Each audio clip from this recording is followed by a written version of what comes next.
还是非常的清晰啊。那也希望呢，今天 WBG 以及你有一个好的发挥。我们一会儿赛场见。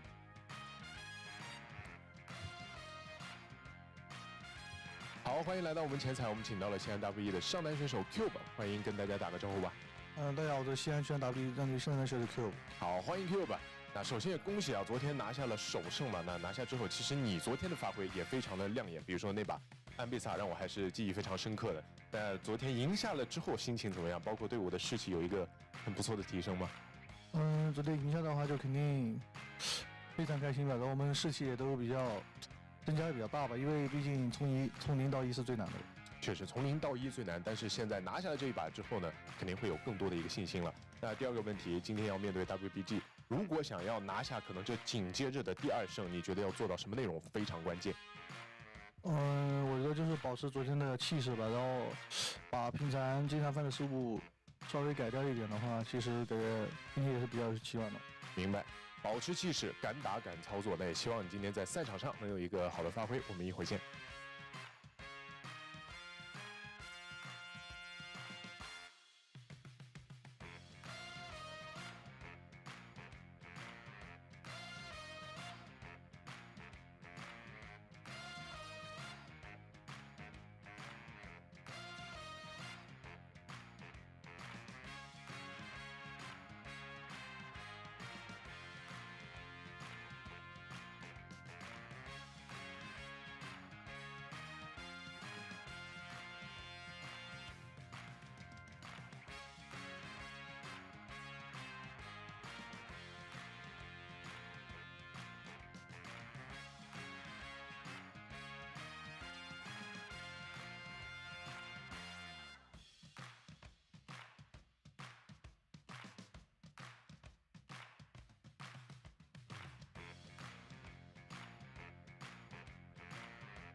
Hello folks, welcome back to the stream for another day of wonderful LPL action.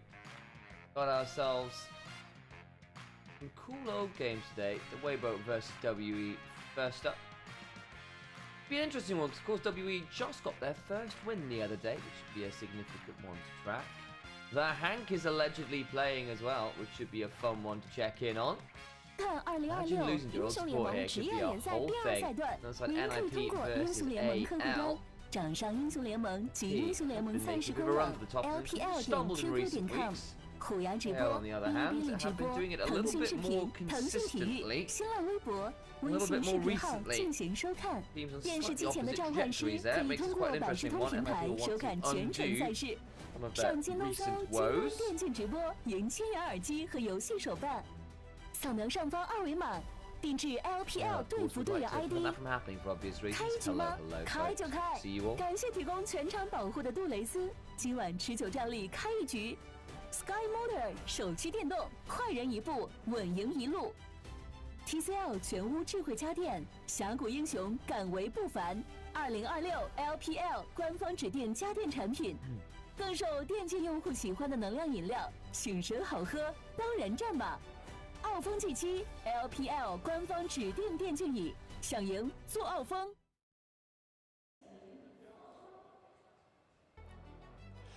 让我们有请微博 Gaming。Out come Weibo.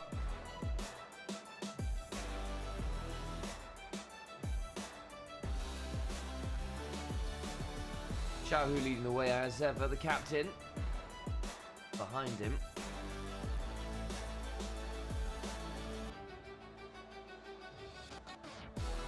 Hello, Salonius. The WE win streak begins now. Hell yeah. Thank you, Harold, by the way, for the 36 months overall, apparently. I appreciate the 9 months at the moment. It's pretty cool. It's 3 years in some capacity, which is pretty bloody cool, Harold.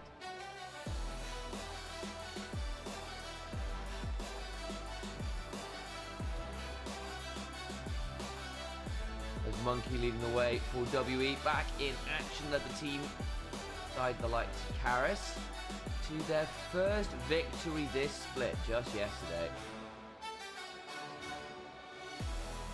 LPL 第2赛段组内赛第5周第2日的第1场比赛 ，WBG 对阵西安 WE 即将开始。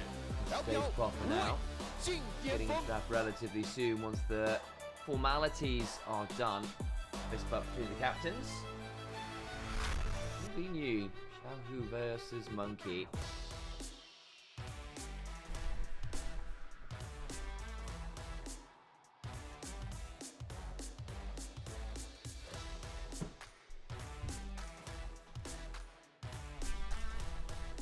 Well, so fancy seeing you here. Welcome in, everyone. I thought I'd say hello as well. How did you get here? Swear to God, Sam.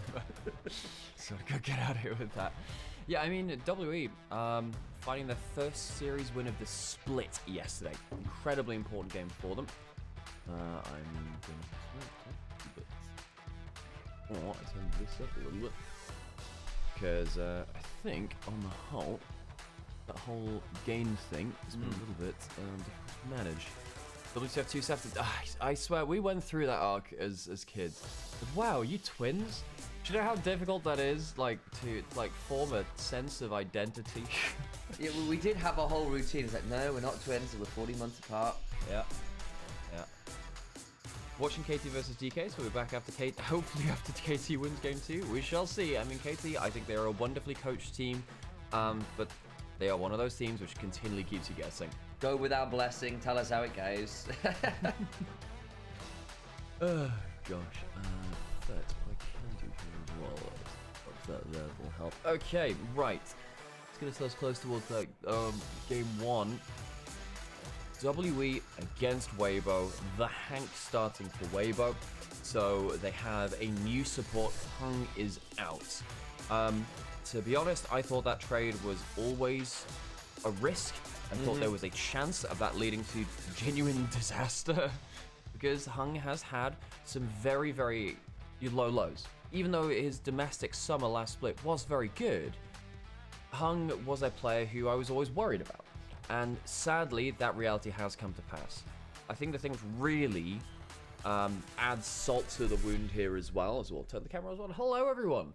The thing, Just me, baby. It's just me, but I got a second voice. For WE, they have Urha. They have Weibo's old support, and Urha's been doing good. He's been doing good. I'm not going to say he's been flawless, but I think he's been a player who has showcased his value on WE, and Weibo are now missing that. they're missing that. And I just think it was a mistake to let go of a promising young player so early for Weibo, especially when you consider the amount of players which have had a bad split one. I mean, someone like Vampire, if he'd had, if he was kept around after his first year of being genuinely awful, he's fantastic. He's been doing really, really well. Someone like the Hank, I mean, perhaps he can do better than hung on short-term notice, but Urha was a player I thought could build into something special. I think he has been doing some special stuff despite WE's struggles. It's an Orianna first pick for Xiaohu. Likely, this is going to be a WE kind of classic response in them going for the Akali into the mid lane. They really like the Akali-Orianna matchup, and they'll try and punish Xiaohu. Yeah, they've given up that Orianna saying, hey, you know what, Xiaohu, we can deal with that. Of course, that is then giving JJ his Nocturne, and it'll be Nocturne Orianna into Jarvan Rumble. Two very potent duos. Sion instead, interestingly, to follow that, and there's that Akali on top of all of what WE have drafted. Alex called it out. I think there was some validity there. They do love playing this Akali into the Orion carriage. Some validity. I said they were going to play the Akali to the Orianna. They do it. Yeah, it's very valid. I just went with the more purple pros for no real reason. It's true. But they do love playing it into it. Well, see, the reason I say something is because giving up Orianna in general feels like a risk, because she has been the most potent pick on several patches now, has been first ban pretty much every game, so giving it up always will come with an element of risk, and therefore, for all you may have, and Answer obviously carries is an excellent pilot of the Akali. I have to raise an eyebrow for all that you say. I think I can manage this matchup. Sion, of course, reduces some of the volatility in top lane. Weibo don't have a crazy amount of damage right now, but they do have... I mean, Jarvan Nocturne is a fun early game matchup. It's not... What's up, Sam? I hear the calls of support carry because... Look who's playing. Look at the name, Alex. Yes, Sam. The Hank. The Hank is playing. Yes. So they don't need sorry, did you damage. not know that, Sam? They did need... Then I knew that, Alex. Okay, So they don't need damage. They've got the Hank. Yeah, right. He will provide the damage. Right. He'll also provide the engage. Wait until... He'll also provide the aura. Wait until they also replace Elk with another The Hank, so it's like The Hanks, and then they bring in... Tom? Well, they bring in... Yeah, they bring in, the SKT jungler, now coach, Tom, and just slap a the on top of it. So we have the Tom and then the Hank. So we have the Tom Hanks. Yeah, that's true. Yeah. There's a snake in this draft. Although there isn't. I mean, where's the Cassiopeia? Oh, God. Right, I'm really not locked in on this draft, Sam. I see the champions which are there, but mind games are beyond me at this point. Jin, Nautilus, and this. So some engage options away from Weibo, some more of that kind of pick mobility burst options from WE. Thinking about a Corki Nami here, but that's probably into... I want to say Ash Therapy, but the Ash is banned. Corki Nami feels... fine, but not that exciting. You might get Nico'd by Elk the Hank. They might go. So they might take a losing lane of like Tyson Nico, and try and play around that. Well, I mean, it is the Hank, right? He's going to be donated at least some variety of counter here. If he doesn't pick up the Nami here, it's likely going to Ura, one would imagine. Yep. Nami, there isn't really anything you can... I don't think you can steal away the Nami. Even if you go for the Yunara, it's not... Well, I guess you could go Yunara Nami. I wouldn't say it's a great duo, but... You can definitely abuse the Tycaller's Blessing. Yes, but it's not like... I mean, okay, it's not bad. They might do it just to take it away from Urha. At that point, I think that Urha will go for the Nico. So I think that Urha will take the remainder of the Nami and the Nico. Had a superb Nico game just the other day. Oh, it was fantastic. Yeah, he was really, really good just yesterday. In W's first series win of the split against IG. And of course, that is the context of this. W found themselves their first series win of the split. Weibo are only one rung above IG, and they've been struggling too. Now, I still consider Weibo the favorites here. I think that JJ is a very good player. I think that Xiaohu has about, in a 3-game series, about a, 2-to-1 games of good to bad. And of course, Elk was one of the best AD carries in the league last split. Thinking about it, actually, yeah, they could go for the Seraphine here, especially since it's front to back. They could go for that. That wouldn't be a bad thing because it goes through the Scion. She's good with the Jarvan, will probably lose the laning phase. Better? It's better at surviving the Nocturne. True. I think the Seraphine had more explosive potential, though. I wonder whether that was better. I don't know why that's such an off-centered splash for Rakan. Like his nip is like the center of the splash. Oh yeah, it is. Just rather like, than his face. It's on the third. It's on the line of the third. Hey, as well, broski. Sorry, I'm aware this is like very off. Yeah, that's topic. fair. Okay, Okay, so let's go to an ad break, so we don't have to get ads in game, and you don't actually have to hear what we're talking about. yeah, okay. So we theoretically have Jarvan putting down an ultimate, and then the Kali Rumble and Rakan all kind of following up. Even the Corki with that kind of Valkyrie fast bomb combo can be pretty easy to follow up on that. On the other side, Weibo, they've got Nocturne Orianna with a tidal wave behind a Scion with Yunara to be consistent DPS with an Orianna. I think that's a pretty scary comp as well, frankly, for all the WE have got ways of getting past the front line. It's not like there aren't ways to A front to back and also get past front line on the other side of Weibo. I do think the front to back of a Scion Nami is really scary, but you're right, there is backline access. We shall see what happens with the Rakan. Rakan can struggle to get past Scion at points, and will die to a shockwave very quickly. Thank you so much for the subs, Harold. Appreciate you so much. And of course, Whitebeard too. Thank you to the both of you. It does keep us online and it keeps us streaming. If you'd also like to support us out there, wherever you're watching us, please think about liking, commenting, subscribing. If you've got clips you like too. Hey Dom, thank you so much for the sub too. Really appreciate you. Thank you so much. But yeah, thank you for the support. Literally keeps us going. Let's get ourselves into the game and do just more of that. Game 1 right up now.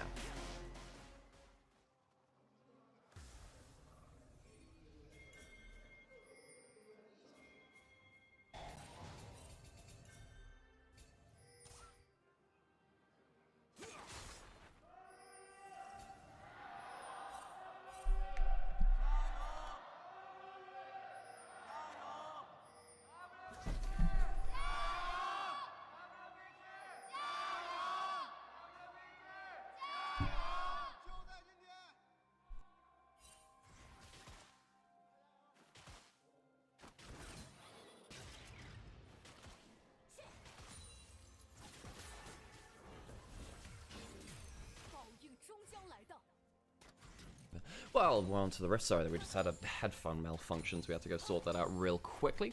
And let's get us on to this early laning phase. Back now, ran out by the Yunara, the Hank, Alex. And the Hank, yes, yeah. By the I was about to say the Yunara Nami, and I think Yunara the Hank. The Hank is now the champion as well, so you have to understand. Tell me about the Hank, Alex. Why does that sound like? Tell me about the Shepherd from Mass Effect 3. That's kind of the implication, yes. Well, you know. Mukashi. I don't know that reference. That's how Japanese stories stop. I mean, I lived in Japan for a while. I thought you'd know that, Sam. Well, yeah, no, I didn't. You're such a larper, Sam. What do you mean? Do you really live in Japan, Sam? Mate, the view from my room was Mount Fuji. Oh yeah, the one which our parents went out to go see and couldn't then see it. Yeah, couldn't see it 'cause it's foggy. So yeah. Oh well, you had enough of a view for each of them. It's the Doran's bow shield.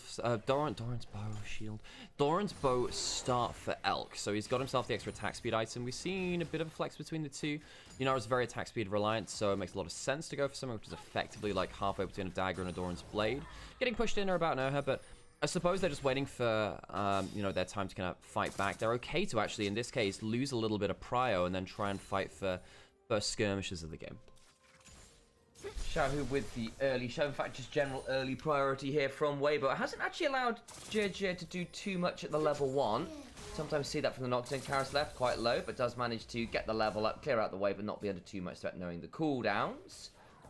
Just going to stick around to make sure the Jarvan's not going to be left with a dodgy topside fight. Nice little chunk there onto the Hank at about Valkyries away. That wall down on the Raptors as well does Monkey. Nicely done. I suspect we'll see JJ return the favour here. Yeah, what are you now? We'll go to just double check and the ward goes down. Or ye junglers. It's a really good ward to put down. Help spot out junglers very regularly. Yeah, Shahu getting a lead here in mid lane. Karis drops some minions to tower. Karis not the happiest with this early laning phase. Does have teleport. Would of course really like to kind of get himself enough gold to kind of back with to make that first teleport worth it. Is going to get dodged away from here. Tried to go for the 2-man knockup. I mean, the earlier knockup onto Hank has really helped them in this lane. Really has done. It's meant that the Hank he's out of mana because he's been sustaining. Monkey. Go looking for some more. Elk will, however, have a Kanmei Stefan, so just runs slightly faster and gets out of dodge. Yeah, they knew that Monkey was there, so playing on the hyper defensive. Didn't want to step into that. That's often how you win a lot of these random trades with knockups. Hang on, they're going for... Wow, they really disrespected this, huh? Wow, they just thought he'd back. He had not flashed to follow Elk's flash. Wonderful from Monkey. And the disrespect pays with death. Sam, the past is gone. The future is a mystery. But Monkey is the present, and that's why he's such a gift, Sam. Yes. That's why he's such a gift. Wonderful gang from him. Flash. It takes 3 flashes to do it, but they get 3 summoners from bot lane anyway, and Elk goes down. Kill goes over to her, so it's probably the least valuable of the people it could have gone to, but you're still getting, you know, XP and gold away from that Nymaera on the other side of the equation. Okay, overcomes Ura, defending Monkey around his Raptor. Should be able to get away with this, that's fine. So again, dropped a few camps to make this happen in terms of timing, because Monkey stayed a fair amount of time making that play happen. But hey, you get the flash, you get the barriers. Have a look at this again. They knew he was theoretically around. They thought he'd reset. He had not. That is a very, very good flash knocker. This is the Monkey that we've been missing most of this split. For those of you who've not been following WE's journey, Monkey last year was one of the most creative junglers in the LPL.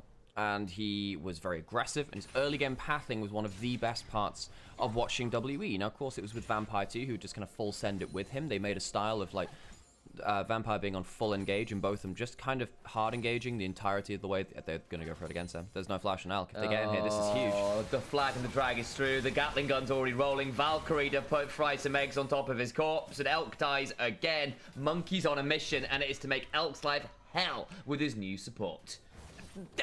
Apes together strong. He just goes bot lane and just 3-mans Elk every time. 2 deaths onto the Nymaera now, forcing out that summoner and then just hyper ganking. It's not like Monkey is losing a crazy amount of farm for this. I mean, he is going to be behind a bit in terms of that XP, but the gold and the kills on towards Elk is really, really important for them. Karras' 10 CS down too. Is a little bit dangerous there. Needs to be careful. Paranoia's down from JJ. They're going to try bouncing on in. They miss the shockwave. Might be a dead-looking Rakan, but they just don't have the damage, I don't think. There'll be a battle dance back and available. Ebb and Flow comes on force, and they at least keep Xiaohu alive. But I think the call there from Karras is like, look, they're going to Paranoia off this Scuttle Crab. We need to all in to kind of threaten one side of this equation. Getting the Paranoia for that is really, really important, because you're right, Sam. They had got that level 6 off that Paranoia. Equalizer just there to trade and throw out the wave here from Cube. Should have died then. He should have died. Hang on, Elk might out-trade here. We'll see. Barry's not on cooldown, not quite up just yet. Yeah, he did get knocked up, but there was the Tide Caller's Blessing, the Ebb and Flow there, so enough safety and sustain into a weird, just amalgam of sus noises. Either way, Elk survives just fine. Look at this replay, because yep, they're all in there onto Xiaohu. They don't burn too much, they do get the chunk, and there's the Paranoia in return. Well, the fact that Xiaohu doesn't land the shockwave completely just kind of kills that play. I mean, he used the shield on himself. He put it on the Nocturne, should have been a free kill onto Erhu. I think actually made a mistake that just spot on the vision. Jumping forwards, and he still doesn't have flash, Sam! And he's not level 6, so there is no untouchable shadow, so he is taken out for the count. Elk is blasted there. Again, a 3rd death onto Elk. Just been playing 2v3 this entirety of the early game so far. It's been a mess. It's been a mess. Weibo have been really put to the sword. Is shopping, Sam. That's why Sam stepped out of the room. I got ourselves some groceries. Sometimes can't step outside for them. Okay, Elk's gone for the cult. I mean, they've just been returning bot lane time after time. Monkey just hyper ganking. You know, he is behind some farm. He's behind some XP, but About is now 2-0. I think that Erher and About have been the best part of W for the grand majority of this split, and Weibo have not responded well to this pressure. Now, Xiaohu up an amount of farm. And yeah, there was a question over in Onivia's chat as well. Hey, Nisai, good to see you as well. I see you around Onivia's chat a fair amount of time, and I hope you're enjoying yourself. Yeah, so what you'll often find with teams with their own arena is they often do play back-to-back series in back-to-back days, because teams have to travel out to them. Now, in this case, a number of teams have traveled out to Xi'an. Last week, I want to say we had like 3 days, a full day. It was the Saturday, the 3-series day of... in fact, no, sorry, it was the full kind of extended couple of days. I think it was 2-3 days in a row where we had Xi'an hosting games, even from teams who weren't, you know, playing against WE. That was a pretty fun thing to see, actually. This week, they'll be playing the back-to-back games against IG and versus Weibo. Her and the Hank, you know, doing their thing, slapping each other, the bird and the fish. Typically, fish tend to lose out against birds, on the whole. on the whole. Crocodiles, they have a better win rate against birds. They do that thing where they jump out of the water and catch them. You know, fun fact, crocodiles can actually jump out of the water, saltwater crocodiles can, without even having legs, because they use their tail to jump. Very, very powerful. What was fact? What? Did you know that an elk can jump higher than the average house? Wow, Sam, why's that? It's because of their powerful hind legs and the fact that the average house can't, in fact, jump. Yeah. Yeah. One of my jokes. Yeah. It's one of my favourite ones, Sam. Yeah. Elk's died 3 times. Oh. In this early game. Stacking up is calm. You can't jump very 1.2k much gold. from the grave. No, he's yeah, got some, I don't know, ligament issues or something. Well, he's an average house. Houses have ligament issues? I was going to say because he can't jump. Wow, I didn't realize that. Dude, our houses had to worry about such, you know, intensive healthcare issues. I thought it was like lead pipes and stuff. Monkey might jump in mid lane, does have the Cataclysm here. They do the Nocturnes around the corner. Flash for flash, and Xiaohu will burn that summoner to trade out. That's actually a very intelligent way to do it, because if he'd gone for the Flash Cataclysm and there was an immediate paranoia, he could still immediately EQ out. Going flash for flash, typically a very, very good thing with the Jarvan, and Monkey has been very aware of that this game, because every time your flash is down, you can't escape that Cataclysm. Now, technically, the Nymaera can, with the Kanmei step unlocked, as you were saying, or the, whatever it is, the Untouchable Shadow, the upgraded form of the E, where you get to dash when your ult is active. Erha's trying to get some vision control down. This is really important, actually, because it means that they get a little bit of advance notice of where JJ is. They'll get the sweeper out of JJ, which is fine, but it does mean a lot of the wards from Erha are going to get cleared out immediately. Just get that one down on the Phaelite. At least they should have a bit more consistent vision control on the river for now. Worth noting, Weibo did get the early dragon. I couldn't tell you about the grubs. I'm going to assume they would trade as they often are. A couple minutes till that next dragon is somehow, some way, Zaka just got off 2 full decimating smashes on Cube in the same push. I wonder if we're lining up for a fight here. Do you have level 6 on the Rakan? Guess not. So I see one comment there from Onam, which I vaguely agree with the sentiment of, ew, Rod of Ages Orianna, which I understand in a draft like this makes you feel like your damage is very low. He might actually kill him with the next ult. That's actually really scary for him. But the reason why Xiaohu's going for that is against Akali, it means that the level, particularly the early levels of the game, means the Akali doesn't just one-shot you in the way that she does according to the matchup. Ult pop from Elk here. Yeah, I went to some trades there. It was about actually ended up with a very nasty initial upfront burst caught. The Nymaera with that Foss Bomb and the Sheen Auto to follow made things a little bit ugly. There'll be some reflex coming on through Xiaohu, but doesn't have a flash. We'll be okay here, as it's just regular trading. The Roa does just help you keep alive against some of this upfront burst. I somewhat agree with you, Alex. Yeah, if you remember, say, Rookie versus Faker at Worlds Play-Ins last year, somehow Monkey is now actually a level up over JJ. Did not expect that at all. No. Spotted. He's going back into his bot side. We saw that, effectively, the Akali can actually still kill the Orianna even with a full stack Rod of Ages. So if you don't have Rod of Ages, it's kind of an instant kill if she ever gets within ult range and gets to. I think that's such a dick move, Karis, to stopping the recall with the Protobelt. Protobelt is one of those items that has a lot of random extra benefits. It's one of the best spell shield breakers in the game, and it can just randomly harass people like that too. Wards in the river there from Weibo, actually, that's just avoiding some of the standard sweeping spots. That one over the wall there is quite a nice one to do as support. You don't have to walk into the river to do it. Put yourself at risk, theoretically. Urha actually does have his own sweeper, so he's using it now, so he spots that one in the Phaelite. So the Phaelite one, that one's the obvious one, but getting the one just over the Scuttle Crab wall, that'll be one thing. Now the thing is, because they spotted him here, they knew he was warding, so they knew that it's very likely that he's been warding all of the regular spots, which is why JJ just goes and immediately sweeps out all of the wards which Urha put down. So unfortunately, because he was spotted there. Oh, actually, so no, he doesn't get all the wards. No. He only gets the one. He actually misses the one on blue buff and the one just beside Gromp. That's quite interesting. They know where he is. Can maybe go fight with him over some of this stuff. They see the control wards now down here. And again, the reason people are fighting so hard around the vision is because Dragon is spawning. That one ward there, though, will give enough vision for a paranoia. Cube's going to roam down the river as well. I think we're looking at a fight out. Yeah, but then, well, Nymaera had to back off for item 1, so I don't think, unless you get back onto the map now. About got onto the map with Triforce before Elk got onto the map with Crack and Slayer. So, while it gives them the information, I think in this case, because of AD carry itemization, you can't. First item is non-negotiable, really. You can't really fight on components to Triforce, You know what? I hear you. I saw WE making those moves and kind of blanked on the fact that Nymaera had reset. My bad on that one. Absolutely correct. You don't want to fight without your AD carry. And JJ is now going to get engaged on, so the fight comes just a little later. Now comes the paranoia and the tidal wave, though. Ura survives, as just about Monkey taken low though. Elk here, potentially looking for an angle. In comes the Scion. Gonna jump onto Monkey, but the equalizer is huge from Cube. That to be really jumped onto. My Van Zucker though left in a 1v5. Needs to flash away. He's tanky enough though with the Kainic Rooker to get out alive. And everyone about survives. No joke on about being in the game, but still a little bit messy there in the river. I don't know what to make of that fight, Sam. That was kind of not very good from either side. It was initially a good shockwave and a tidal wave combo from Xiaohu and the Hank. That was what turned the play. They thought they could maybe get the easy play onto JJ, but they weren't in range with the Kali or the Corki.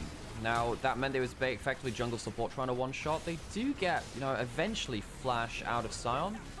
Normally when fights happen like this, particularly when you're someone like a Jarvan, you do just feel quite happy when you get someone's flash, but they don't even really manage to do much of that. They only get the one out of Zika, so I don't really think W get what they came for here. It ends up being a lot of ultimates used on either side. Teleport out of Zika is not an insignificant thing either. Yeah, and I sort of see the thought process there. It's like, hey, we've got them on vision, we think we can get a play, but the Orianna over the wall was a bit unexpected, so they got that full shockwave, and so it became a disengage.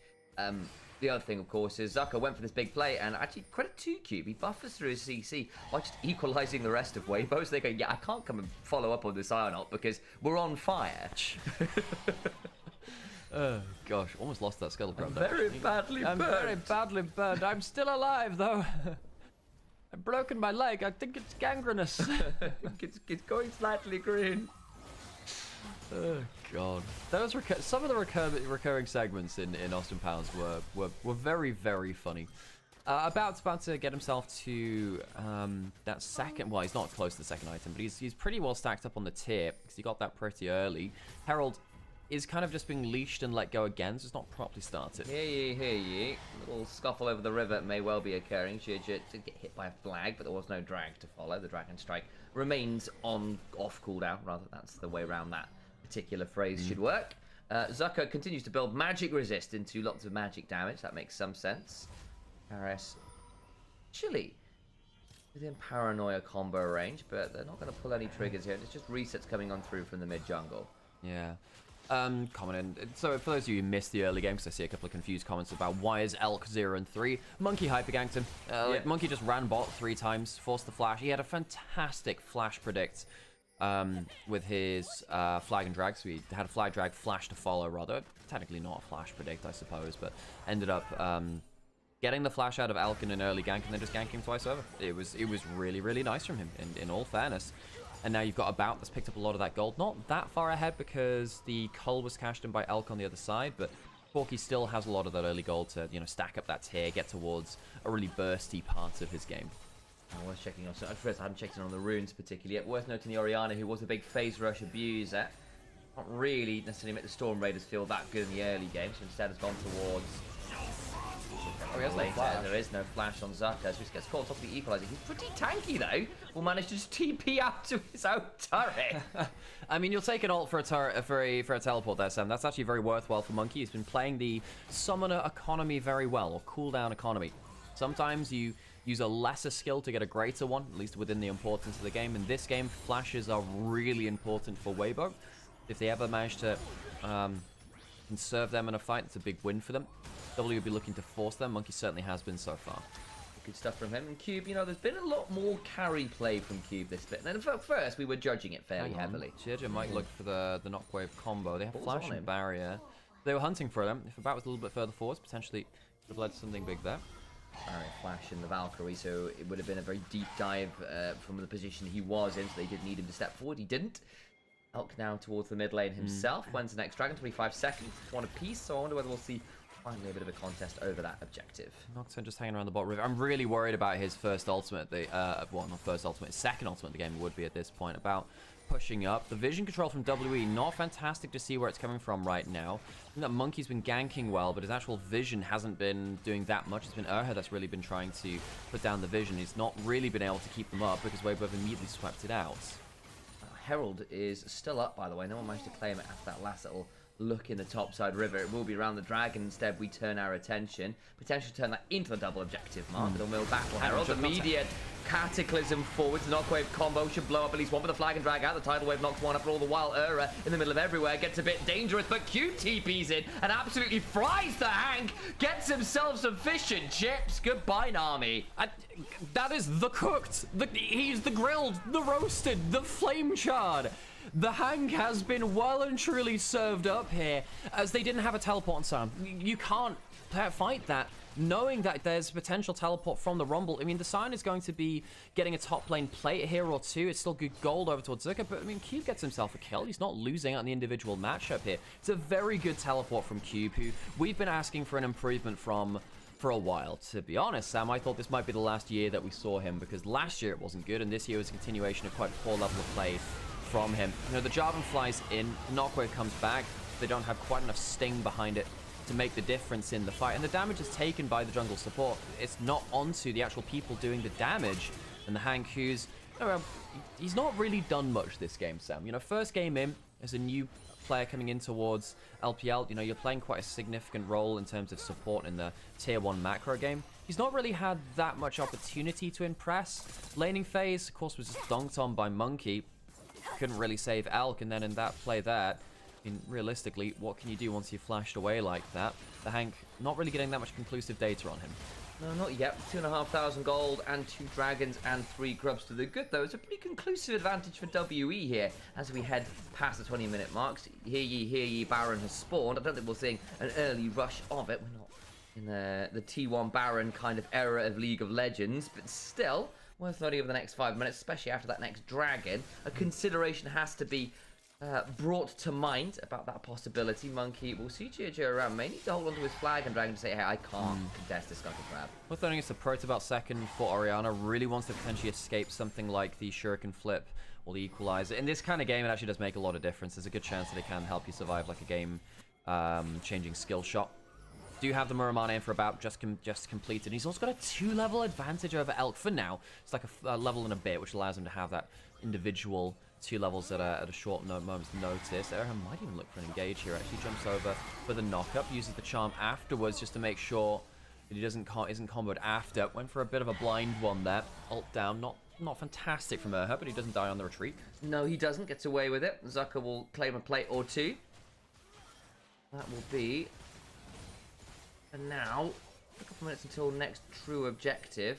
They might just be fighting for some of these turrets or blowing some of these objectives. Check where JJ and Xiaohu are. They're looking for the Knockwave combo. About flashes out, survives for a second or two, will eventually fall as every member collapses. But now JJ will not be allowed to retreat. Should get this kill there with a perfect execution, a return with the Shuriken flip. So it does become a 1-for-1. Wait, no, went for 1-for-2 as the bubble landed. Nice work from the Hank. And Zucker gets to tank this turret and cause a lot more danger. What gets the blast cone. Not allowed as the flash autos there. But look at the back line. Q finally turns up. Flame spinners on both of the bot lanes. Can't quite get the kill, but that's a Shuriken flip. And a second set of those daggers coming on forward. The Kunai claims the heads of both bot liners. Cube is going to get knocked up there by the decimating smash, and Xiao just gets to keep on autoing. That's a 4-for-3. That is a ridiculous fight. About got caught out midway through his Valkyrie by the shockwave. It meant that he was effectively out of the play from the start of it.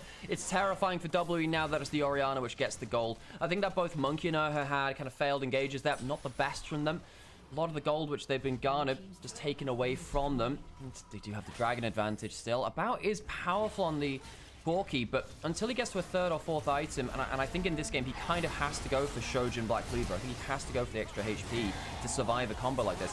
He is just going to die like this. It's very hard for a Corki to survive a you know, the Knockwave combo like that. Karis, it's a pretty clean combo from him. The ult part 2 kind of erroneously used though. I was looking for a big knockup. I'm not really sure he should have looked for that in the first place. Maybe trying to get onto Elk to see if Karis could get himself kind of like a free kill. Cube was very late to the play too. I just think that W were just not thinking that they would the wave would go so deep under their own turret. And credit to Karis there for picking up both bot laners, because the other side of this is the Akali picked up 3 as well. So that's true. So actually, it's not like the Akali didn't get lots of gold. Actually, make that 2. Yeah. I thought she'd also been the one to get the kill onto JJ, but that was not the case. Oh no, maybe it was. There's 3-0 there. Just wasn't counted in the vision. Yeah, sorry, he did end up getting all 3 of them, I think. Yeah, because Q picked up his 1 kill onto the Hank beforehand. Yeah, I think that about if he doesn't go for Shojin next, I think he's actually making a big mistake here. I think he needs the extra 700 HP. Something that Viper does quite a lot. I wonder whether about realizes that though. I think he really does need to go for that like extra HP in this build. I think he might go Hex Optics. I'm quite worried about that actually. See whether that extra range is what he feels like he needs to survive some of these fights. I sort of see the thought process, but I'm there with you. Realistically, does that actually save you against a knockwave combo? My suspicion is no, Al. Suspicion is no. 10 seconds till Dragon will be looking to do this all over again. So there's a lot of flashes down on Weibo, and that does mean the engage from WE is very potent, even in gold now. WE get themselves the dragon. They're on to that third dragon and the Threat of Soul later. Cube's at a strong point with his Blood Ladders. If he gets that down, Karis is going to do a crazy amount. Death Cap almost in from Xiaohu, though. That's going to be nasty from him. Using the Proto Belt to break the Celestial opposition. He had another good utility for that item. Not great vision control from WE. Weibo kind of entrenched around the objective now. Objectives were kind of their biggest enemy. It feels like they have the better approach to this one. Karis just spotted going into that bush, will be a known quantity. Did have a little bit of an angle there. They've got to have some idea that the Akali on this flank is a threat. Elk got tagged there by an Electro Harpoon. Cube also on that flank. Flag spotting out JJ. They got an idea. Azaka now stands forward. Going to knockwave combo onto the Rumble, who does equalize, but dies relatively freely there. That's a lot of damage now off the board from WE. The equalizer goes down. Monkey goes forwards and misses the flag drag. He does get the Cataclysm. They full send, and that'll likely be a dead Xiaohu. No, he's alive. He finally falls, but it's not done easily. They kill off at least some backline damage as Karis needs to Shuriken flip away. Monkey and about trading on the side of the decimating smash onto Zucker. He's not that tanky into the core key. I'll end up with a 2 for 2 overall, as of course the Hank fell as well somewhere in that mess. I think, well, Karis just one-shot him. Beautiful combo from Karis, who ends up taking a lot of the threat off the board by just saying, well, you have no extra utility now. Teleport back in from the Scion. I think this will be a straight dragon take before anything else kind of materializes. So it ends up, yeah, being a 2 for 2. Karis picks up a kill and an assist. That Shadow Flame doing so much work for him. No, Cube dies very early on here. He still gets the equalizer down, but the big thing is that feels like Weibo use all of their threat here. They even use the Yunara ult. They use the knockwave, they use the Yunara ultimate, and then a lot of their extended fight damage is kind of gone at that point. Monkey misses the initial flag drag, but it's still a flashless Orianna. He can still catch him. This is the combo which they really wanted to play around, which is just everyone dive into the backline. Urha dies as the purpose of that too, but Karis gets an insane 100-0 onto the Na'Vi. Yeah, who dies as well, and that obviously puts Karis into a great spot there. He's in danger of taking over this game fully. He's got the arm guard now as well, so a little bit more safety to make some of these plays, and almost a limited amount of CC from Weibo for the Akali. You've got Tidal Waves, you've got Aqua Prisons, but it's all kind of Zonyasable, it's all kind of Twilight Shroudable. The easiest to lock this character down at the best of times. There's no point and click stun really to work with on the whole here. Morning Mitch over in Onivia's chat. Hope you're doing well. Third item for about may well be a collector, Sam. That would really upset me. There's a chance of it's collector or Serpent's Fag. Look, Sam. About is 1,000 gold down. I don't think this is necessarily his fault because he's been knockwaved a couple of times. Elk being 1,000 gold up is because of tower gold, really. He's at a powerful point on the Yunara, of course, too. But buddy, you can't be building that in this game. Come on, man. You're against the Scion. You're against the Knockwave. Please build some HP. My kingdom for some HP. Okay, well, we'll see. Maybe it turns to a Serpent's Fang, and I'd be okay with that, as you noted. That'd be fine. No, Sam, just build a freaking Shojin's Black Cleaver. Xiaohu does have flash now. Gonna try and force it off. There's the Knockwave combo. Good damage. GA pop, and now actually in goes Karis. Needs to be a little bit afraid, but overcomes the quickness of the equalizer as well. Took me a second to remember the name of that. Karis just takes a second to blow someone else up. Gets a shield from the battle lance, but it's not enough to keep himself alive. And now Ura's in real deep, trying to keep his mid laner around, and the counterpunch to the counterpunch leads to a lot of people dead. It's 3 for 2 in favor of Weibo. Now the shutdown onto Orianna is nice for WE. They do get some of that gold, but Akali ends up dying just the other side of it too. I mean, it's a 5-kill Akali now. He's very, very scary there. Breaks his own Zonyas, though, as Seekers, rather. Doesn't have the Zonyas just yet. It's a bit of a fumbled engage by Monkey. Goes too deep into it, seeming that the knockdown wouldn't be in range. Chooses not to Cataclysm early. Has the GA, and the Shockwave pulls him back into tower range. So the GA is also used this. So that's some big cooldowns on items used. Ends up forcing the flash out of them first. actually wonder whether Karis could have gotten a double ult to get both of those kills so someone else could escape, but no, I suppose it would have been the same either way, but ends up being that 3 for 2, and Yunara picking up both kills. Bit dicey. Bit dicey. I mean, they do have the damage to kill Yunara. Yunara's quite easy to assassinate for the likes of an Akali, especially when you don't have a Lulu for a polymorph on the other side. 2 minutes until Dragon. That'll be, I think, the real game-changing fight. You will have a Zhonya's on Karis fully built up by that time. Sam, for God's sake, it is a Collector runabout. Oh, boy. I cannot believe it. It is a Collector runabout. My dude, you need Shojin Black Cleaver to survive the knockwave. Buddy, that is just not the build. Come on, man. That better be a shield bow 4th then. Oh, gosh. He probably needs little doms, doesn't he, to deal with well, the he needs like a lot of Scion. doms, which is why something like a Black Cleaver does double duty, right? Because that is kind of, that's your shred and your HP. I can't believe it, man. And you also need like Infinity Edge as well. Yep. If he's going for this build. You probably will have to go for the LDR next up. Sam. Losing the Shopkeeper. It's a tale as old as, well, Shopkeepers, really. Potential jump onto Karis. Doesn't have his own Zhonya's just yet. We should say, you know, he'll have it before the next fight, but he needs the extra combined cost of the, 500 gold odd. Should have it off this reset, I would imagine. That's what he's backing for now. Got 50 seconds until Soul potentially for W, and there's a win condition for them. Now, you do have the Seekers for Cube, very important for him. Oh, he does for you. Thank Yeah, you. it does. Yeah, it's a little bit delayed on the overlay as they come out of base. Black Cleaver from Monkey doesn't have the GA, whereas GA does on the other side. Weibo ahead in gold.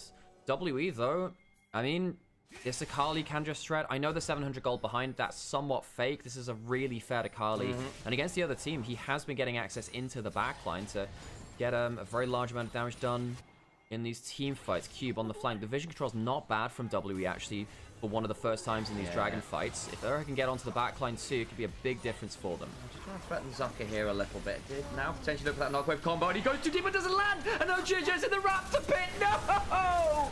That's game losing, Sam. That is a game-losing knockwave combo. About outplays. When you use the shockwave, you kind of just eyeball the timing on it. But if you Valkyrie then flash away, the travel time of the Nocturne is too long, and the Nocturne ult won't be landing in time for the shockwave. Dearly beloved viewers, we are here today to celebrate the life and tragic death of JJ as he ulted into the Raptor pit, dragged too far. That's pretty decent damage on the backline, though. They do kill off some, but character blew up Elk, so it doesn't really matter. It's all gone wrong. It was a desperation Hail Mary, and it lands in the middle of nowhere. Zucker will blast Cone out, but he is the sole surviving member of Weibo Gaming. Amaze. Maybe it is a Hail Mary, Sam, but Weibo, it doesn't work out well for them. I don't think they have a Rocky joining in for this ride, Sam.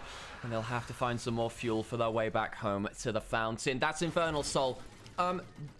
When you press the Orianna ultimate, you are basically timing it with the Nocturne, assuming it will land at a certain point. Because he Valkyries and flashes, the ult does not trigger, well, it triggers too early, before the Nocturne has landed. About manages to outplay. I mean, HP be damned, he just outplays in this case. It takes him his flash, but About makes literally a game-saving Valkyrie flash play. That is so unfortunate for Weibo. They one-shot the Corki. It is an unplayable fight for WE after that point. Then the fight happens after. Double Q coming in from Karis. Elk immediately dead. Doesn't matter how much gold you've got. Yunara cannot outplay an Akali who's ulted onto you in melee range. No, that is a pretty dead state of affairs for the bot lane of Weibo Gaming. The Hank debuts, and the Hank is not having the best time. Of course, Ura on the other side. Their former support from earlier this year.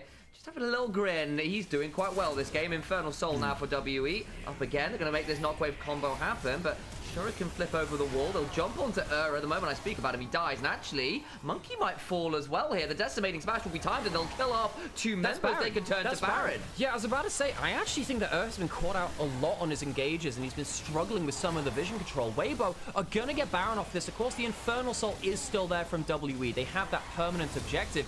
But a quick slip on the map means that, you know, Monkey and Ura going towards Karis don't really have the firepower to kind of back him up in the way that they want to. Weibo just way quicker on the collapse. They'll get themselves mid lane turret here, but top lane I don't think they can defend. Weibo should actually get a gold lead off of this. Yeah, theoretically, I'd love to see the replay once we get a bit of a moment here to find out exactly what happened. Either way, still Weibo who get the Baron regardless. Worth noting, About's got the Infinity Edge for any further fights, but for now, Weibo Gaming finds some way back into the game. I don't know whether it saves things for them, but it's certainly a window back. I think it means that we will get an Elder fight. We will get an Elder fight at this point. WE, you know, I mean, it's it's not like they're crazy behind in gold. They're still, in terms of combat stats, way further ahead. About, we'll see what I think he actually, oh God, what does About do? Because he kind of wants an LDR, he kind of wants a GA, he kind of wants, you know, a bunch of different things, really.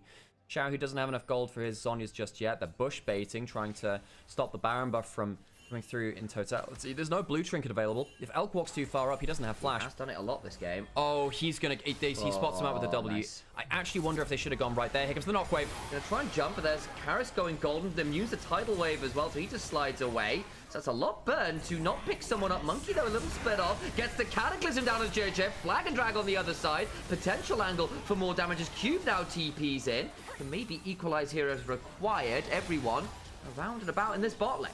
Yeah, Equalizer could be used, I suppose, to get some damage down. Chooses not to do that. I think W quite lucky not to lose anyone there. It was a good Zhonya's by the Akali to make sure that the Shockwave black damage didn't land. Goldie starting to rise up a little bit from Weibo here. Equalizer, not great. Only tags onto Elk. Does tag a little bit onto the minions, but I don't love that from Cube. That Split the team up a little.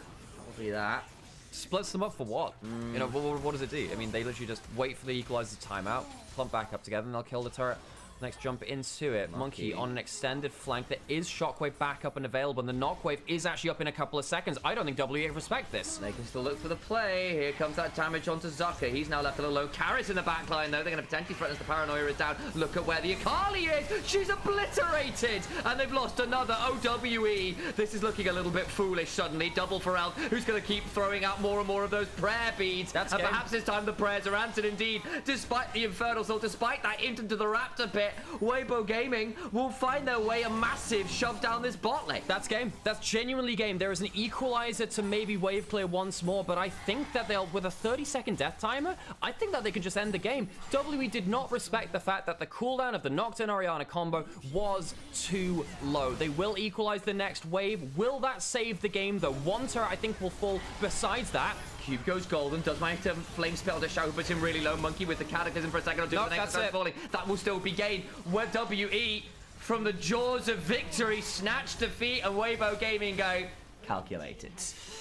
I think that About's build was terrible for this game. I think that the awareness of the Nocturne Orianna combo was very low, and Weibo end up winning through that. And it's very important that they played around those cooldowns. But W on the other side of the Sam, this was a very, very winnable game, and I'm actually quite annoyed by that, Sam. Yeah. That was a winning position. They had the Infernal Soul, and I think that they were just not aware of these game-changing cooldowns. That is very disappointing to see from them. I know that they only just won their first game of the first series of the split just yesterday, but that's just not what you want to see, Sam. I want to see like the intelligent play, and that just wasn't that. That's yeah. And the other side of this, of course, is we have seen WE now a few series in a row, a few games in a row, be good at getting some early leads, good at making some early plays, and then just not be respectful with what they're doing around those mid to late stages. They're getting far too many avenues for teams to come back. That fumble around the Baron into that slightly overzealous flank at the end there just gave Weibo all the angles they needed to find their win from a game state that really shouldn't have been possible. Absolutely, you know, getting Infernal Soul, especially with a comp like that, you should be able to just completely shred them. I mean, I hated that in that last series of play. I hated that Equalizer. I mean, as you said, it splits the team. For what? Yeah. What legit, what does it do? It kills a single cannon minion. It doesn't hit anyone else. And I feel like just they completely disrespected the fact that the Nocturne Orianna at level 16 for each of them is such low cooldown. Weibo walk away with that game. I'm not sure they should be happy with that. I mean, Xiaohu's shockwaves were very, very important and ended up saving things. You know, Elk was hard forced onto. They didn't know how to respond to that. I think Weibo as a team were really quite sucker punched there. And I think they're lucky to get away with that one. WE on the other side, I mean, I know we don't expect much of them, but come on, you've got to win from an Infernal Soul position. That's tough. That's tough. And again, it's less about individual moments than it is about team coordination. Like, why is Karis getting jumped in the river? What's happening with responses to come up? I feel like Cube was late to a number of plays. Actually, they kind of got away with it without him being there once or twice. And just some of those kind of moment-to-moment decision makings and how long it's taking to make the correct decision, or in some cases the wrong decision as well, is long enough that actually it's giving more of a window to make plays than should really be allowed. And that's without considering dumb stuff like, hey, did you check the cooldown on the Nocturne Orianna combo? Saying that Infernal Soul is like really low range. They're really low range. They can't use it. I mean, you have Corky rockets. You have Jarvan standard. You have you have the Rumble Ease as well. And then of course Akali uses it in her full burst combo. So I completely disagree saying that it's a weak Soul. That's one of their strongest Souls. I think the only one that's stronger is Hextech in this case. I think that Infernal Soul is really, really nice for them because it means that the Orianna just immediately pops and particularly the Yunara can't play the game. Yeah. Yunara cannot play the game. You saw what happened when the Akali just kind of like jumped onto into the backline.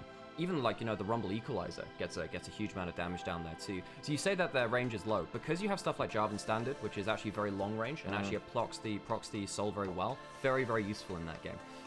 They didn't use it very well. And like I said, I have huge issues with the Corki build. I think you should just go for the Viper Bruiser Corki. I really like doing that too. We go for Shojin Black Cleaver and it makes a big difference. Oh gosh. I think that is I think that, you know, Ocean Soul, you die too quick. That wouldn't be useful. Mountain Soul would be okay, but I think that realistically, again, you get one shot through it. I think Ocean and Mountain are a little bit decorative because I think the Shockwave still kills your carry. Unless you go for the Bruiser build. If you go for a Bruiser build and you have Mountain Soul, I think that's good. Or Bruiser build and Ocean Soul, maybe that helps. Cloud Soul's awful. Chemtech is not great. Hextech is the only one that's better, actually. Hey, Baba, how's it going? Hope you've been well. Is LeBlanc immortal? In terms of lore, about as close to it as we know, because she's been around for a very long time. She was around kind of like during Mordekaiser's era, right? She's been scheming since the very beginning. So is the that's the implication. 100% kill participation from Xiaohu. He had a very good game too. I think Xiaohu is very good. I think he's walking my player of the game. I know we talked about this from a W perspective, but like when they're at this kind of lead and they're a team which has been so maligned and finally getting themselves a little bit of you know, creativity back into the game, kind of have to in some ways. Sam, can I request a coffee? You may. Glad to ask. Appreciate that. And folks, if you've been enjoying what you're hearing and listening to and watching all that stuff, think about liking, following, subscribing. It makes a big difference to us. Thanks again for the likes, follows, subscribes as we're going through here so far. I appreciate you all. And Steve Jansen as well in YouTube chat. Yeah, the Hank is an LDL player who's come up to step in for Hung, who's been not good.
Can't feel bad for them? Wait, for who? for W or Weibo? What are the two? Feel for W. There are so many detail issues that need tidying up. For sure. I think you could see that a lot of their snap plays were not very well executed. Like Monkey and Urha weren't great at finding engages this game. Like they weren't really hitting their first combos. They were going under turrets. And while I appreciate the initiative, clearly the execution needed work, really.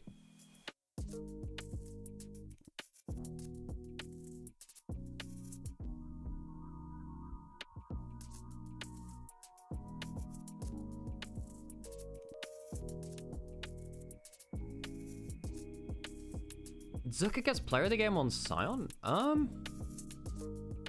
think it should be a Oriana, no? What? How is that not Oriana? I mean, I guess that he's kind of piggybacking off the back of everyone else, but I didn't think that the Scion was that crazy. I mean, he was pretty good at frontline, but I didn't think he was the... I don't know. I'm not sure about that one, actually.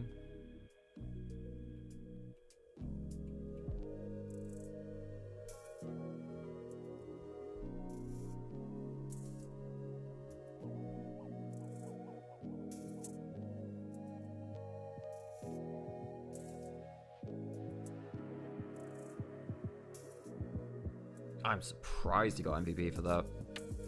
I mean, he was pretty good, but yeah.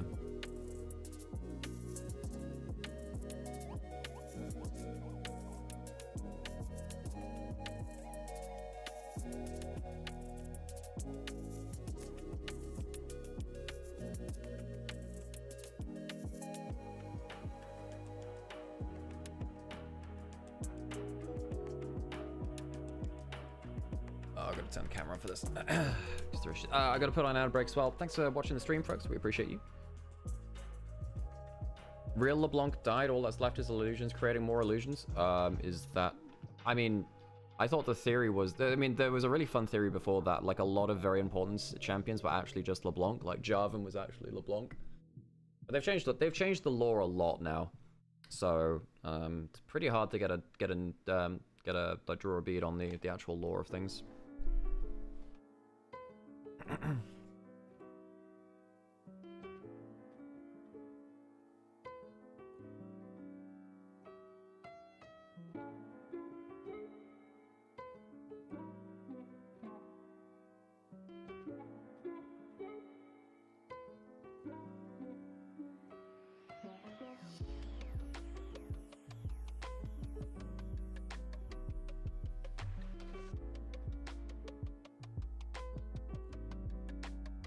I still remember when Morgana owned a bakery. Oh yeah, was that in the well, she has a skin for that, right?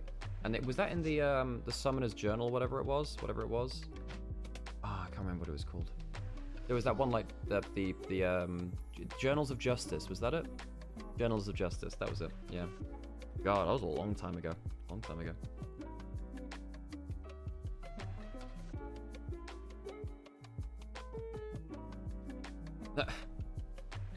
Hey, League has some pretty... The thing is, League's lore is actually better in most of its skin lines, because its skin lines are more constrained, so they end up having, like, less things which can kind of go wrong with them. Okay, quickly, folks, I'm just going to leave the stream quickly alone for 1 second, because I got to go for a quick break myself. 1 sec.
Hello there.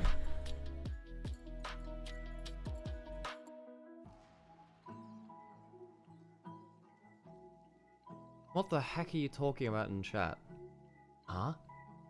Dangers of washing machines? What? Oh, right. Don't call... Wait, okay. Wow. Oh, I get it now. I get it. I get it. I get it. Oh, gosh.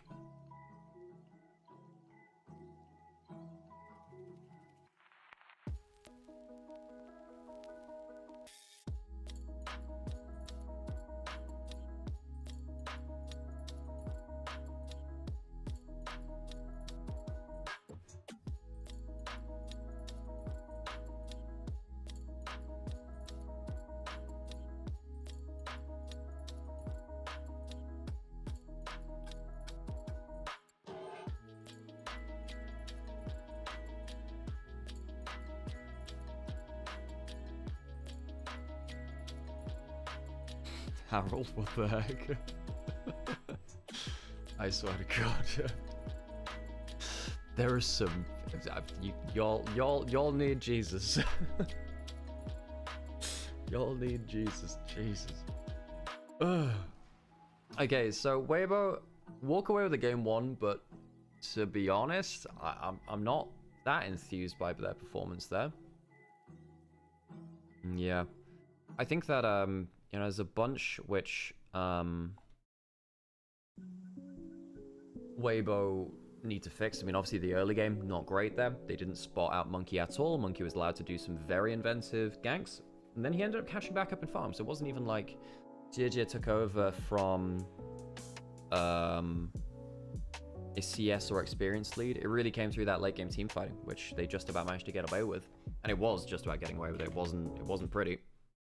Wait, hang on. I just realized that the music was... Wait, was the music just stopped or whatever? Hey, Soygram, how's it going? Okay, let's go on stage for game 2. Oops.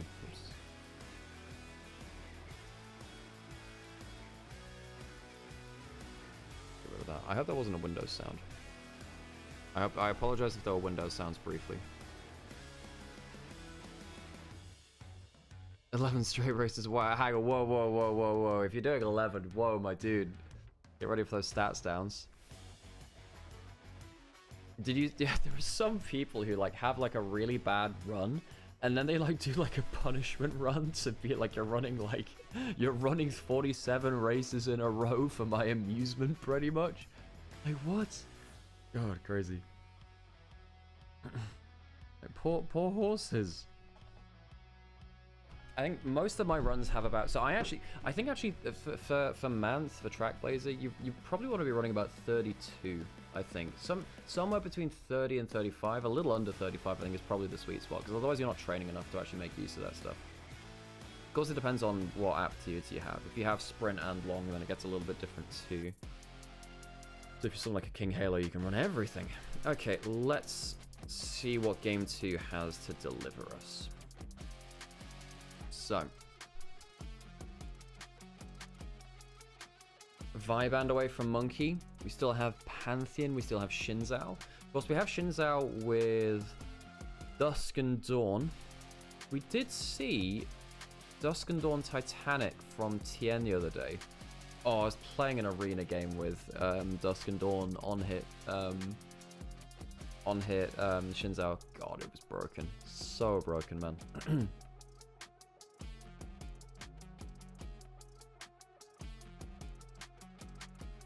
45 to 50 races? Wait, for team trials you do that? I didn't realize that, gosh. I mean, for parents I understand that, but for aces, gosh, didn't think that. Yeah, I actually think 35 is a little too high, actually, for man a lot of the time. Jesus, that's crazy crown stealer. That's insane. I know someone is top 100, but we don't have it on like a... Well, I have a different plan for them. Anyway, right, Ash Ferris Band away. We still have the Lucian in terms of powerful bot lanes. We still have Lulu as well.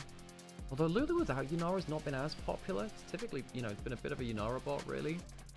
And Lucian is banned. So we've got triple bot lane bans from W, though technically the Varus is a flex. Shinzo and the Vi are both gone. So Pantheon is the last remaining, like, top tier jungler. You have Ryze Then Rise and then Pantheon later, or Pantheon then Rise? Which one's more valuable? Oh, hang on. Ezreal's really big for both these AD carries too. With so many AD carries banned, actually, Ezreal gains a ton of priority. If you lock in the Bard, you're probably looking at Caitlyn because the Ezreal's going to get snapped up on 1-2. So if you lock, I think you want to lock the Ezreal, really. I think the Ezreal's the better part of the duo. Now, you can Caitlyn Bard for about I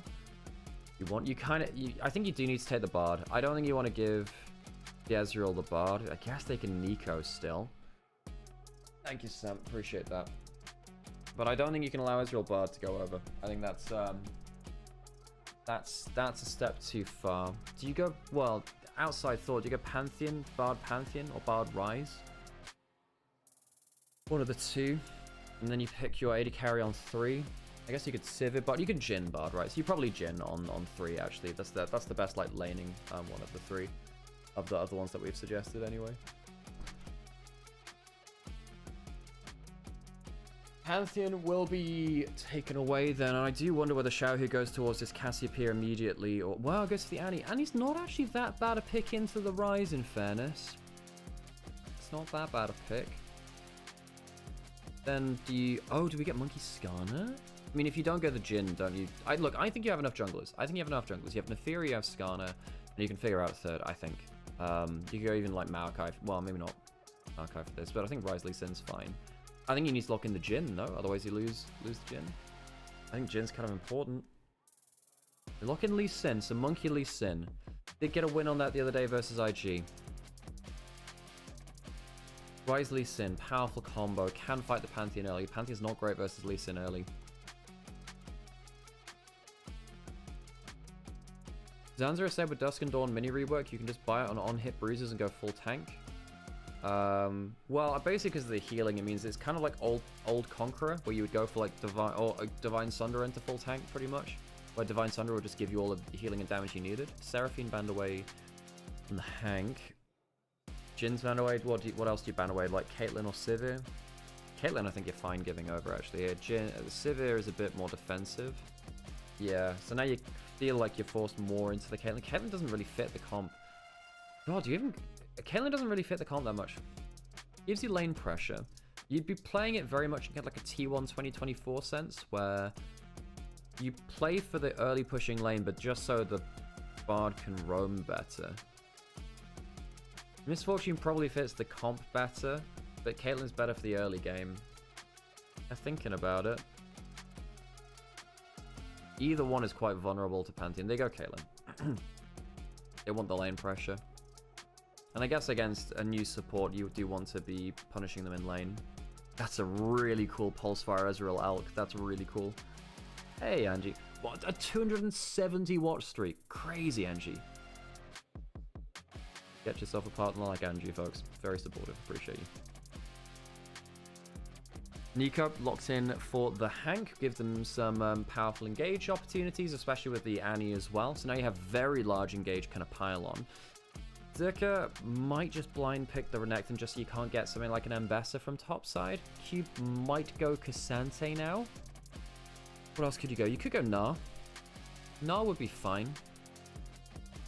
And Cube's been playing okay the last couple of days, actually. And Cassante was pretty good yesterday, too. Goes towards that. I mean, it's a tank top lane pick, which he's typically been very good at.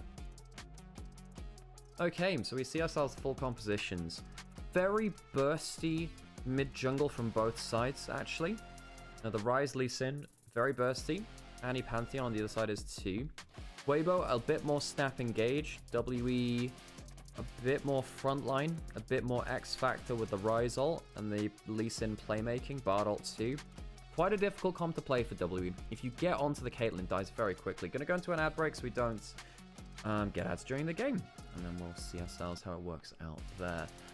Weibo. I mean, the early power is pretty strong. Their one-item spike, very good. On the other side from WE, bit more of... Well, they do have one-item spike. Lee Sin's good at that. But 2 items from Rise, from Caitlyn, from Cassante even. Pretty damn good. Coaches will fist bump and we'll get ourselves on our merry way.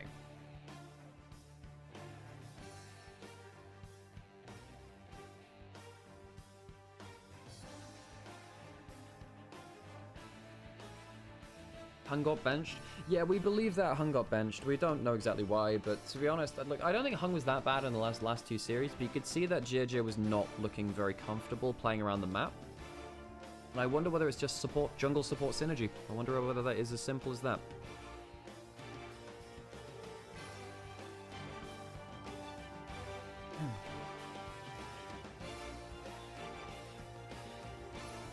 On to the rift we go. Game 2.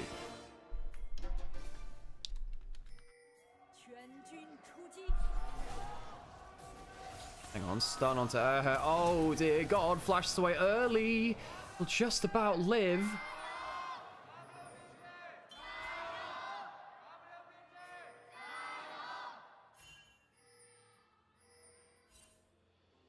Close run stuff, to say the least.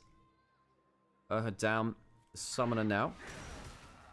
Not exactly sure what happened there. I guess it's because you can see that the wards are put down onto Raptors. Xiaohu's starting with stun as well. Not been the best series from her. The first game didn't really land the engages they needed. Although I think that was more of a team effort, really.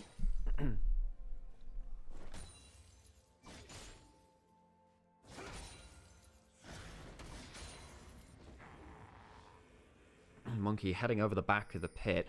They think he's going for a full bot side clear. This is really intelligent. Now he knows there's a ward on his Raptors. Monkey is such a good early pather. Jeja's going to go for top side into bot side. I think that Lee Sin ends up getting blue buff and Gromp.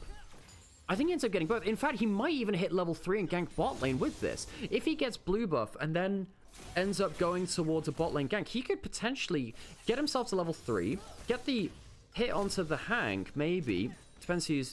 Probably because he won't have the extra mobility. Yeah, he's going to hit level 3 before Pantheon is even closer. He used his smite on blue buff to speed up his clear. He's going to get level 3. Let's see where the Q from the Bard lands. He lands that. It's pretty much a certainty. He might go for the Q flash, actually. That would be the time. Monkey hits level 3. Here we go. Here's the play. Can they get the Hank here now? Where's the Q? Coming through. Q misses from Monkey. It doesn't have the Q flash. Ends up forcing them back for a quick trade, but Monkey should have gotten way more out of that. Does he go for a recall now? Pantheon might contest him as bot camps now. They need to actually walk down into his bot side and see what happens. His red buff is now going to get contested. I mean, Monkey gets 2 camps away. Jeja, does he get anything back? I mean, Monkey doesn't have red buff for regen. Smites away just to make sure that there was nothing crazy happening there. Jeja will start up the red. Smite used from Monkey now. Walking over his Bard. The Hank. Good damage onto him from the electrocute. Yeah, you have to leave your red buff. That sucks for Monkey. Could hit that Q. Does anything change? I wonder whether About should have just... Well, Erhard couldn't flash for the confirm of the play, I suppose. It's still going to be a camp up for Monkey. Pantheon going for something on bot side, maybe. Do they go for a full dive? They're looking for a dive on bot lane. They're looking for... Observers need to go bot lane right now. No, the recall came through. So now Jeja's a little bit... Well, what does he do now? Lee Sin looking potentially for something in mid lane, because they think he's going to be on top camps. Going for his Raptor respawn, because that was his first camp up and available. So Monkey's now going for Raptors to make sure that Jeja can't get that camp steal away. Even top side. Kind of an interactive top laning phase here. Pantheon heading up towards... Hang on, you should know that top camps are like completely available for the Lee Sin, right? The Annie could roam over as well. So, yeah. This would actually end up being a 3 buff technically from Jeja. Make it stick. Is the Lee Sin going to come over? Oh, there's a Renekton. Well, there's a Renekton there. Monkey does have Smite, but I don't think he wants to fight in the 1v2. So this would actually end up being even camps from the early game. Sees the blue buff going over now. So it's actually going to be even camps from the early game, or even enough. Monkey slightly ahead on terms of camp respawn, but Jeja's camps are actually up, so... Fill me in, Scotty. What happened in the level 1s? So, Ur's flash got blown because they were contesting in bot river, and Xiaohu got the stun onto him. It was a bit of a clump up. Monkey went for Raptors, faked going bot side clear, but then crossed the river to take blue Gromp and then gank bot lane at level 3, but he missed the Q, and they didn't really get anything. Yeah. They didn't really get anything out of that bot lane. So then it just kind of became like a, well, camp steals for camp steals. So it's actually ended up being fairly even in the early jungle pathing. Good to know, good to know. I see we've got the Caitlyn Bard versus the Ezreal Nico's, also very aggressive, volatile bot lanes as well. And Monkey on the Lee Sin, always a joy. He has always been an enjoyer of the things like the Pantheon and the Lee Sin when given the opportunity. Good stun there from Shahu, just full sending with a level 6 diff, looking to get a bit of a chunk. Nice damage onto Elk on that bot side as well, who did have the barrier. But they didn't get the trap though. To get the trap there, then that's actually like half his HP through the barrier too. Monkey down him. You spot that. Magical Journey coming over. There are flashes available for both of these. Cube is flashed away from. Lands from Monkey though, won't follow up that Sonic Wave with the Resonating Strike. Would be a little bit too much, I believe. Flash to flash, I mean, Wave are okay with that, considering the amount of pressure which bot lane has been put under. About is on a Caitlyn, he's not too far ahead, or in fact he's not ahead at all. Does have the Cull, trying to you know, get himself that extra kind of bank for later. Both mid laners, oh no, they're not going for the Deathlight Touch actually, both of them. It's the electrocute for Shahu and then Deathlight Touch for Karis. Ult top from Zerka. Gonna look for a potential path maker. Doesn't quite get what they were hoping for there, I think, in the grand scheme of things. And Cube will need to continue backing away. Has got the footwork, so we'll be fine. Means that he's very, well, he could actually get killed by Pantheon flashing over is the thing. Cube, well, I'm a little bit afraid from him here. Flash onto him from JJ would kill him. His W's coming back up his Cube, so you can use that, charging up. Does he have to give up the full wave? I think he does. He doesn't want to die for this. Goes for the all-out. Does end up going the W onto the Renekton, but I think he dies here anyway. We'll see. Clears out a fair amount of the wave at the very least. Stacks up that Q3. Can maybe look to pull someone back. Doesn't quite get what he's looking for, but the flash away in the grass procs enough. And now actually, here comes the Realm Warp. They can look for that Realm Warp play. You're absolutely right. Warning the bush. They know what's going on. JJ tries to shield vault in, but he's just dead. Cube with a massive outplay. I thought he was dead to rights. I thought, well, he's either going to have to lose the entire wave or he'll die getting half the wave because he just wants the XP. He does better than that. He ends up outplaying under the turret. I thought that JJ 100% had the damage to kill him, or at least Zika, but they couldn't finish the kill. Ends up being Monkey picking up first blood from that, and Q picks up the wave as well. He's still behind 10 CS, but he picks up at least the XP from it. He ends up using the all-out to refresh his W cooldown, which ends up meaning he has another way to go unstoppable. That is so important because it means that the empowered Renekton W doesn't do enough, kills the last minion under the tower just about, and then of course they've spent too much time there. Everyone else runs up to the plate. And then we come back to life. Now Zucker's getting dived, gets slowed down by the Tempest Strike, and that is enough to get the kill with a little bit of follow-up. Well done there to ensure that they continue to put pressure onto Zucker, who just had his own dive fail, so it feels a little bit rough. Make no mistake about it. Cube went mid to hold the wave there, but will now get to go top.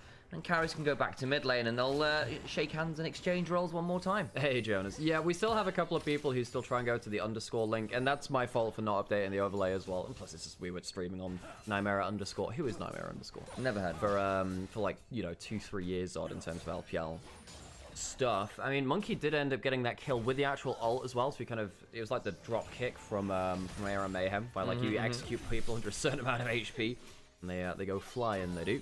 Monkey 2 kills from this early game. I mean, the early pathing was not as successful as he would have wanted it to be, despite how ambitious it was. He kind of came out even from that. Now he's 2 kills in.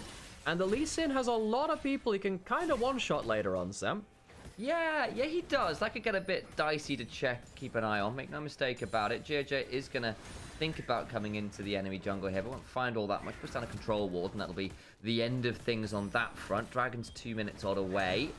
Grubs up.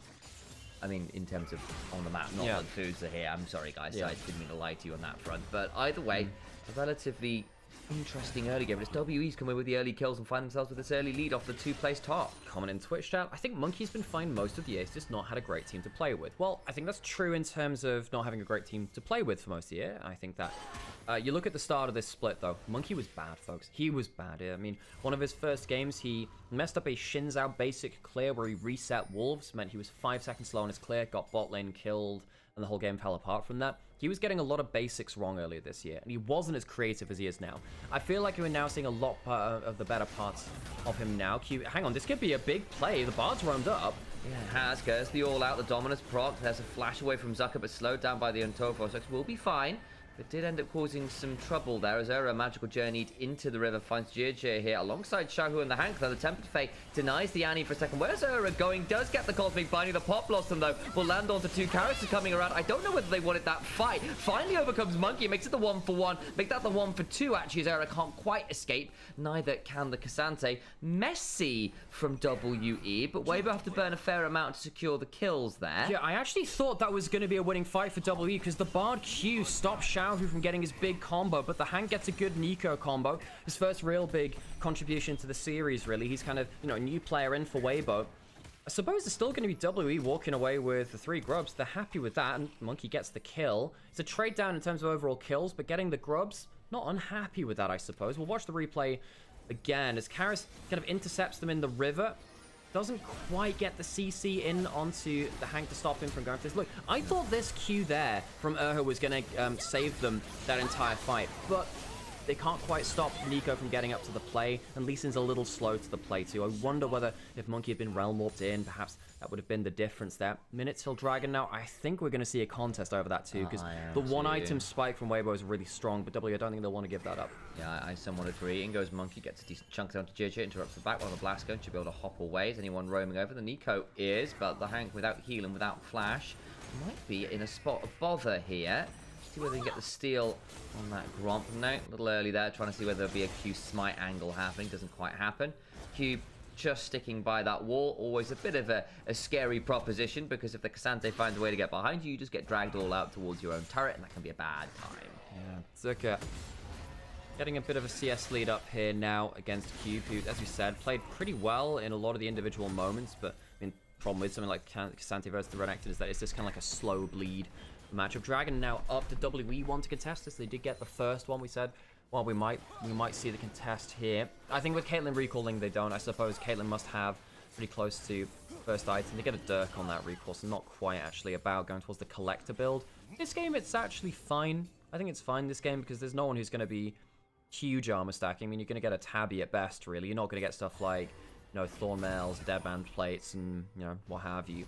So he's okay with that, I think. About to cash in his cull, actually. Just needs one more wave of that. So it's a dragon apiece. W choosing not to fight right now, as they know that Weibo's power spike kind of just around the corner. Yeah, might be the way these things work. Couple wards in the river for both teams here. The control ward and the dragon pit giving Weibo a fair amount of information. 4 minutes until that next dragon. The second one there claimed by, I want to say, Weibo Gaming, actually. So they managed to find that at the very least. The what? Second dragon was claimed by Weibo, I think. Yes, yeah, because we were talking about whether it was going to be contested or not, and W chose to not go for it, so Weibo got it. Yep. And a brief brain fade there. It didn't quite stick in there. I was like, I'm fairly certain that was Weibo. Zuka will slice over the back of the wall. About has cashed in his cull now, and of course Ezreal, not really a cull builder himself. Karis and Monkey, trying to find something on the map. Rod of Ages not quite completed from Karis just yet. You don't mind completing it a little bit later on Rise, because you'd prefer the later activation of the 10th stack of the Rod of Ages. As long as you get gold, you're okay with it. Most of the time, we used to say Rod of Ages was quite a time-dependent item, but I think nowadays you really do just want to kind of get the as much XP out of it as possible. If it takes you from level 13 to 14, not as valuable as level 14 to 15, because it does take you a full level, which means that you gain technically less raw experience. And let's be real, you kind of are very happy to get to level 50. You know, you are going to get to level 15 in a game. It's very rare that we don't see that happen these days. Potential look topside again. Karis around with that realm warp potential, but don't want to look for a dive. So the roam up the river leads to just a quick reset. There is a ward, interestingly, down in the enemy jungle there that was kind of a little bit of a early warning system for any jungle shenanigans. He just holding this wave mid lane for Caitlyn to pick up as she comes to sit in the mid lane. Hang on, bit of a player and a Monkey gets shield vaulted. Tempered Fate buys some time, but the Pop Blossom to follow likely means Monkey will die. Kicks away, ward hop out, but where is he going? He's got nowhere realistically to run. Can Q to the blue buff. Grand Star fall the other direction. The Great Escape is on, and can Monkey keep roaming? Where's the Hank? Does he land the root? Does land it, and Monkey ward hop away, still trying to run. Has got himself an arcane shift. Karis can't body block in time, and that's not the longest magical journey until Era, I think, may now be in danger as well. Has to flash. The Tangle Barbs land, and double Cosmic Binding buys a little bit more space. Karis, I wonder whether a flash there saves his jungler. I'm just putting that out there. Oh gosh, it is really, really close. Urha very nearly saves Monkey's life, because he ends up, you know, getting that ult onto the initial combo, a Q as the Bard ult times out, and then very nearly saves him at the back end of it too. Has to blow both the summoners on the retreat. Monkey just a little too far, and that's actually a, you know, it's a shutdown going over Sam, because he had 3 kills. Weibo picking up good gold, and you can just see that WE, while there's some good creativity, I mean, this is still a 1-9 team. The execution isn't quite there, and while they've had a decent run of form recently, it does feel as though WE haven't really, you know, it's not like an explosive growth. It's not like miracle levels right now. It's just, you know, taking some games off of some struggling teams. I suppose the JDG victory, well, not victory, but the game 1 victory was a little bit different from that. The Hank, great plays on the Nico in that last one. I think that he's actually had a pretty good game from him. You know, game 1, I think he was passenger, very much so. This time, some really good plays on the Nico. It feels like they're quite reactive. On the whole, it's kind of reacting to what W is doing, but he's doing the right reactions, which you should still praise him for. New player coming up from the LDL, because Hung has been struggling an awful lot recently. This time, I think he's had a much better impact than game 1. Yeah, great roots there, to be fair. I think the Pop Blossom being a little early there kind of allowed Monkey to jump out of that Tempest Fate, so that's the one little blemish I'll say on that play, but in what was otherwise excellent Nico showings. We'll note, though, that Elk and the Hank did blow their flashes, and that could be problematic when we've got a Dragon in a minute or so, and the Ezreal and the Nico flashes are relatively valuable. Not, of course, that the Lee Sin's isn't. I hear you like an insect every now and then if you're playing the Lee Sin, but still worth knowing. Hey, Bard Flash, pretty important too for the Q flashes. I mean, has not really been able to do that very often. You can see that Xiaohu really trying to stop the recall coming through from Cube in top side. He was looking for it just before then. JJ spotted on top side. Knows he was spotted, sees the ward die. Just he goes through there. Might be able to spot the blue trinket. Not sure he's going to spot the other one, which is deeper into that red buff. Monkey hanging around mid lane. Nico and Pantheon both heading towards mid lane now. Collector done for about be the first item. I guess into this game, it is a relatively squishy comp on the whole. Yep, mentioned that already. Yeah, so it's not like the worst opportunity to build a collector, but does really want to make value here as the Rocket Belt out of the Tempered Fate from the Hun. Going to try and turn around that's good. with the Pop Blossom. Gets shielded though, and that makes it the 1-for-1 as the kick back onto JJ, well away from his team. And unfortunately, the outplays from the Hunk still don't lead to any real saving of lives. Yeah, the problem is the follow-up is much better from W than Weibo at that point, and with the jungler dead, that should be Dragon. They might look towards Zerka, actually. I mean, Monkey... There is. They're going to go for the 1v2. Zerka probably... Hang on. Caitlyn's going to have to go intercept now, I think. He's going to try and teleport away. He hasn't got the kick, so he can't cancel. Caitlyn ult cancelled on the other side of it, teleporting top lane. The Q3 not going to... That's not bad. They're actually popping the Dominus. Wow. Wanted to make sure that he was safe there. Gets the top lane turret. Good escape there from the Renekton. And went looking for a bit more than they could chew off there. Won't quite be able to find it. Monkey will take out this dragon, but took a little while to do it. So realistically, actually, might cost that top side of the jungle here. And I think Monkey, with those extra couple kills, would love to go back and buy an item here. Not going to happen. Look at this replay here as the Hunk gets attacked and tries to outplay it best he can. It's not a bad attempt. Sorry, was that the Hunk? I think the Hank is what I said, but with a weird accent, is the honest answer. Yeah, I mean, the thing is, the Protobelt still gets him killed because he has to go into the play. So it ends up being, you know, 1-for-1 of support, but then obviously the kick's there from Monkey. So it still ends up being a good Tempered Fate from the Bard. It just ends up meaning that, you know, that if he'd cast it a little shorter, chances are actually the Protobelt could be used to escape it through the back part of it, and you could get out to safety. Despite dying, I think actually quite happy with that one. Maybe a magical journey overhead. Shieja does have flash. Do you want to go for anything more? No, just stops him from stealing the blue. Maybe the Hunk is like the Rift equivalent of Baywatch. Maybe that's what's going on. Maybe Rift Watch. Yeah, if they end up getting like the you know, the fusion earrings from Dragon Ball. If they get Hung and the Hank, maybe then we get the Hung. Or the Hung, I suppose. No, that is a very different genre, Sam. I mean, we did have PP God in the league, so that's you know. True. Oh God, we have PP God versus Hung. You know, like that was a small matchup. He really likes putting laundry away, Sam. You just got to just hang up the clothes. That's what it means, right?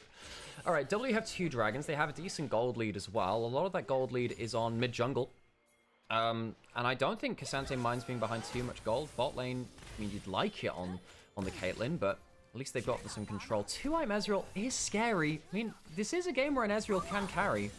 He's gone for the Gluttonous Greaves as well. No ability haste option here as well, so really wants that up front Omnivamp, and I can sort of see that this game. There's going to be a fair amount of poke and upfront burst coming your way. Yeah, it does add the extra Omnivamp as you get takedown, so it'll be on about, what, 7% Omnivamp right now, and it does apply fully to your Qs, importantly. So you can see that, you know, 2-item spike, kind of nasty. Has the red buff 2, jumping onto the clone, so nothing special there. Monkey, the 2 items, the Black Cleaver, not going for something like the Eclipse. Wanted a bit more upfront brawn, forcing the Renekton away from the tower, so Karis will get some more gold for himself. And we'll make that happen. Very nicely done. Sam, this Lee Sin has 100% kill of the kills of his team. Keeps rocking at Xiaohu. This Annie can't fight this, by the way. He doesn't have any percent HP damage. This will be just a bad time for Xiaohu. Just get the stump, but there's still a Q3 available. I wonder whether... Oh, that's unfortunate. There's still going to be a bit of a turnaround here. The Grand Starfall as well makes it something of a bait. Flash away. The Black Cleaver will do as a way to shred some armor. Jumps on in, tries to Pathmaker away, but it does some work to make that happen, but just can't get far enough, and the flash is blown, and it's all a ruse in the end. Yeah, so when you don't have your W, you die quite quickly. So Xiaohu turns around for the burst.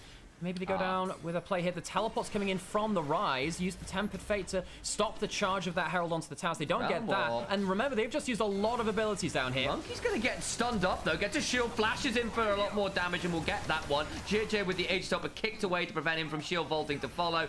Safeguard is there. Sonic Wave goes wide. Mike gets a turret on the way out. Wait. Drive away. No. There's a Q landing. Surely they get the kill. He does not quite escape. That was a valiant effort, JJ. I appreciate it. But it takes so long that About gets jumped to the mid lane. Oh my gosh, so it ends up being a 2-for-2 across the map with Cube dying first, About dying last, with JJ and Xiaohu going down in the bot lane. That was almost an incredible getaway vehicle, Sam. I have no idea.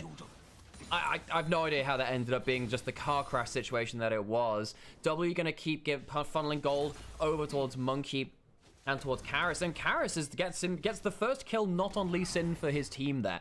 About sadly, so first game he was kind of the point of pressure for WE. Not nearly as much here in game number 2. Karis and Monkey have been pulling their weight though. Somehow, some way, Zucker managed to slide, I think it was over the Dragon Pit, and get past all the wards, so found a really good flank angle onto About, who thought he was otherwise safe. Again, that's not so much on About as much as great kind of pathing from Zucker, I think, was where that one worked out, at least if I caught that correctly. Either way, we'll have some reflections on this bot side play. So they end up heralding the charge from the Herald, and it means that the Herald doesn't charge up the getaway vehicle again. Monkey ends up getting the flash forward for the Sundered Sky. W's to decide to avoid a Pantheon Q and get the shield as well. And then JJ is just completely screwed. He kills the turret to refresh the Herald's charge ability, and that almost gets him out to safety. The Q doesn't quite connect because the Herald knocks him up, but it does get him into range with the flash there from Karis, at least, to secure the kill. I was wrong about Zucker, by the way. He just dropped off vision and then just sat there for 30 seconds and then came back. So it cost him like a wave and a half top lane, but did kill About for it. So I'll give that credit where it's due. He did manage to get a fair amount out of About. That makes things interesting with WE. I've got potential soul point here in 5 seconds. I'll be playing around this chunk through the river. Elk will tank up that initial ace in the hole, but has got that Omni Vamp, so maybe that will be enough to offset that early chunk. That was really scary from that Bard Q, actually. If that had hit, that actually could have been just a dead Elk. That was scary as heck. See, he is starting to heal off of these minions, as you were saying. Just have the pop running too. Dragon up now, 2.5k lead for WE. No flash on some key members, though. I think WE need a lot of these flashes to work.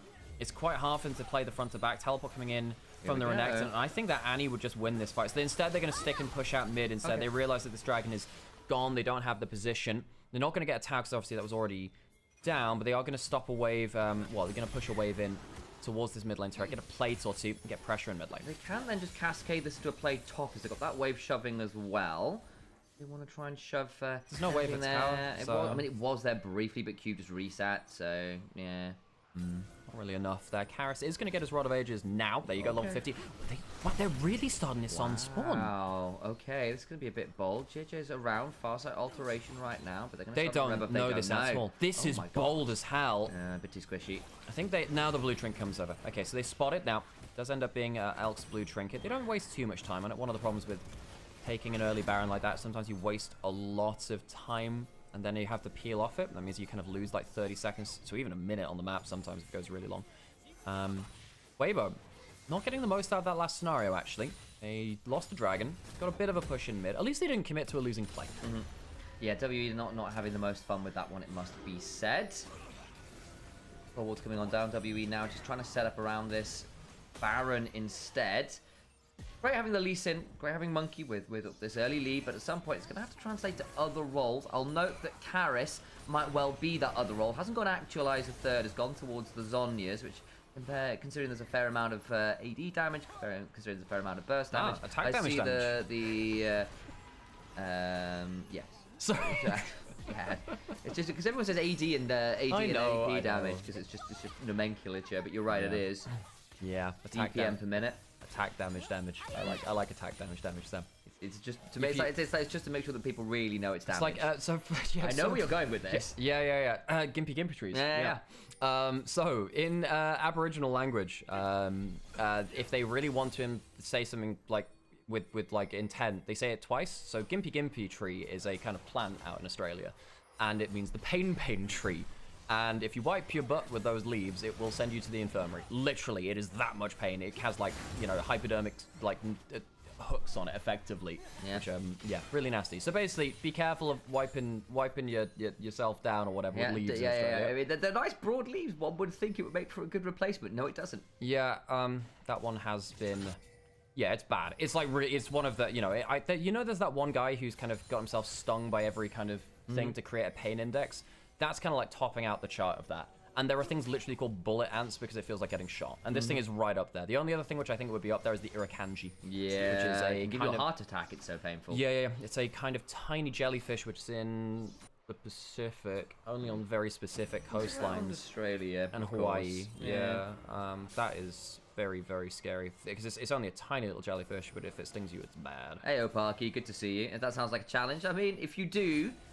Please record the response because it will be very funny to me. And please record your last will and testament. Yeah, that's fine. Okay, so the game slowed down, which is why we're allowed to riff like this, really. Dragging up in 2 minutes. We've got 2 items for everyone across the board. 3 for Elk, actually. About Monkey. Not too far behind it. But yeah, Monkey has Death's Dance, so it's a lot easier for him to kind of go into a play. We've got to teleport behind Elk. They really want Ezreal here. I'm going to try and keep jumping onto him, and he gets kicked into Paris! And he's going to likely die and does. That's unfortunate. The Hunk's trying to survive out on the other side. I was like, we'll once again mispronounce that name slightly. They have blown up the Caitlyn, though, so it becomes a 2-for-1 for now. It was pretty close. Ended up being, her trying to go for a Q flash to save his AD carry. Couldn't quite get it. Q3 missing from Cube. I wonder because the Hank dies as well. You're right. I wonder whether WE can have a big power play now. They could push up mid lane very quickly. I don't think they have the Baron damage without the Caitlyn, though, to do that. Normally, I'd say, Lee Sin's actually pretty good at killing Baron because the single target's very good. They'll get themselves a turret off of this, though. They'll get vision control around the bot side, but that is just disaster for Elk. Great pickoff from Monkey and Karis onto Elk, who was very far away from the play. I guess About just ended up being too out of position.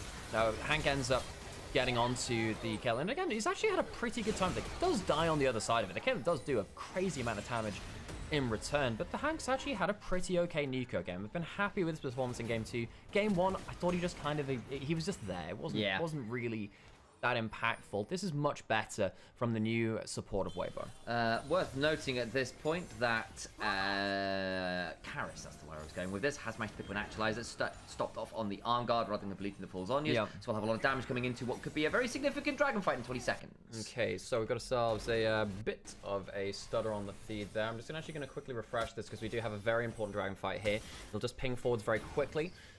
Okay, so Weibo looking for the approach into Fog of War. Teleport to get Zuck into a different angle. They're trying to go into Karis, who flashes away from the Annie. Oh, the Tempered Fate comes on through, but denies any additional follow-up there. Can maybe look for this turret, though, can Weibo Gaming, and Karis backing towards his Raptor Camp's got no flash to work with. Had to be a little bit careful there. Zucker with that teleport shield makes him a little bit scary, but gets slowed down. Then he gets Rune Prison, has to flash on out as Cube went looking for a pullback, can't quite find it. That is absurdly good from Karis. That is absurdly good. He flashes away from the snap engage of the Annie. It's pretty telegraphed, but it ends up being so important. That's going to be Dragon to the side of WE. What else will it be? Weibo might actually go for a Baron start.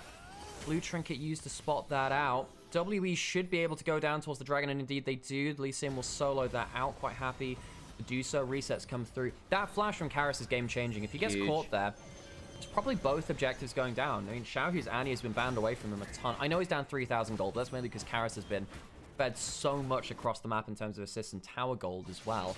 Also ended up getting a lot more farm, because I think a lot of Xiaohu's farm has been dedicated elsewhere. I'm not actually going to say that Xiaohu is behind this gold because of, like, his own misplays. I think it's because of decision-making from Weibo. See that Zucker has been getting a lot more, for instance, himself than Xiaohu in terms of those solo laners. Weibo, if they'd gotten that play, I think they would have sealed out the series right there as it stands, though. I mean, these are two of our struggling teams in Ascend. WE are really pushing Weibo, and they kind of have to. I mean, they should have won that last game from a lot of positions. They had Infernal Soul in the gold lead. They should have won last game. I think you're completely right. I think that their late game coordination was not as good as Weibo's.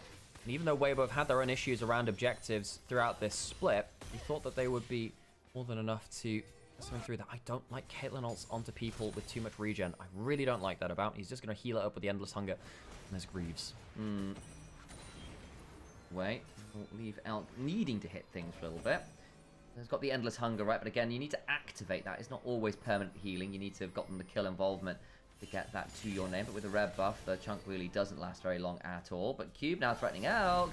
The Arcane shift away, but there's a Realm Warp. Tempered Fate forces an awkward reset. The Sonic Wave lands, and Elk can only dodge so many things. Flash and a kick with the Insect, and a little bit of a ward hop shenaniganery will do all you need to get another wonderful work from WE to force Elk into a no-win scenario. I love watching Lee Sin in pro play. The Insect goes hard onto Renekton at the end, gets 2 kills. Pantheon is alive. Do they have to look for a steal? I don't think you even can. There's no Pantheon. There is a flash on him. They could ult into the pit. Choose not to go there. Fantastic plays from WE. Feels like that creativity, which we knew from them last year, is starting to come back in bits and pieces. 8 kills on Monkey Sam, who took a break because he was kind of mental boom display. He was playing poorly, and things were just not going well for the team. Monkey's been exceptional now, on his way towards the GA. Does have the Death Stance. If he gets burst here, he will be alive for a little longer. Has the Death Stance burning on him. Jump away there. Shahu left alone. Managed to run for now. Is there a TP behind? There absolutely is. Over comes Cube, who's found himself on that flank angle. Good work from him. Jir's about to get hit by a true shot barrage. Well, not it's WE, but either way, it's a 21-gun salute from the AD carrier, who's nowhere near to help support the rest of Weibo Gaming. I mean, Jir just melted. Actualizer activated. Karis melts him. 1-0-11. A great game from the mid laner too of WE. It has been a mid-jungle performance from WE. I mean, I think O has also had a pretty good game on the Bard too. Not always worked out in his favor, but you can see that decision-making working well. Sam, they will win this game. They should have won the last game, but this time, this is much more confident. WE marching towards the base. They've got to do a lot of wave clearing here, but between a Renekton, an Annie, and an Ezreal, I just don't know whether they're going to have quite enough to manage the Baron minions cascading into the base. The floodgates have opened. Elk down to 10% HP off a random trade from Ura and crew. They managed to get a decent chunk back onto that Bard, who managed to run away. About here with 3, make that nearly 4 items, also very threatening, and he was really the person who did the damage there. Slight count on that is going to look for that Pop Blossom onto 2, but immediately Cube says absolutely not. Jumping into the backline with that Grand Starfall is JJ, but it just will not change the grand scheme of things to kill the Bard. That's not really the end of the game yet. Maybe WE have gone a little far, but they'll kill off the Pantheon, who really went in looking for a last gasp, and all he finds is that last gasp. A breath of life just goes down. Elk eats so much damage from about. The headshot lands onto the Ezreal, who's got Omnivamp and a Dreamer kick away from Shahu, away from the wave. The Renekton falls, dragged back with a Pathmaker. Nexus is bare, and WE will win another game in another series and threaten another series win. One more game to go. We get a decider. Weibo are in the trenches, Sam. They probably should have lost this series 2-0. We're going to a 3rd game in our first series of the day here in Xi'an. WE, they've had a decent run of form now. You know, taking a game off of JDG, beating IG, taking a game off of Weibo now too, and potentially the series. I think they have been the better team, Sam. I think that mid-jungle has been outperforming. And I think that also has been having some pretty good plays himself. I think that, you know, I look across the average of the team, W have been playing pretty well. Even Cube, a player that we very often criticized, has been having a much better series here today as well. Thank you so much for the gift subs there, Parky, again. Appreciate you. If you're sat here enjoying this content, enjoying watching LPL and learning about this region, the teams and the players, please think about dropping some likes, some follows, some subscribes. This is literally our job. We don't really have much of the work right now, so it does very much keep us in rent. We really appreciate you, and thanks for spending your time with us. Thank you very much. And guys, if you haven't already, please do consider following as well. That's a really basic thing you guys can do that just makes a massive difference. Those who've not done that already, if you're in the streams or in the YouTube chats, makes a huge difference. You can follow me at Initialise. Can follow Nymaera at Nymaera as well. Makes a huge deal to all of us that you kind of come and help us out. If you've got any cool clips, that matters as well. Oh yeah, Mecha. The call was supposed to be like they've won another game, right? They actually are winning games now, and they might be winning another series. Like, oh my days, OWE on the rise. But maybe I just phrased it poorly. Always possible. Not necessarily the cleanest scenario. I think that the wording was meant to be winning another game in another series, but I think it came across as winning another game and another series. And potentially another series, and threatening another series is what I was trying to go for. Yeah. Okay, I'm gonna go on a quick break because I've been sat at the PC for a little while. Go forth and take that break. I'm gonna do that, and we'll get an ad break. We'll watch the highlights, and we'll get on to our third game. Speaking of ads that are about to come on, if you don't want to see adverts, subscribe. Okay. That's the way out of it. See you in a second. I'll turn the camera off briefly.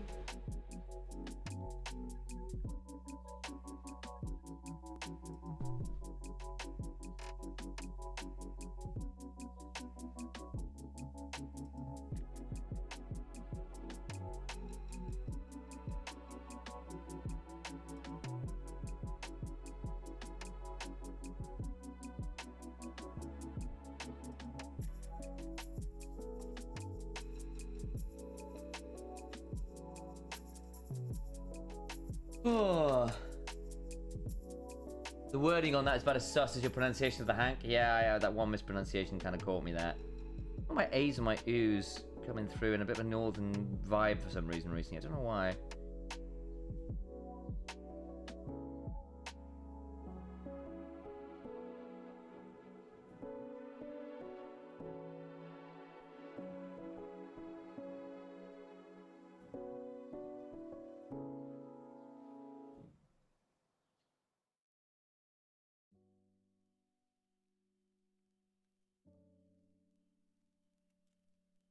I'm not helping. That's true, Parky. That's true. You're the hunk in my eyes, baby. Gotta steal you from Dean.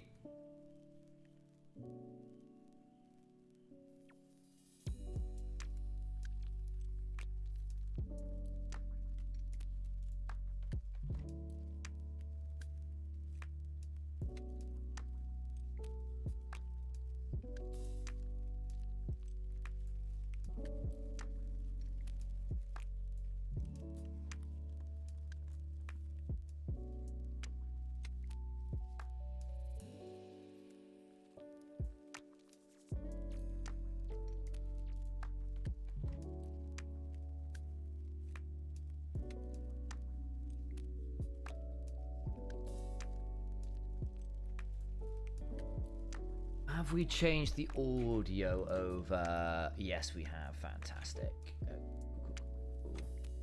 Oops. There we go.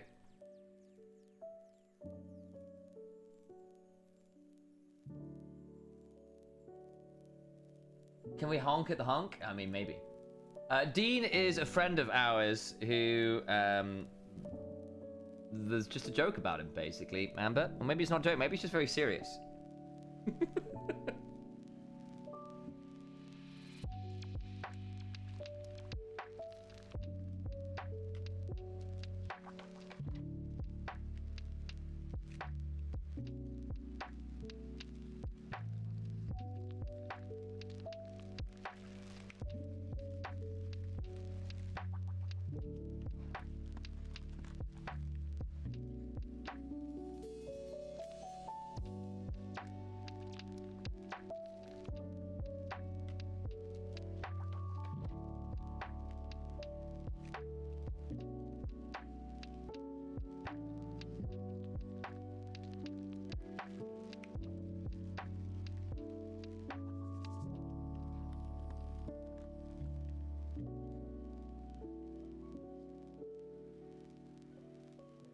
Oh, what a kick. Monkey's going to get MVP, isn't he? And I think it will be deserved.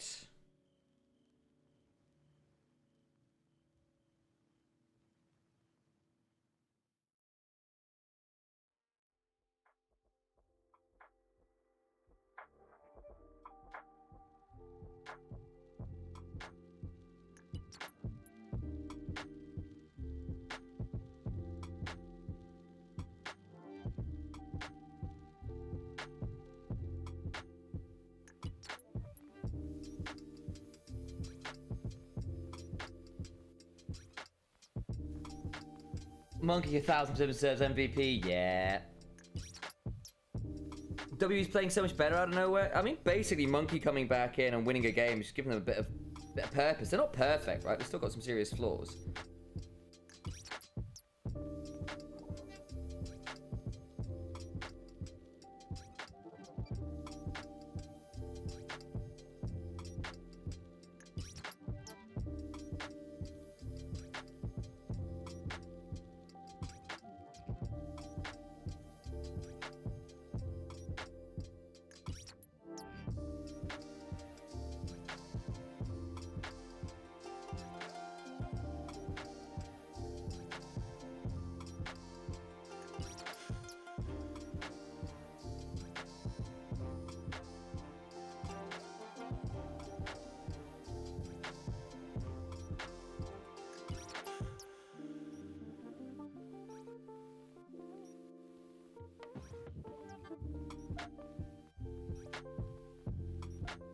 So he reversed the saying monkey on your back, very good. Yeah, basically. And he gets full votes. Absolutely so.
Oh, a few minutes until the next game.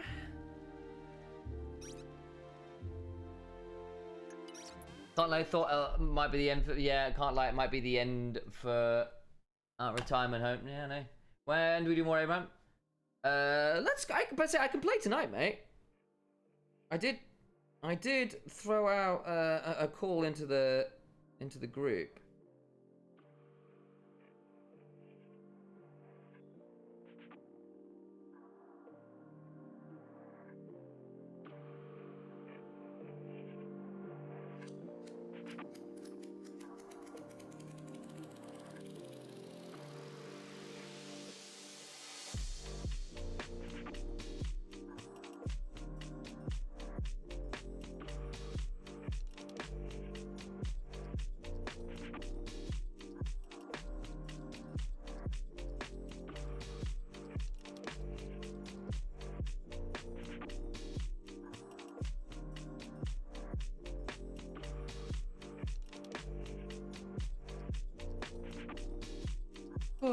ARAM gamers, yeah, there could be some ARAMs tonight, we'll see.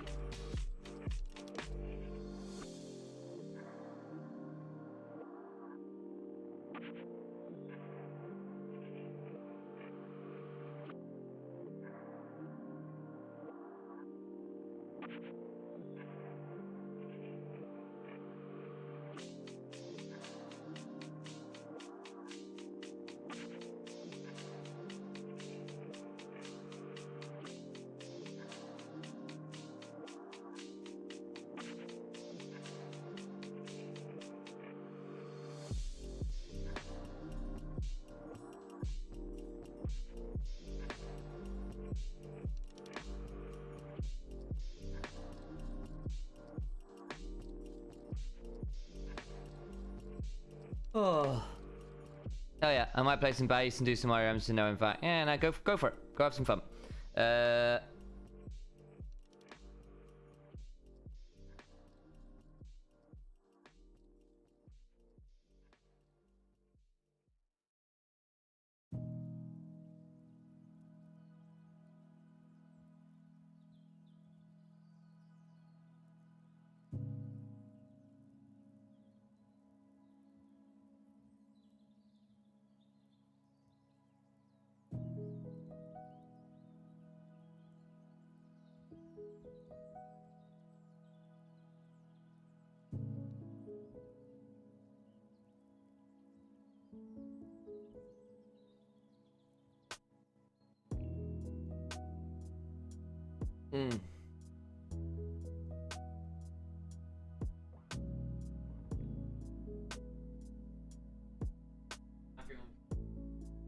Nice.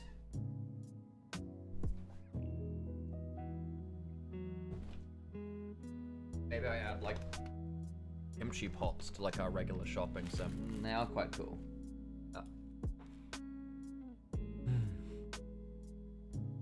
ARM gamers, we are ARM gamers. Although I am, guys, I'm ramping back up into arena. You were having fun with that. I had a Hecarim game with all the curse augments. Ended up having 1600 AD. Ended up having 400 ability haste, about 10,000 HP, and about 800 move speed. It was crazy. It was crazy. It was probably one of the strongest builds I've ever had. What else did I do? I had a oh yeah. I had a look, Pantheon is super fun in arena too, because you have the triple hit on your first dart. He was really good in the early sets of arena, because anything which like has an on hit is really good on his W. Right, and there's a bunch of things, and you just get a bunch of stats for free. So yeah, you are gonna lose your Meow Meow to the arena war again. I'm sorry. The battlefield calls. I didn't realize that was the nickname. Well, Meow Meow. Yeah. Meow Meow is just like whatever Angie like decides to call you at the time. Well, it's just what Angie likes in general. So Aatrox is a Meow Meow, as is Nocturne and Jin. And you. And I am also on that list. Yeah. If I start calling you Meow Meow with no, God. Thank you for this weapon of war, Angie. I appreciate it. I'm surprised that you didn't know about that already. No, I didn't. Oh, this is fabulous. Oh, yes. All right. Anyway. Oh, yes. Oh, dear God. Anyway, so, right. Where was I? Yes, Meow Meow. So, shut up. So, Pantheon ends up getting so many free stats, and you get triple hits, which are really, really crazy. So, what I ended up having was something like 60% armor shred, because I have 30% from ult, and then I had a Cyrilda's, which is like another 30 to 40%. Then I had about 100 lethality, and I had clown college, which means you have like Shaco craziness. I also had hybrid, which ends up meaning that you get 20%, or no, it went up to 40%. If you cast an ability, you get 40% damage on your next attack. When you attack, your next ability does an extra 40% damage as well. Yeah. So I would go Clan College, go invisible, hit someone with a W, Prowler's Claw, Duskblade, getting an extra 26% damage on people because of my lethality on low HP. And I also, because I was basically doing tree damage, I went Blade of the Ruin King. Yeah. So it meant that basically my Blade procs were doing tree damage because there was no resistance on them. So it didn't matter what HP people had. I was doing, I think about, by the end of it, something like 70% of someone's max HP before any flat damage came into it. And of course that was very, very high too. So it got kind of crazy. I one-shot a Cogmore despite having like a really awful play. I completely sprinted it, and I completely went. Well, yeah, thank you. I also had the Augment, which gave you Serpent's Fang and Grievous Wounds. That's quite good, actually. Because especially it was like a Cogmore Rakan. It's like with I think he had about 2,000 shields. And I was like, no, he didn't. No, you don't. You also don't heal. And I literally just one-shot the poor guy. Anyway, that's my arena gameplay. Arena is very fun. You should play it. It's a good game mode. It's going 3v3 next Tuesday. I want to play in like, by the way, Dums didn't know I was like super cracked at Arena, so now he knows, and I want to play in his next tournament. That'd be cool. So Dums, I think, will play. I think he's going to do a 3v3 tournament. Fun. I need to find like who I'm going to play with in that case. But I think you and Peng's not a bad duo. I was actually playing with Peng last night, because Peng is also going to be playing in an Arena tournament in a couple of weeks' time. So I'm going to be like coaching Peng how to play Arena. In fact, I might do that on stream. That could be fun. I'll see if I can coach Peng Arena on stream. Because there's like a lot to learn, and a lot of it is just a lot of it is so much about instincts, and it's why I think it's actually a very good game mode to learn Leaf in general. Yep. Particularly when you have big patch changes, you just learn about some random interactions, and you think, well, you know. So for instance, I went for like an on-hit action. I was like, well, I am applying double auto attacks, and obviously it doesn't work very well in League. But what happens if there's a crazy patch change and things change there? It's where we found stuff like, you know. On-hit Azir, and on-hit Azir is a thing, but on-hit Shinzao as well. Kind of crazy. There's a lot of builds you just don't think about. Augments change so much. Yeah, exactly. Because things change so much in Arena, you can't stand by what you know from League of Legends as a standard game. You have to train your instincts to say, this feels broken, and then work towards that. Yeah. Which is very good for when big changes eventually come back into League of Legends. You end up having the right instincts to kind of find out what's broken on the patch. Into game 3, Sam. WE probably should have 2-0'd this, Sam. That is a surprise. Yeah, it is, and it's the manner in which it's been happening. WE have had 2 good early games in a row. 2 good early games. In fact, we've been seeing a lot of good early games from them lately. Partly Monkey, the return of Monkey's given Karis, I think, a bit of a return to form. He's been a very streaky player, has Karis, but it does feel like I can kind of rely on WE's mid-jungle to be a legitimate threat again, which has been a significant amount of time since I've been able to say that. I think Cube has also been on much better form, less of a liability on the carries when they are pulled out, and hey, Ura has kind of been pretty dangerous. Well, I still think I've got a couple issues here and there with About, but mostly it feels like the players of WE aren't a complete wash, which was a worry for a little while in this split. Karma gets through bans though. Weibo debating picking it up here for the Hank.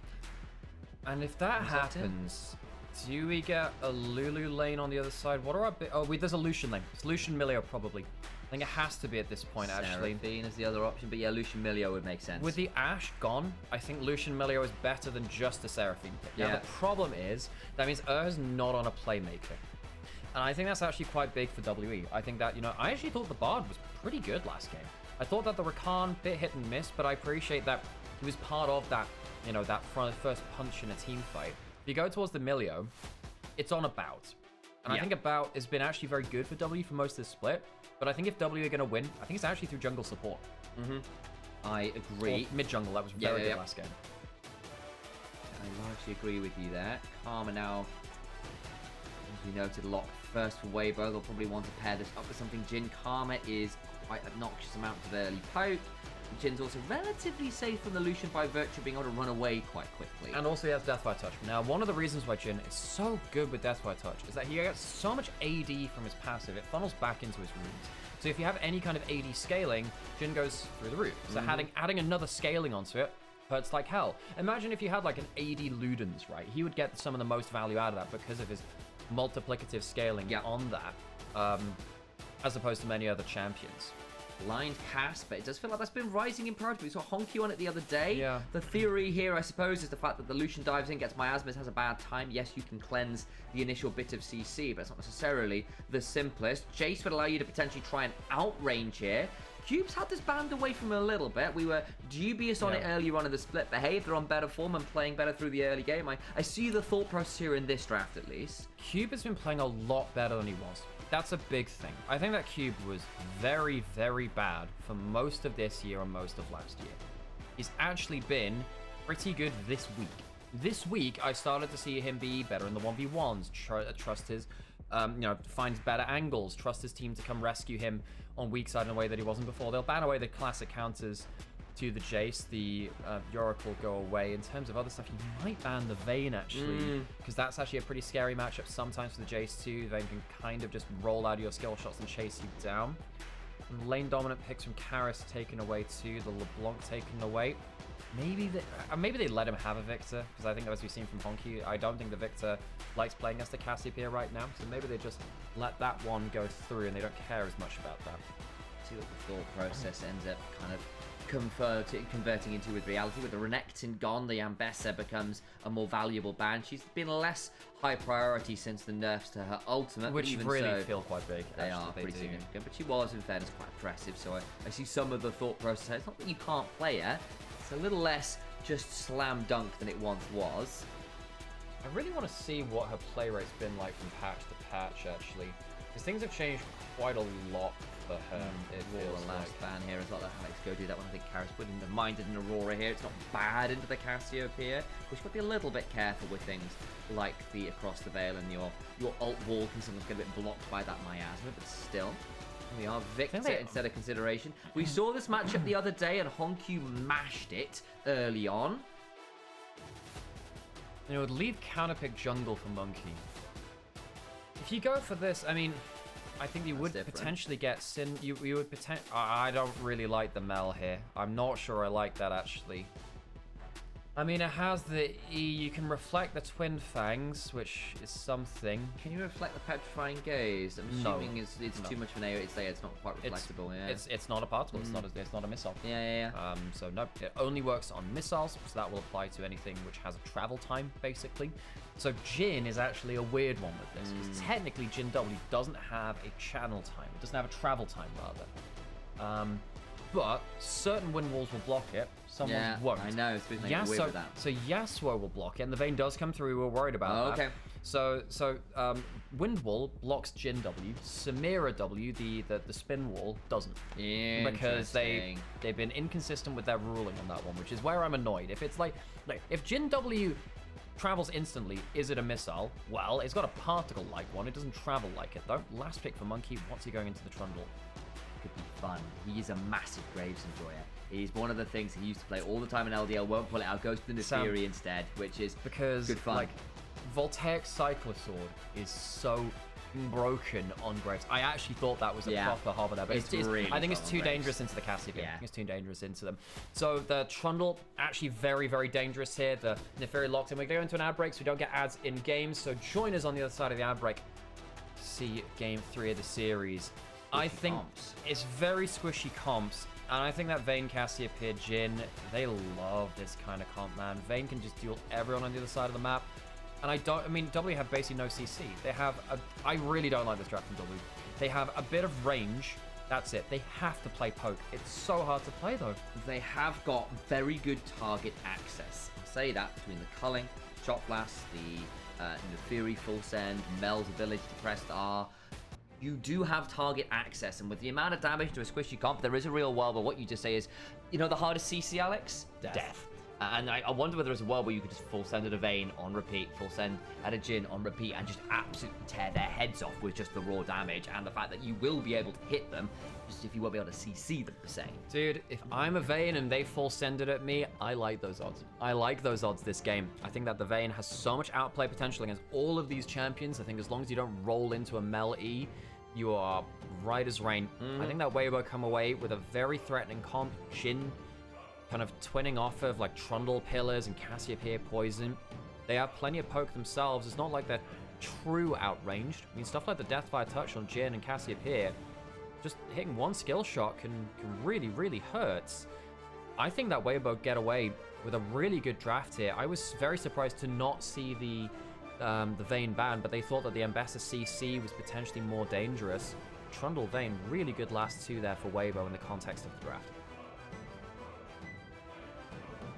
With John Alt and how he slows, and you only reflect one, the duration of Mel Shield is not going to last long enough to reflect two anyway, because it only lasts for like a second, or second and a half even.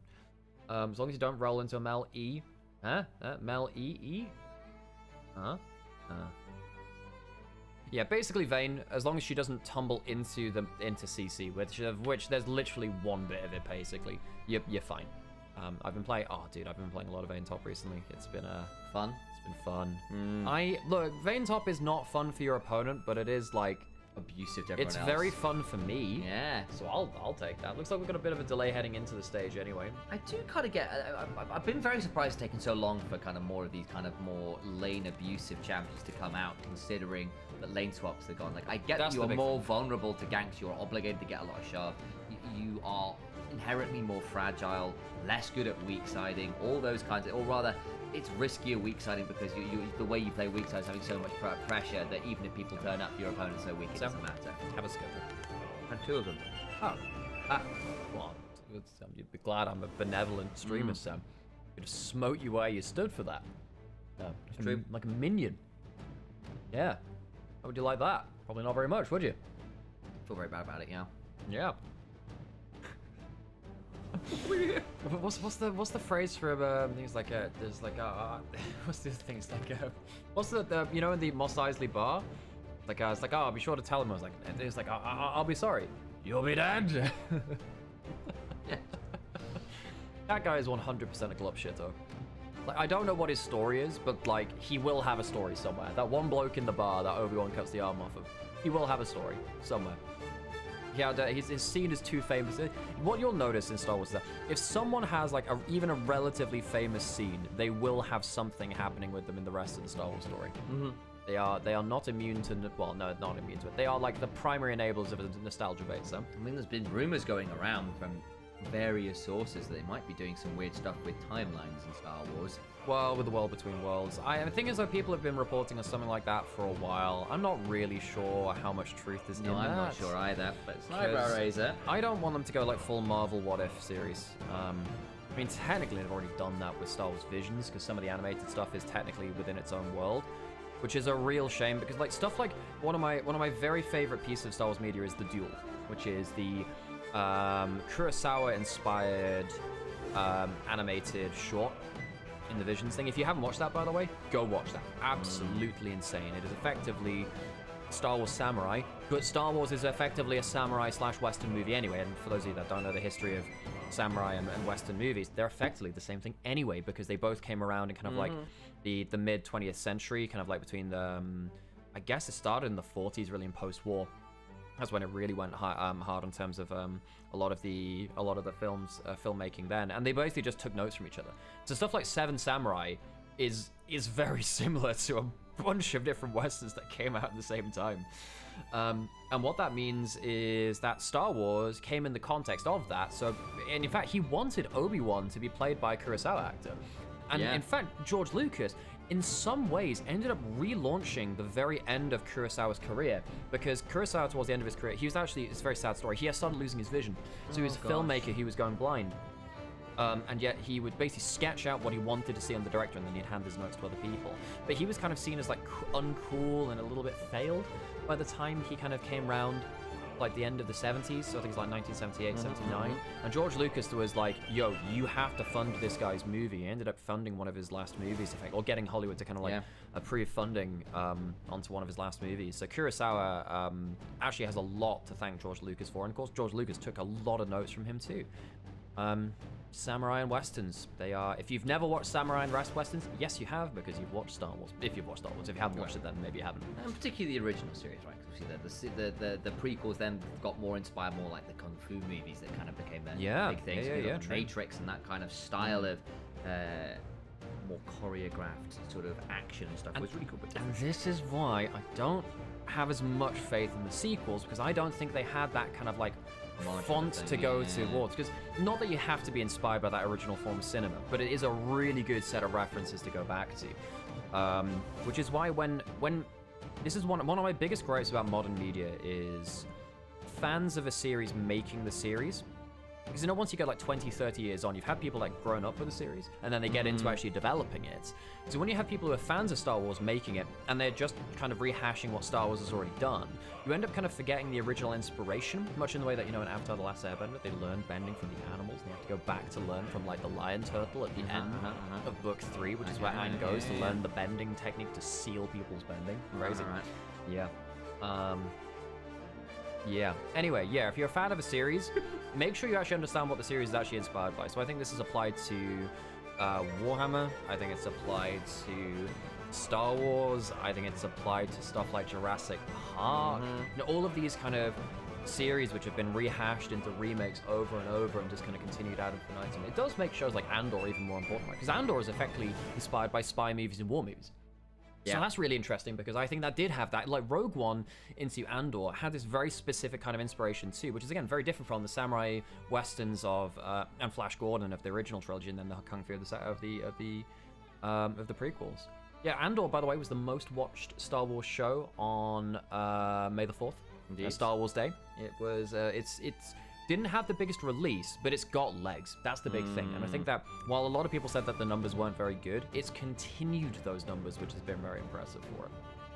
I've got anything more to yap about? Not really. I always do. I could yap a bit more. I'm not gonna lie. I'm a little bit zoned out. I didn't sleep very well. Yeah, me neither. I struggled to get to sleep. I just spent a long time tossing and turning. So I'm a little bit out of it today, guys. Probably why my speech has been a little unhinged. Happens. I played a lot of Arena last night with Peng and a couple of others. Playing with Kira as well, actually. How was Kira? He got some really bad rolls and left in a bit of a huff. He did say thanks to the games that left quite quickly. I was like, oh, poor buddy. He was trying to get Spatula and he couldn't quite get the 8 kills for it, so he was like, well, this is just so screwed. Oh, man.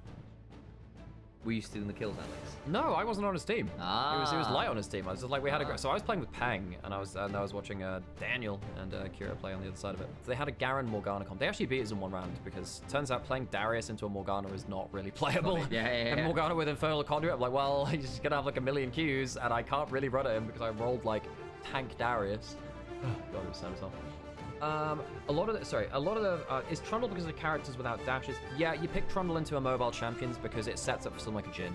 Trundle is soft engage. He's not hard engage, but with the pillar, you can block off terrain and you can allow someone else to engage. If you pillar someone into a miasma, they pretty much die. A lot of teams have been drafting Trundle when other teams don't have tanks. I'm assuming this is for the pillar, pretty much. Also, he's one of the best level 1 junglers in the game. So, much like Nocturne can just be picked, not just for his ultimate, but for just winning jungle matchups early, Trundle can be the same thing. So that's one of the biggest reasons for him. My older brother is working on a project with Disney as a costume designer. He's recently done the new F1 movie with Tommy Hill. That's really very fun. Cool. That's insane. Very cool, Michael. We in a pause? Yeah, WE are in a pause. Actually, so are Weibo as well. It's not just we in a pause. It's Weibo too. If it was just WE in a pause, it'd be a very one-sided. Yeah, that would be a bit slightly unfortunate. It's just a temper fate for forever. Yeah.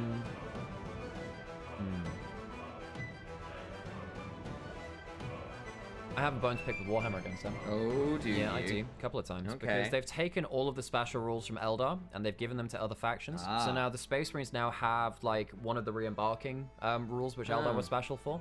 So Eldar End of Edition has happened. So for those of you that don't know, Space Marines are Games Workshop's, they are their daddy's little favorite, effectively. Yes, it's true. And they ruin the setting for everyone else because they have to have they have to have like your equal representation kind of like award, like, you know, at a birthday party, it's like you got to have like your equal attention cake at the birthday party. Yes. To the point where they've got like a bunch of like Imperial Guard versus Orc stuff and then a bunch of other things, and Marnius Calgar has to be in every scene. So the Ultramarines are everywhere, despite the fact that they're not the only Space Marines, and Space Marines shouldn't be in every conflict anyway. And it's really annoyed me, Sam. It has again, and I realized why I stopped collecting Warhammer for many reasons, actually. Bring back Fire Warrior with that one really stupidly OP character. By the way, that actually had a novelization, Fire Warrior. Did it? Which means that the main character, Fire Warrior, is like the only game protagonist whose exploits in the game are like actually canon. So he ends up like doing some insane stuff as like a single Fire Warrior. He's one of the most powerful individuals in the setting. It's absolutely insane. Also, he might have fallen to Khorne, which is a very strange situation because Tower not meant to be like psychic sensitive. Yeah. I'm sorry, Angie. I apologize to you. God. Yeah. Tower great. I like Tower just fish people. They are. Tower fish people with big guns. They're kind of like Space NATO. They are kind of like Space NATO. Yeah, because they're just like, they are. A lot of people think that they are very other different things, but they're basically Space NATO. Which I think would change a lot of people's opinions on. They also just happen to have Gundams, which is funny. Yeah, Tower cool, Tower cool. No, I'm gonna move on to another franchise. I'm out of Warhammer material. What other franchise can I talk about? Have you considered... I don't know, have I? I'm trying to think of something that's vaguely interesting. Have you considered Yu-Gi-Oh! GX? And the fact that if someone stole your cards in Yu-Gi-Oh! GX, you'd have to do a card game battle to get your cards back. And actually, you might just say, you know what, Pot of Greed, I'm gonna cast Fist and punch you in the face. Dude, no, whoa. Also, by the way, like, what people don't realize about Pot of Greed is how insanely broken it is. You know, Pot of Greed is the most famous Yu-Gi-Oh! Card, I think. Even more than, like, Blue Eyes White Dragon or, like, Exodia or Obelisk. I think Pot of Greed might be the most famous card. Because it's so broken, it was banned in Yu-Gi-Oh! For a very long time, because the problem with Yu-Gi-Oh! Is that it doesn't have mana, it doesn't have resources, it doesn't have limits on how many cards you can play per turn. The golden rule with Yu-Gi-Oh! Is the cost to play a card is the card. If the card has a cost on it, it will tell you. So, the more cards you can play, the better it is, because if you just have like infinite cards in your hand, you can basically play all of them. You can only like normal summon one creature a turn, but that's like the only limitation. So Pot of Greed just being like, by the way, you just replace this one card with 2 extras. Yeah. Like that's insanely powerful, to the point where every other card draw card after that point has had to be like, no, draw 2 to like discard 2, or like draw 2 at the cost of like 1,000 life points, or something like that. Yeah. Pot of Greed is genuinely jaw-breakingly, like jaw-droppingly broken. It is so broken, by the way. Unlike Magic, where it's like, oh, I draw like 3 cards. Like, cool, that's really good, but at least you have to pay mana for it, and you do have to spend mana to pay those cards too. The fact that you can like use Pot of Greed to summon other free cards is just not okay. Yeah. It is quite silly, it must be said. What's my favorite horse from the Horus Heresy? Well, from the Horse Heresy. Oh, thank God. Because the problem with the Horus Heresy is that it's a bunch of man-children with, again, like, daddy issues with a very, very bad parent. In a very, very bad, like, faction, which is degrading itself over time. And they forget about every other faction in existence. And then suddenly, for some reason, 40k has just become Horus Heresy Mark II. You know, instead of actually allowing it to be its own setting. But who's my favorite horse from the Horse Heresy? Have you considered... Yeah. Just being really quiet in a pause, not doing anything. I will get hydrated. Oh, that's true. See, I can keep yapping if you want to keep That's scrolling some. I can do that. Yeah, I will always find something more to yap That's about. true. I'm not gonna lie. I'm currently. What am I doing? I'm so effective. I'm building a magic deck. I'm not gonna lie. I knocked my coffee over with my water bottle. We didn't though. It's nice. Lord of the Rings. We can definitely yap about the Lord of the Rings. I only learned today that one of the Ithilien Rangers, so one of Faramir's lot, was Tolkien's great-grandson in one of Aragorn's wigs. Huh. So they actually got like one of like Tolkien's distant relatives into the films. Yeah. I did just hydrate. Darkest Dungeon universe, great series, Darkest Dungeon. What Darkest Dungeon again proved is that a narrator can make any game fantastic. If you have a good enough narrator, any game can be great. Stanley Parable proved this. Darkest Dungeon proved this. Disco Elysium proved this. Big time. If for me, so this is going to be crazy. One of my favorite parts of the original Mass Effect game is the Codex narrator, because you're talking, you get to hear like all of these really cool bits of sci-fi world building. And it's just really cool to listen to how they've reasoned out their world. I saw a tweet recently that said, wow, I'm so glad I played Mass Effect 1. All my friends recommended that I skip Mass Effect 1 and go straight to Mass Effect 2. Screw off. No. Mass Effect 2 has aged the worst out of any games in that trilogy. Now, part of it's just because of some of the edits which came to, you know, Mass Effect 3 definitely got a lot of updates after the ending to make it a lot better in terms of its ending. I still think 2 Mass is the Effect best 2, of the games. It is the worst of the games for me. It is aged the worst. It is caught in that Xbox 360 era of cover slop shooter with oversaturation, vignette. Okay, calling it a slop shooter is a bit No. Cover slop. It is cover slop shooter, Sam. But Mass Effect 1 and 3 are exactly the same on that they are. front. No, they are not. Mass Effect 2 and 3, they dull down the amount of powers you can use. They have much less RPG mechanics, where it just feels like you're just progressing along the same way to evolve. The way that they kind of walked back their infinite ammo thing into like the thermal clips was boring, and it made the level design really boring, and you had to like, you know, pick up weapons along the way, a way which I just thought was better for like a single. At that point, abandon your RPG elements. Yeah. You know? I think probably 2 is my favorite, 1 second, 3, although 2 and 1 are very close. 3 is the worst. Mine is 1, 3, 2. I think that 3 is actually very good. Even with the DLCs, I cannot stand the ending. It's such a poor last hour or 2 of the game. I mean, Mass Effect 2 has a bunch of issues with the story too. Its exploration is very poor. I think you need to heavily mod 3 for it to be good. I hate No, I don't think you do. I think the mod... Let me finish a sentence. I also think there's an issue with the fact that effectively the whole like war point system is really poorly implemented. I think considering how many choices you make across the game, the fact that those choices effectively boil down to a score that you get feels quite, I don't know, unsatisfying. Compare that to what would happen if, say, like a Larian or a BG3, like had done something like that. I raise you, scanning Uranus. Yeah, that is very funny. I grant you that. Yeah, that is Mass Effect 2. The problem with Mass Effect 2 is that it kind of ripped, like, the vehicle sections were really bad. The exploration was very constrained. A lot of the environments you're in felt very, very limited by the hardware limitations of the time. Whereas, of course, in Mass Effect 1, you can go to Plorba. Lorba was my favorite planet to explore, Sam. Lorba. I liked Lorba. I thought, yeah, I mean, a lot of people disliked a lot of the Mako stuff. I really love the Mako sections in Mass Effect 1. I think it made it feel, the world felt way more expansive. It allowed you to really soak in the cosmic horror. Being on some of the moons in Mass Effect 1, and just having to like look out at this very kind of like thin atmosphere, great void above you stuff was fantastic. I really hated the way that Mass Effect, particularly Mass Effect 2, kind of dropped down bits of kind of like the eeriness of cosmic horror. I mean, the collectors are kind of there, but they're a little bit more like sci-fi boogeymen, really. Mass Effect 1 about like this great peril of the unknown was really, really well handled. I think Mass Effect 1 has the best world building, and I think cosmic horror is just a genre which I really like anyway. I think that Mass Effect 2, it tried to streamline things a little bit too much for me. I think that's the camera angle as we go into game. Looks like it might I well think be. we're going into game, so I can stop yapping about different sci-fi series. Let's get into it. Sam, I can't even remember the drafts. Yeah, there's a Trundle. Cool. Right, we're into game. Let's hear the gyros.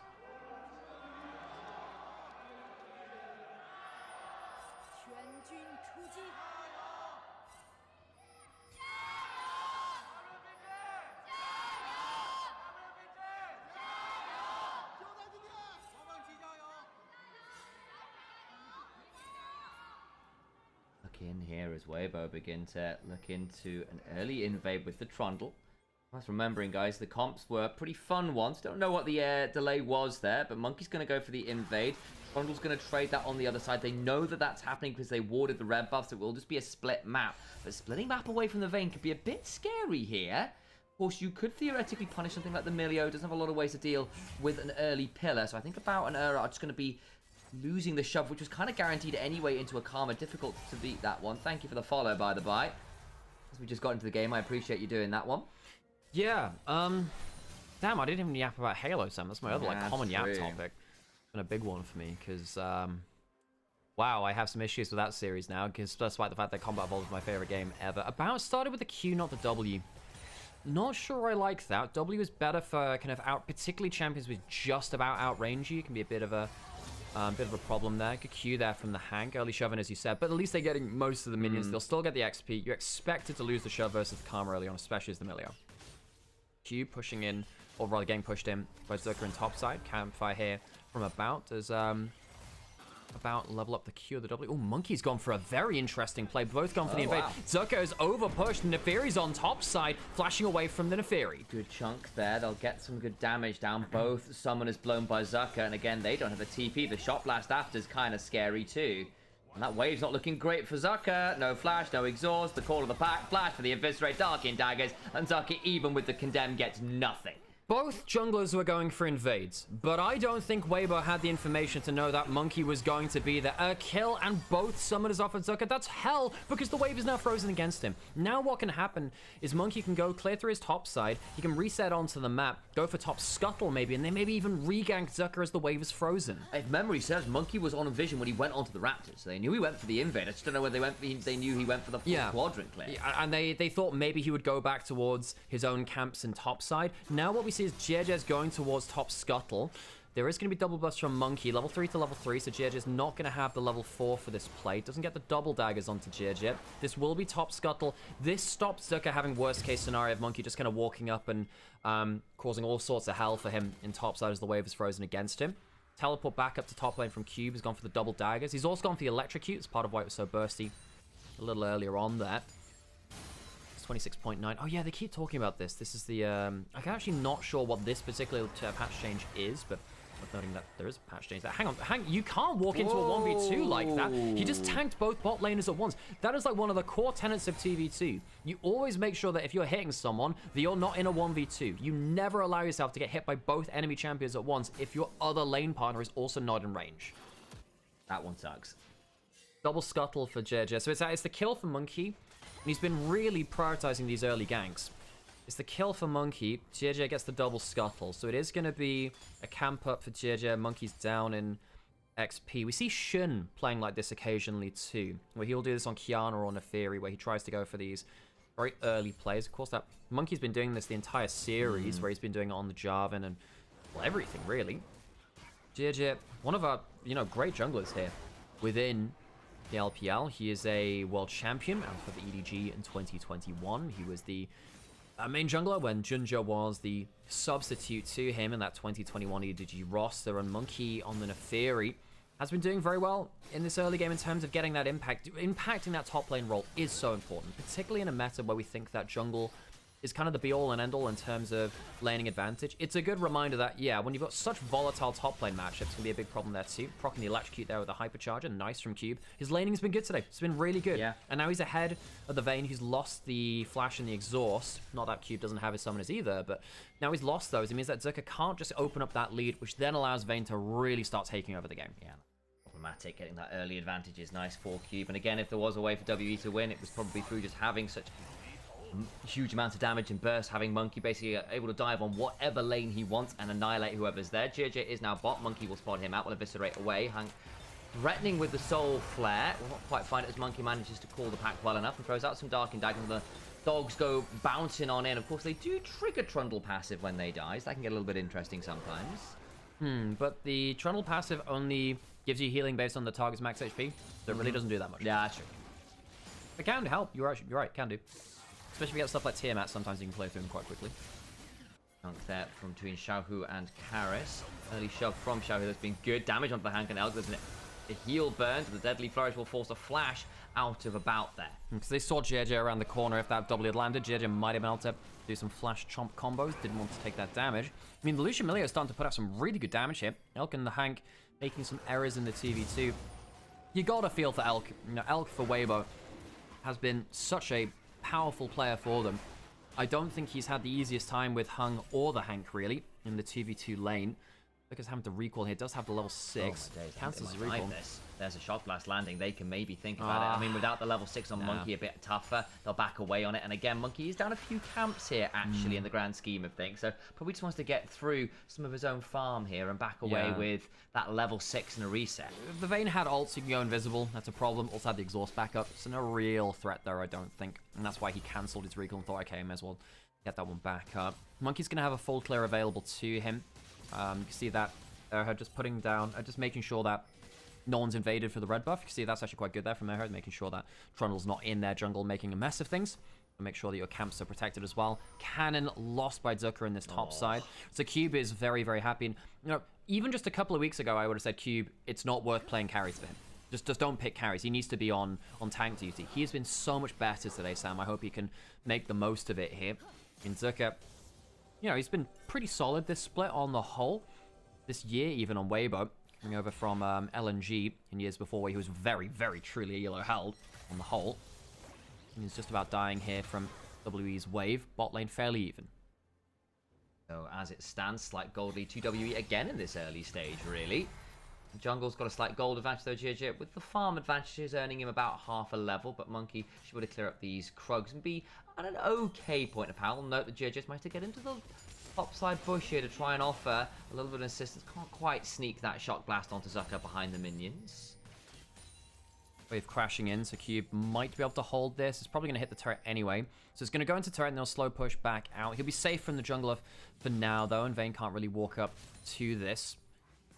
How quickly does Cube take it? He takes it a bit too quickly. He does have flash backup and available, but he might end up getting condemned into the pillar if it works poorly enough. Oh boy, face check. There's the flash, but there'll be a pillar behind. Does go forward, some decent damage back, but he's just a dead man. Nicely done from Weibo Gaming. Cube did not expect JJ to be in that bush. No, and the flash wasn't very impactful either. The exhaust goes down. Cube loses important summoner. We're just saying, wow, Cube looking a lot better this week. We hope that this lead works out well for him. Immediately dies in a very bad spot. Monkey, what does he do now? Can head over towards those grubs. Maybe does he spot them? He's actually maybe trying to bypass JJ.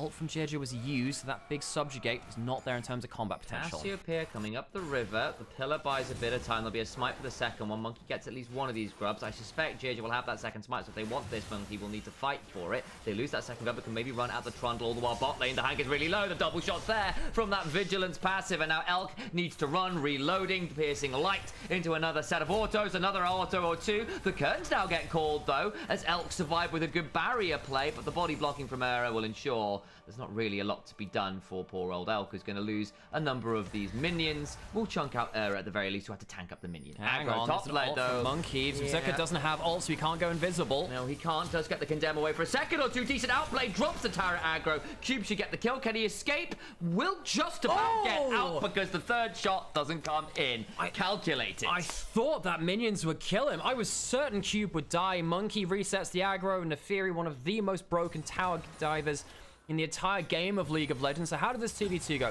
Well, it's level 6 on about. Hank just gates an entire culling, dies. Hank has not been great in 2v2 this game. You know, his Nico was pretty effective going back to live, but you know, that's basically the story of that 2v2. Hank walking up too far against the Lucian Milio and getting punished for it. Worth noting, 3 plates have fallen top as well. The Jace is getting to the point where with this Voltaic Cyclosaur will be starting to shred through some unfortunate folks. Solar Snare just wide there onto Xiaohu, who has been laning well here, about 10 CS. Monkey back topside though. No summoners on Zucker, but does have that final hour. Cube just going to come up here and clear out this wave.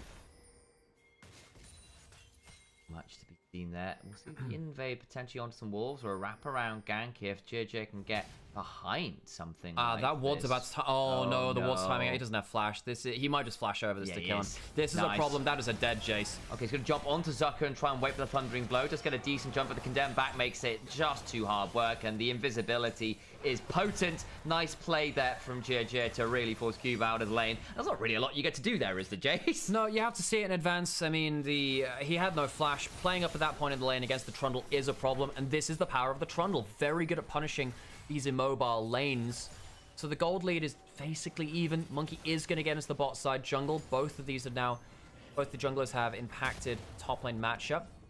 Go back in towards bot lane, see if he can steal over the wolves as well. If he does, Cassiopeia, hang on, Monkey could be in trouble here. He really wants a quick steal away from this. He might actually be able to run between turrets weirdly here. See where the Cassiopeia is. Monkey, where does he go from here? Cassiopeia recalling in the bush. Won't be able to find out the Neferi. Yeah, gets the reset off. Should be able to come back and actually, no, he's sticking around. Hang on. An idea. The Caspier's gone. Can now try and get through this bush. They'll have an idea what's in here and clear out these wards. JJ will see that Monkey was around and go, that's really annoying. Some of my camps have gone. Bot lane, though, we're looking as Era's been chunked out. That must have been from a soul flare. JJ trying to clear out those wards. Won't be allowed to as Monkey and the rest of WE come collapsing down to defend that ward, and it's making sure that this bot lane not having the most fun because that's not had so much jungle attention. Eris not really impacted this game so far. He's actually might be in a bit of trouble here. Q goes wide though, chooses the wrong direction. He has to flash away from the he is aware of that. The miasma though does have a decent moment, gets stunned up by the petrifying gaze because he had the backstep. Nicely done from Weibo Gaming. No opportunity to flash. I mean, you shouldn't be in river there. You should not be in river. That doesn't even get to flash. You're right. It was a great flash miasma from Xiaohu. He was already 10 CS up. That gives them the dragon now. Weibo 2 dragon advantage. The Vayne is back equal in top lane. Elk gets himself a kill. I mean, Weibo should be pretty happy that they are in a strategic advantage now in this early game in a way that they haven't been in this series very often. Wonder whether Karras just had to flash over the wall there rather than anywhere else. Kind of tried to go into the dragon pit and that miasma screws him. Then that backstep. Whoa, hang on. That's weird as hell. How the hell does that hit? He's literally facing away from him. He backstepped with the pillar there, so I think that was still hit. I think he was mid turning around as it came on through, so I'm fairly certain the tick on which it happened was him still facing. I'm fairly certain. I need to see what happened there again. I'm going to go back into the replay. Go for it. Because that looked weird as hell. Alex checked that one out. Kind of a bit of an eyebrow raise from my color caster. I don't blame them. Meow Meow will find out. Shut up. No, that's not normal. That is not normal. He's not knocked up at that point. I don't think that Cassiopeia ult should have landed, folks. I think that's a bug. I think that is a bug. They've not paused for it. It might be a spectator bug. I do not think Mel was facing into the Cassiopeia at that point. I thought it was on that tick when he was forced to backstep from the wall, but maybe you're right there. I just saw that freeze frame you pulled up, and I agree, a little bit odd. And it wasn't, you know, maybe it was something you would have thought, oh, maybe the pillar knockup meant that he was technically facing the other way. No, that hadn't happened there either. I just think that is the wrong way. But then again, if Karras doesn't pause it for that, perhaps doesn't see it the same way as we do here. Perhaps it's a spectator difference. That's a very good trade back onto a back who actually loses out the trade despite committing his ultimate. Does do a fairly decent job of trading that one out. The heal was burned to allow that to happen, to be fair. So that was kind of the additional price paid to win the trade. Deadly Flourish not going to stop the back because Era body blocks it. Nicely done by the Milio. JJ is still around here, though. Potentially look for a little invade. They'll know that JJ is here. Hex Gate's available. Will make this a bit spicy. Remember, JJ doesn't have a flash. It's going to get a bit spicy, actually, for the Trundle. Just get to walk away off that frozen domain, though, so it's going to be fine. I think with about backing, you know the AD carry's not around. Realistically, the Jhin can follow up with his ult anyway from that distance, so you don't want to take a fight there. It wouldn't really have been too much of a difference, I don't think. Jid is going towards the Deadman Plate, second item, very powerful item on the Trundle. The Empowered Boots from Xiaohu with the Gluttonous Greaves with the extra damage above 50% HP and the healing and shielding below 50% HP are now in. New to this patch. Pay attention to these. There are some champions which really, really utilize these well to the point where they have been nerfed already. I believe they've been hotfix nerfed, or at least it's incoming for them. Basically, you have to stack them twice as often, so they don't get to the max amount of Omnivamp nearly as quickly. Now, Xiaohu, good game from him so far. Ended up getting a significant amount of gold ahead. He is effectively the difference between the two teams in gold. Oh, Monkey being jumped on here with the pillar. Wins the smite fight to JJ. Blue buff nab away, and Xiaohu gets the blue buff from the enemy jungle, and he gets turned to Herald with that. Oh, very nice. Yeah, and that's going to be really nasty, because you can really start using like the Trundle, pillar plus Herald to cause some really annoying siege situations. It's worth noting because you've got the Vayne top lane. She can pick up the red buff from this side as well, which gets quite obnoxious. So there's the Herald picked up. Can look to turn that into a Battle Herald around this second, or rather third dragon in 2 minutes or two.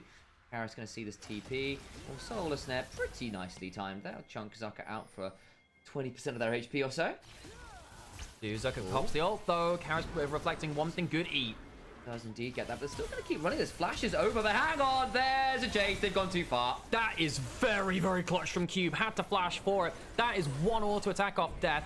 Turret and topside. Trundle, one of the best tower takers with that too. Very quick first turret from Weibo topside, and they'll charge in towards the inner turret. But Zucker dying on the other side of the map is not something that Weibo expected from that point in the trade. And again, flash exhaust burned. I see what he's looking for, but Cube had already TP'd into the turret and just flashes in and goes to the skies. Now, very nicely managed. Now, a lot of Trundles go for the Sundered Sky first item. This Trundle's actually gone for the Triforce, so the tower killing is really nasty. Look at the Chomp. The Triforce Trundle is one of the best tower takers in the game. 2 to the side of Weibo for just the 1 of WE. They knew that they had a really good push on that in that top lane. Grub's Advantage Herald and a Triforce Trundle will do that to you. We'll have a look at this replay bot side as initially Zucker sees the final hour and goes, you know what, I think I could do this.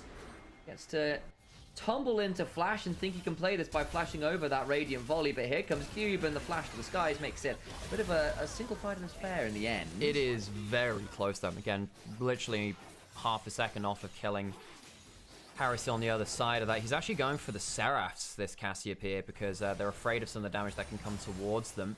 WE do get themselves back into the gold lead though from this, because Cube ends up getting himself that full turret, despite the 2 turrets going to Wave. I'm surprised that's a gold lead over to the side of WE. See when the next culling comes out. We do have Dragon available. Weibo pulling a bunch of... Oh my god, I was about to say, a lot of skills onto Urha, but the Hang just almost dies himself. Yeah, that was an important pillar there to try and keep people alive, but still, that's all the while that the Dragon's been started by Monkey and crew, so everyone forced to back away mid, and that priority earns them a Dragon. WE. Stop the soul point. TP into mid, though, can maybe look at this turret. Karis going to come on over and start trying to clear up this wave best he can. I think that Karis a little afraid of the Condemned there. W sidestep from her about has extended attack range. Monkey jumping away from Xiaohu, but not before he gets hit by a skill shot or 2. Flash Miasma! My days, all right. Xiaohu's been loving those this game. There'll be a blast coach to get them out to safety. Do they have the inside track onto mid lane? Who's wave clearing there? Well, Elk... Wait, what?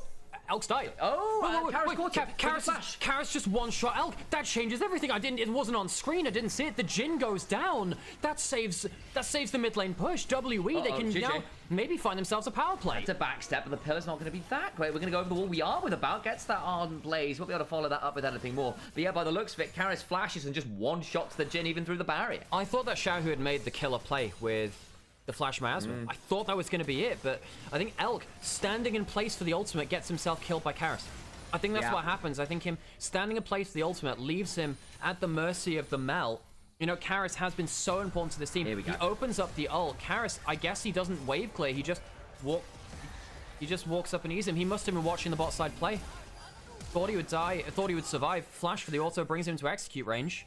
I mean, Karis, great instincts from him, but Elk surely you have to have some eyes on your screen. I guess it's difficult as the Jhin Rox, you're looking at your targets, but it does give you the extended camera view just for those kind of moments. I didn't think he was going to be in one-shot range, and indeed he was, and that's a little unfortunate.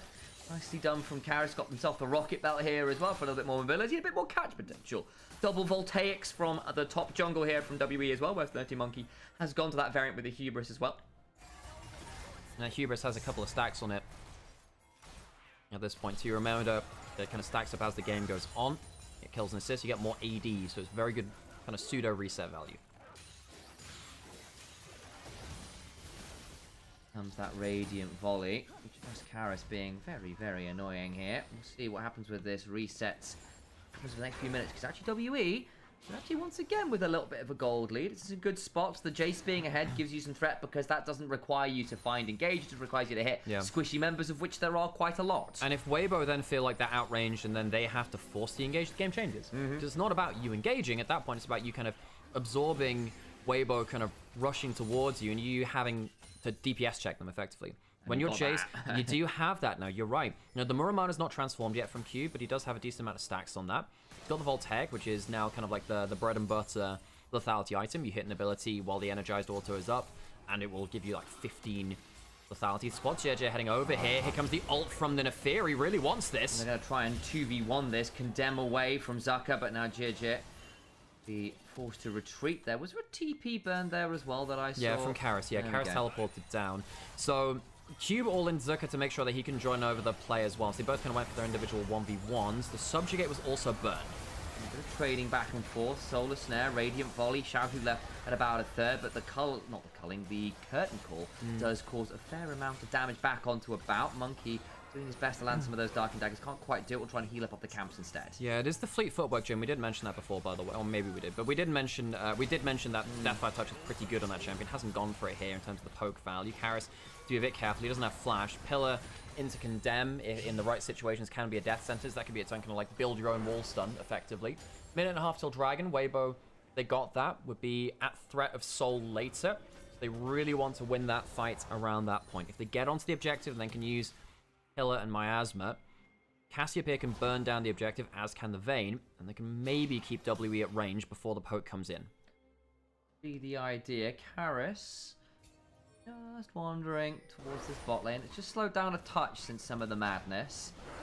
Dragon in 50 seconds. That might be our next port of call. Weber with a statistical advantage here, but not a massive one. I think this is still more than playable for WE, for all we've kind of had our concerns about the skill floor required for WE's comp. Like, this is not an easy comp to execute, for all I see how the damage thresholds are pretty damn high for this squad. Yeah, Rod of Age is ticking up nicely for Xiao, who won't be at 10 stacks for the Dragon. Karis is doing completely fine. You know, the Seraphs does give him a lot more defensive capability. That shield definitely helping him. The Protobelt gives him some HP as well. A lot more survivable Mel than we normally see. Root onto Erher leads to the Q landing onto him too. 20 seconds till Dragon, the Milio low HP. Well, not the nicest thing to play around here. When does the culling come out from about? Here he goes, jumping forwards. They walk up quite far there. Good trade, don't have to pull the culling. High HP for About. Elk taking a good chunk. Sure, that shock blast quite landed. The Ghost Blade just going out of range, but it was closer on Thing. Ghost Blade rapid fire, not the most damage, but the mobility and utility this game I think is going to be fairly valuable. So I see the thought process. Elto does have to be a bit careful here. As About hang on, damage. Whoa! Monkey's got blown up on the other side there. He just got bush baited. He got bush baited. Weibo end up playing the vision control better, and Monkey dies. Great bush bait from Weibo. Xiaohu and Jirja catch out Monkey. Looks like it was the petrifying gaze combo that caught him off there. Nicely done. I was eyes on the AD carries. We'll see Monkey just jumps in and got blown up in a matter of seconds. Yeah, so I mean, Monkey face checks the Cassiopeia. Gets caught with the stun, instant death, even though Karis is there to try and help, and the mid lane's, fighting itself. Just too much damage. The Neferi gets exploded by Cassiopeia. And that gets soul point for Weibo. Suddenly, it's all right back in Weibo's court. Top turret taken by Jace, and yeah, that's soul point. The gold lead's still over to WE, but Monkey, that's an important pick off there. Weibo, no, their objective play has been kind of poor for almost all of this split. JJ's come in with Xiaohu this third game, though. They played very well through mid-jungle on the whole. JJ impacting top lane to make sure that the Jace couldn't just walk away with the early advantage, which he was gifted by Monkey, and Xiao, who has been having a very impactful game on the Cassiopeia. It's a relatively late tier buy from the Jace, which has meant that he's missing that shot blast. I wonder whether he was scouting for someone like Xiao Hu around. Either way, it's going to be a relatively late Muramana transformation, which is hurting somewhat here. It is worth noting that Jace very often doesn't stack it very quickly either. So to be honest, I don't think this is too different from what I've seen, really. Quite late. I normally see it more about that 21-minute Well, mark, for me, that's like an Ezreal tier, where he's proccing on cooldown all the time. It's much harder for the Jace because the cooldowns are a lot higher. You're right that it is late for many Muramana champions, but for him, I think he'll care less about it. Here comes the Siege. That's very good Shock Blast value. That's nasty. The Turtley Flourish, though, forces a call of the pack from Monkey. Does manage to eviscerate away just about. Damage back is good. Scary as heck. I mean, Elk is really trying. Elk's Jhin is, it's behind gold, but it is still Elk's Jhin. Very, very strong. Elk, in fact, tanking up the Shock Blast there, but the shield's helping. They're very much into Siege mode, and if it goes Siege for Siege, it gets kind of nasty, actually. I was thinking that WE would more consistently win it out, but I don't think that's necessarily true, with the Jhin W's forcing so many dangerous situations for WE. Between that and the Pillar and the Miasma, a lot of kind of hazardous terrain to mitigate. Monkey's still around, just heal back up. Again, this build is all well and good for Monkey. There's no shows in extra HP. You are quite squishy, as we have seen. You're at risk of something like a full send from this Cassiopeia. Right there, you saw that was just like a Jhin Q bouncing onto him, and that hurt like heck. Tao's going to go down in bot side too. So the gold lead is going to be completely equalized by this. In fact, Weibo might take a small lead from this. He's on Vision, Xiao Hu, so he's not going to go for a cheeky play there. Monkey, quite worried for him now. We've seen the DPS check. Very good at running down some of these squishy members when they're split, but, well, if they're not, they end up CCing him. The dog gets put in the kennel very, very quickly. Paris pushing out top side, behind an amount of gold, mainly because Xiao Hu's picked up a decent amount of gold from turrets on the other side. He was there for the top lane push, of course, where they got the top lane and outer and inner, where a lot of that gold leads come from. Bout is up 1,400 gold, though, and he's going to pick himself up a third item between the Flicker Blades and the Essence Reaver now with that Lord Dominic's regards. Is quite able to continue to hunt for those good E double auto combos with the Vigilance passive and the Relentless Pursuits. Angle here for Jir to get jumped. He ends up face checking. Has a lot of dog sent towards him. He eats quite a lot of damage there. Ow, ow, ow. Trundle loses half his HP. Barb will be unlikely to contest for this Scuffle Crab, and Baron is also up in a consideration at this point in the game. Minute and a half till Dragon. I mean, you don't have that much ability to tank the Baron, but you do have some regen from the Milio. I think Weibo are in the advantage here, despite the fact that objectives have not been kind to them this year. They are in the advantage here because they have the sole opportunity. They have better ability to tank the Baron with the Trundle, and they have better DPS because they've got a Vayne and a Cassiopeia, which are very good at killing single target picks there. So pay attention to how Weibo approach objectives in the next minute or so. Dragon coming up, Soul for them. If they get the Hex Tech, I think that's probably series, which is a shame for WE. I think that they probably should have walked over the one series here, Sam. I think that unlike the JDG one, where they lost 2-1, but the two games were such a blowout that they lost that it didn't really feel like in the same way. They just came off of a victory versus IG. It was hard-earned for them. A long split of suffering. This one, you felt like they actually deserved this one. They really did, but I think it's slipping away from them, Sam. I'm worried. They're going to have one last hurrah. Infinity Edge in for Elk, which is such an important item completion. Elk does have some components over him, but he doesn't have the IE himself. No, he doesn't. Towards his mid lane turret we look. Weibo, 500 gold up Soul Point. A lot of map control. Does just get that little bit scary. The Vayne's not really been the main character that they were hoping for, but still try force him. To be a bit careful walking forwards there, but now playing that mid lane. About jumps over the wall is fine. Teleporting from the Jace. So the poke battle starts now. Watch out for the poke on both sides. We've got pillars, we've got Jhin W's, we've got shock blasts, we've got occasional dark and daggers. That's not bad onto the Hang. Need to see if it lands on someone like Elk or Cassiopeia though, really. So it's just wide, but it's still going to mark them with that potential ability for the Golden Eclipse. Solar Snare just wide. The barrier's popped. Good chunk again with that culling. Shot blast lands again. Elk on about half, as is JJ and the Hank. So now Dragon spawn. I think Weibo might feel... Well, they can give up a Dragon, but it would feel kind of bad to give it up now after they've worked so hard to get to this Soul Point. They still have the Flash Petrifying Gaze. Zuka's on the flank, and you can look for a duel. Does he want to as the Vayne? Not necessarily the simplest. Can maybe look to play the Miasma. The Miasma. The curtains get called. Over comes the Vayne. Final hour. There's the last breath, though. Keeps them all healthy. Kind of undoes a lot of the threat of that curtain call for now. Dragging down to 4,000 HP. Zucker looking for the play. That is not the greatest time for the clean feed to stutter on us. Eyes on the likes of What the heck is happening there? We're going into the fight. Dragon taken by Weibo. That's a big one. No, they keep going fight for this one, and JJ's going to get the solar snare, but no! Just gets a flash away for a second or two as the golden eclipse brings down the Hank. Keeps playing for a bit more. Monkey potentially hunting for Zucker. Can he find a Hound's Pursuiter away on forward, still on cooldown? Won't find it. He got rooted up. Gets that caller back to buy a bit more time as Cube can maybe look to jump on in, and actually Weibo get away with the dragon and just one death. Somehow, we are reminded that we are at the whims of Hoya. So sorry for that one, folks. We try our best to give you the best quality production that we can, but sometimes we are relying on that. Weibo, get away with the steal. How the hell does this work? It's not technically a steal. It's another flash miasma.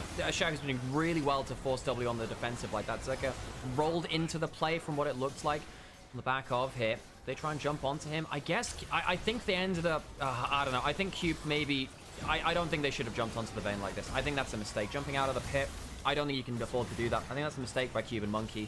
If they'd reset, maybe. Yeah, it but was close. It was very close, but now they have to play against a Hex Soul and a Poke War, and that is very, very difficult.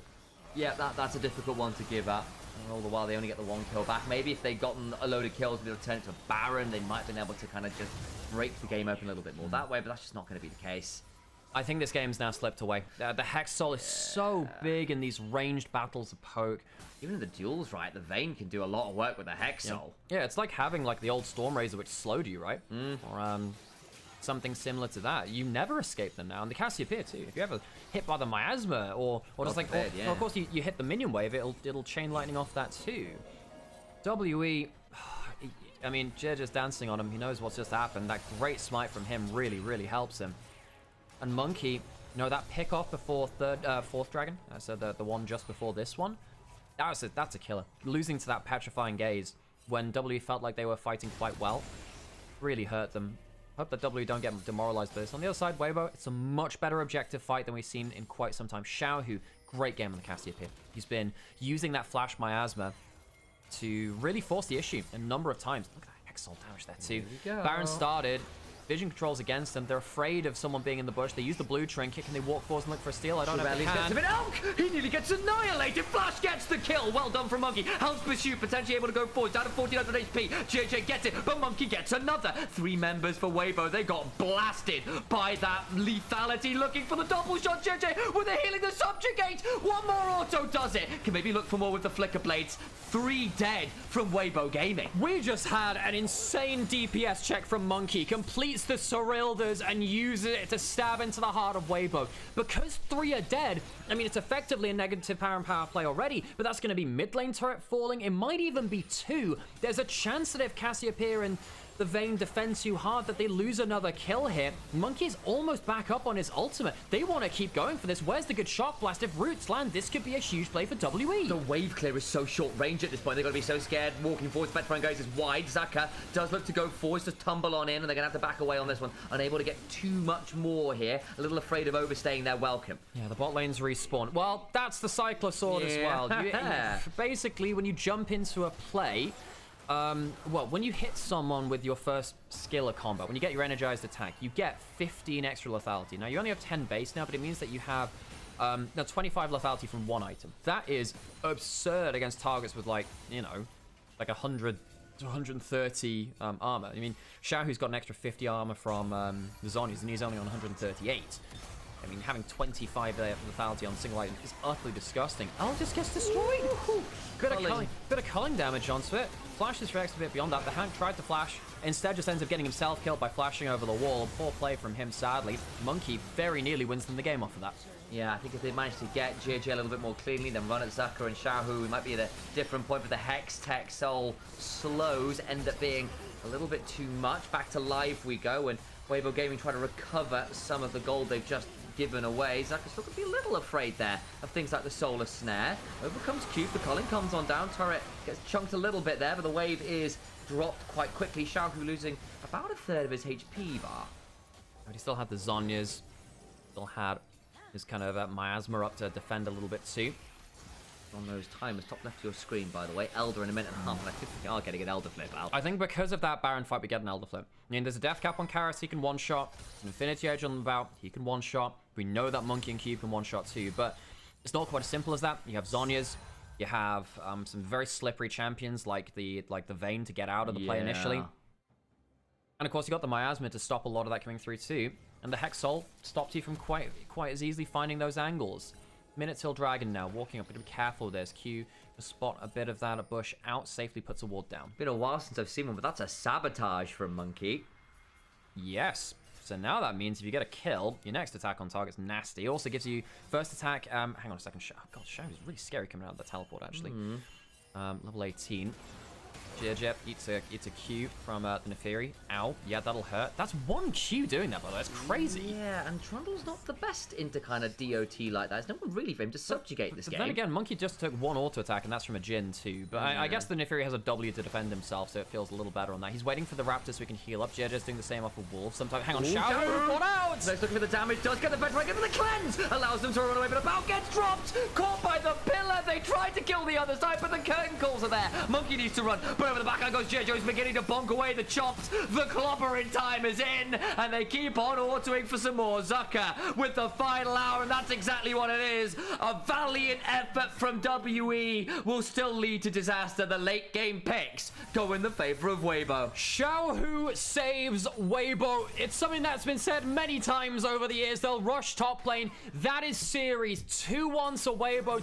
WE heartbreak for the team we thought might have just found themselves on a recovery arc.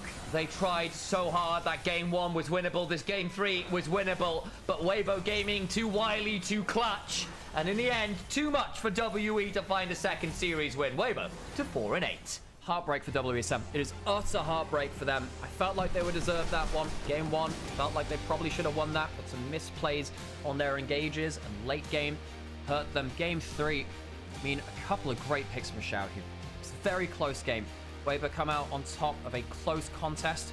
These are two teams that are just struggling at the bottom of Group Ascend right now. This is a necessary win for Weibo. Gives them a bit of confidence, keeps them well and truly safe now. They really can't, you know, afford to lose series like that. That was getting really scary for a second. Yeah, I agree. And again, that helps when you're looking at people like he just above you, so you are wanting to contest a little bit here. You can't be dropping games this way or series monthly against teams like WE. The fact that WE are back in better form is good news for WE, but some of these teams who are taking this as a foregone conclusion now have to just sweat that touch more. I feel so bad for WE, man. I think that you know, Monkey actually had a very good series, and then that Karis had a very good series. I mean, most of the players had a pretty good series individually. I thought Urho was pretty good too. Cube had his moments. Cube was on the whole very good too. And even with some of the best individual play we've seen from W, who have actually been very struggling this split so far, can't come out ahead of Weibo, who are like one of the only other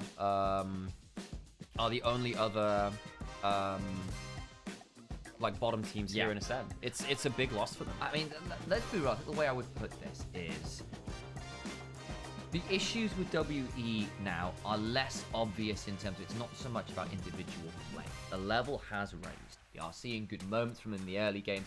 It's a bit more complicated than that now. Now it's team play scenarios. It's late game fighting. There's some questions about draft. Like actually that last draft there was a hard one to execute. And in fairness to them, credit to them, they certainly made it competitive. But there are some questions about, well, could you just made it easier for yourself?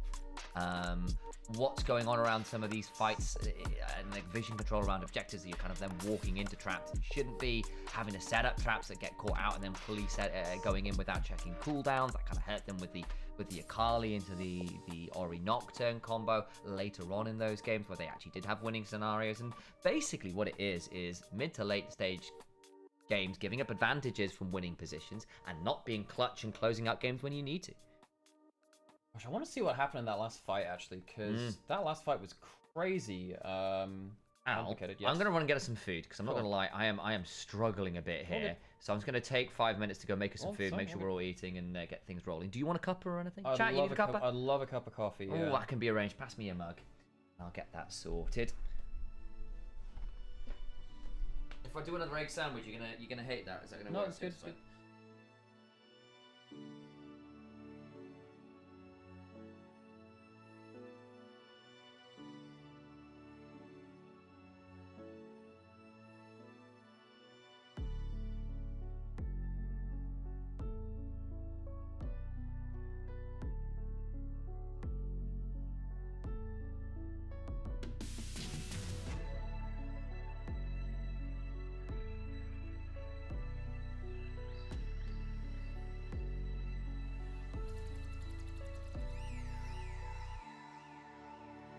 Gosh, so what happened at the end there? Because I saw a post-match thread comment saying about, wow, Airher played that badly as possible, he messed up his ult. But what happened was, the Cassiopeia ult, so the miasm went down, the Cass ult landed, he cleansed out the Cass ult, and then the Jhin W landed. Dude, that's such a crazy gold lead swing, man.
Oh, sorry, interview. Let me turn this. So sorry, folks. 1 second. 我就问问你，拿下了比赛的胜利之后，尤其是今天也鏖战3把，那获得比赛胜利，自己打比赛又赢下来，又来到赛后采访，这个感受怎么样？首先赢下比赛肯定是非常开心的，然后来到WBG 其实没有多久，然后通过这次比赛也促进了大家的感情上的升温吧，就大家感情会更好一点。对，就听懂了，就今天拿下比赛胜利了，感情就更好了，多赢几场，感情还能咔再往上好。是的，输了的话就可能影响感情了。是的，很现实，但很合理。那我们来问下一个问题，那我觉得今天嘛，因为也算是常规赛拿下了以后第一次来到我们赛后采访，所以我可能会更多问一些性格上的，或者问一下你自己的，让大家认识你的一些方向上。游戏内容我们少问一点，比如说我想问问你自己觉得自己可能是一个什么样类型的辅助选手呢？游戏方面吗？是。对，游戏方面，比如说激进的，比如说喜欢沟通的，比如说可能稳健发育的，喜欢游走的。我可能比较偏沟通一点吧。哦，比较偏沟通。那我这个时候就想问了，今天比如说3场比赛当中，因为也是新人小将，然后刚刚跟哥哥们一起去打，比如说在游戏的过程当中，辅助有经常要承担一些这个联动和沟通的作用，会敢于去沟通吗？不得不沟通。明白，就是辅助位嘛，敢不敢都得沟通。那哥哥们对你的一些反应和照顾怎么样？就比如说你自己去沟通的时候，他们会给你反馈吗？会给我反馈，也比较包容我。比较包容你，也肯定是相信我们的新人弟弟在这个位置上，既然上场了，肯定有自己的独到之处，也离不开大家彼此之间的一个信任。那我们问一点游戏内当中问题，第一把就是一个很明显的翻盘局，其实前期的劣势还是有一些的，包括对方变奏给了下路一些压力。那当时在中期可能面对劣势的一个情况下，队内的一个沟通氛围是什么样的，或者你自己是怎么去沟通的？其实劣势。你游戏上劣势，其实你还是要尽可能去想，你下一波的对面要干什么，自己要干什么。其实游戏内的沟通还是和正常没什么区别吧？还是没什么区别。那看得出来，经验还是很成熟。虽然可能说上场的这个次数还没有太多，但是在劣势的情况下呢，并不会失了分寸。那紧接着去问一下，就第2把嘛，第2把呢，其实也是等于失利了。那失利了，对方呢也是找回了一个场子，发现他们的中野联动、辅野联动的这个节奏呢，整体还是比较密切的。那可能在第2把失利之后，队内是怎么沟通调整？队内的沟通还是先想好下一把的 BP 还有游戏方面，然后去做一些调整吧。然后可能就是没有太受影响。对，第2把觉得还是以第3把的游戏内容为主。那么紧接着，其实我是很想，当时是看第2把的时候就很想问了。我觉得你的 Nico 给我的一种感觉就非常敢操作，像盲视野的隔墙遇到对方，然后包括这个闪现果断的一闪，都很亮眼。那来到第3把吧，我们继续问到第3把的问题。第3把的时候呢，其实一样很焦灼了，但是我觉得打到后期、中后期的时候，我会发现你们每个人都有站出来的一个时候，对方的 poke 很强势，所以你作为卡尔玛的话，你自己在这个小团战的过程当中，你给自己的一个定位想法是什么样的？其实卡尔玛这个英雄玩到大概中期的时候，中后期可能这英雄就作用不是很大了，这个时候你可能就多报点技能，然后多这些游戏上的沟通。其实游戏内的操作方面，可能卡尔玛其实真的做不了太多。很谦虚啊，就是可能客观的说一下英雄的这个属性在中后期会有一点小劣势，但是你也可以通过别的方式来给到队友信息嘛，是吧？那这样我问一下，第3把今天赢了以后，我看小虎也很开心，我看那个镜头里你们也还是都蛮欢呼雀跃的，感觉赢了以后，问一下有没有哥哥们有没有夸夸你什么的？可能等会儿会吧，刚才没什么时间。刚刚还没有机会，但别急，等会儿大家应该在后台都听到了，等合影的时候上来就先夸你。好，那最后我问一下，就是今天拿下了比赛胜利，也是开了一个好头，包括现场有很多粉丝借着这个机会也认识了你。就如果你希望未来自己，我们不说太大，成为一个什么样的选手，可能希望这个赛季自己更多能做到一些什么样的内容，就比较满足、满意、小目标都可以。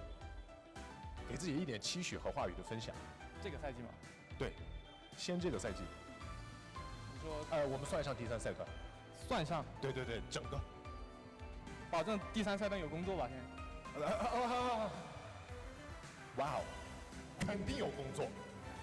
今天打得那么好，肯定有工作。我倒是没有想到，今天这么有采访的节目效果肯定有工作。今天这把打得那么棒，所有的老师们，当然 WBG 会把你紧紧的攥在手里。那感谢子翰进行我们的一个赛后采访。那今天赛后采访呢，就先到这里告一段落。接下来我们把时间交还给我们的解说席。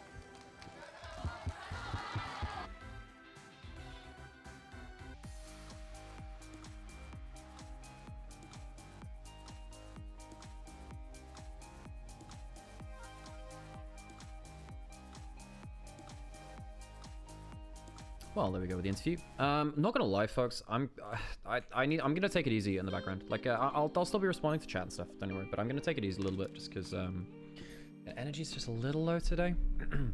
I did just kind of like take a break midway between, what was it, game 1 and game 2, or maybe game 2 and game 3, and I did just munch through like half a pot of kimchi. I probably had about like 100 grams of kimchi. Xiao gets game 3 MVP, no surprise. He was really good. His miasma was insane. Very, very good miasma.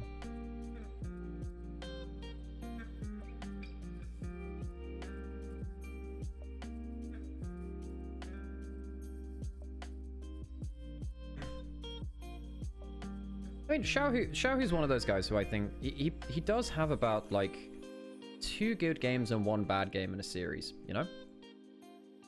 Everyone voted for him, no surprises there.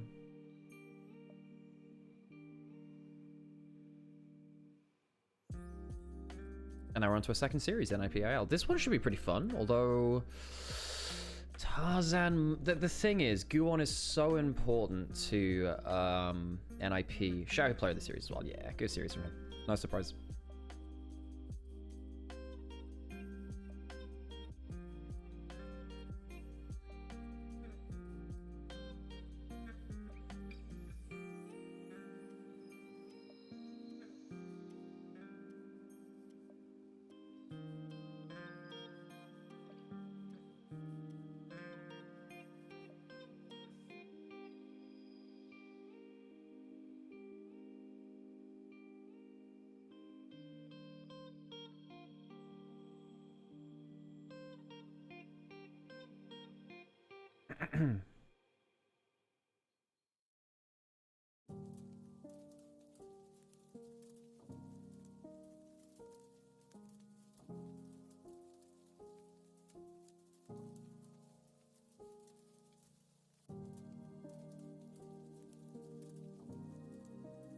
Meow.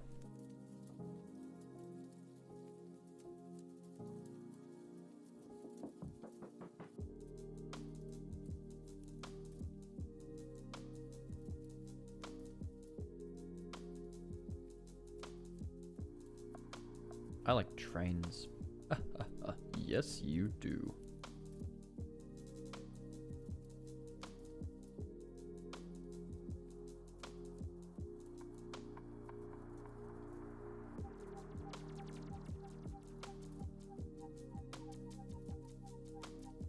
Hey, Harold. How's it going?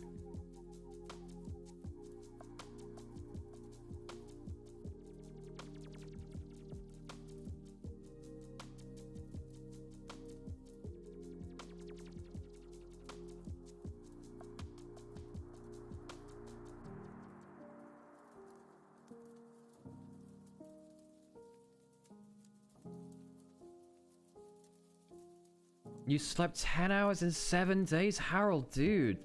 That's... Look after yourself, man. That's like... Obviously you know this, but that's not good.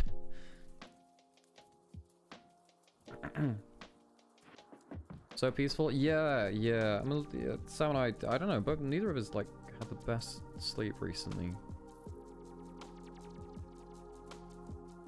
Insomnia? Yeah, I get that. I've had my battles with that in the past. I either sleep too much or too little. You know?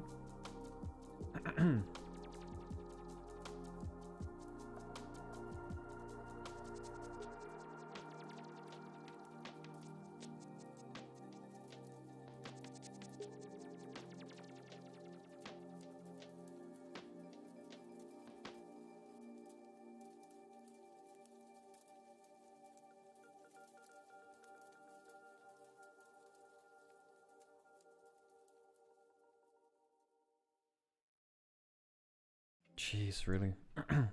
Okay, Harold, I hope things get easier on that front too. Why am I getting sleep deprived all the time? Like, we're talking about insomnia, and then my Marazensky is like getting ridiculously sleep deprived all the time. Plus.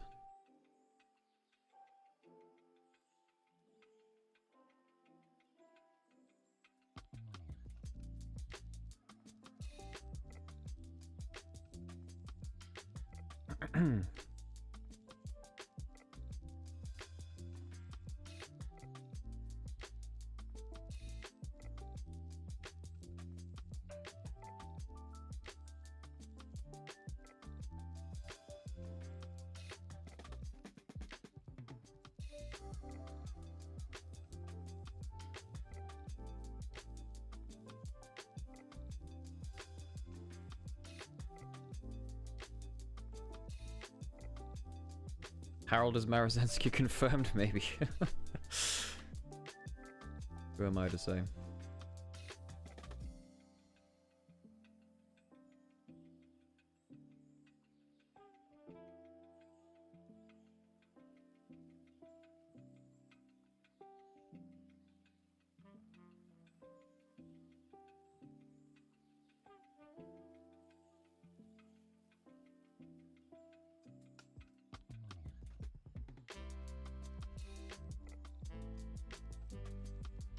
We should meow at the same time to send energy to our streamer. Yeah, that'll work. I'm not quite as oh god. Okay, Harold, okay.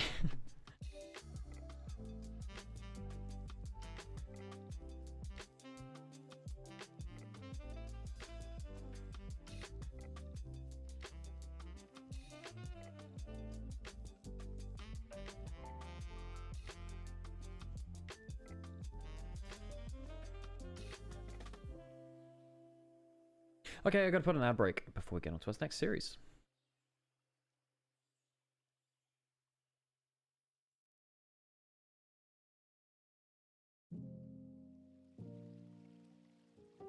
Angie, are you like cat chirping? Is that a trill?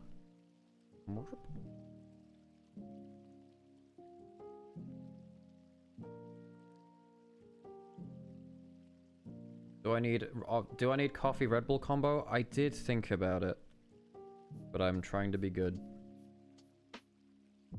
But I did think about it.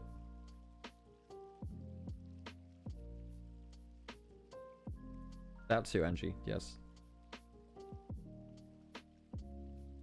Combine Monster and Red Bull. What? Monster Bull? You want Monster Bulls? Or Redster?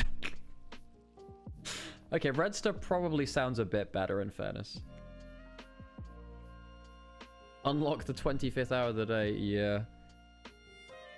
I have seen, you know how like you make, when you use like a proper coffee machine, you have like the coffee puck and stuff like that. I've seen people use a coffee machine but run Red Bull through the coffee puck. Yeah.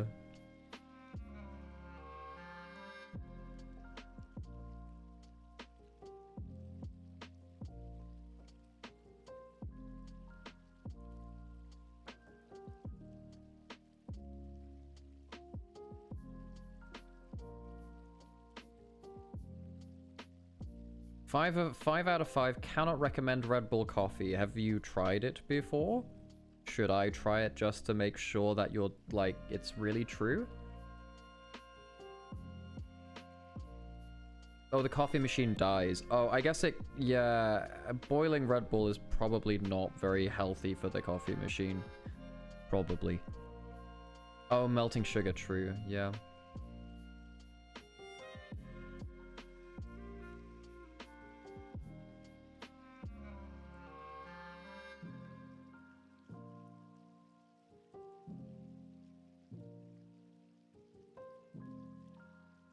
And here we are in Shenzhen.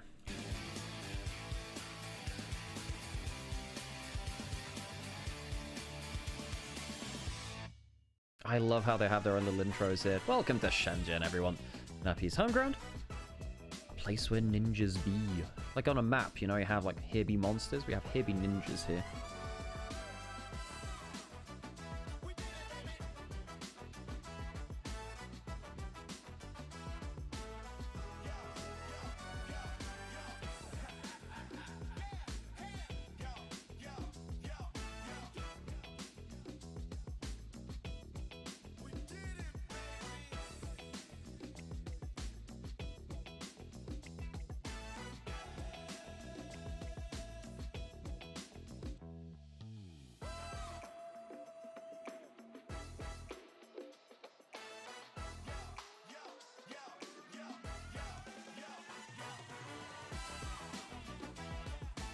Okay, I gotta turn the music off because copyright stuff. I've probably already been too long.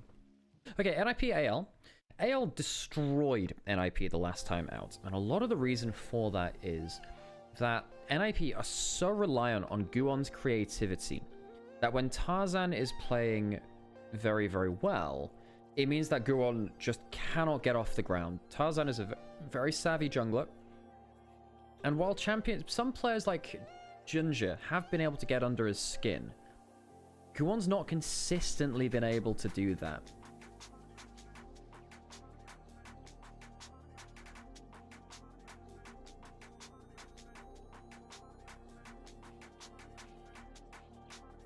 Harold is cooking. Damn.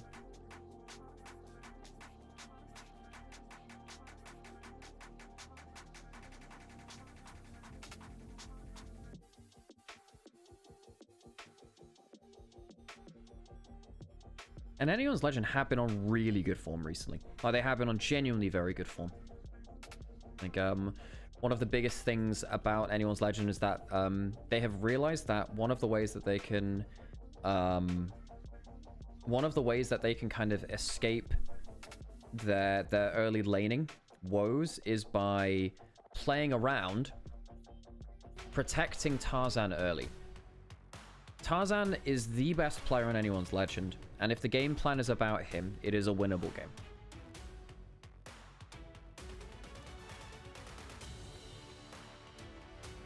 Anyone's Legend.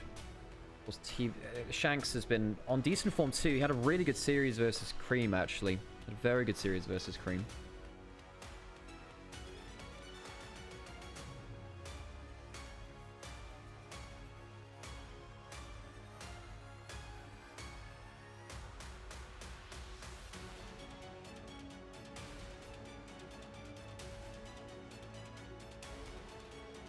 Some highlights towards Flandra's careers. Most played Gangplank still.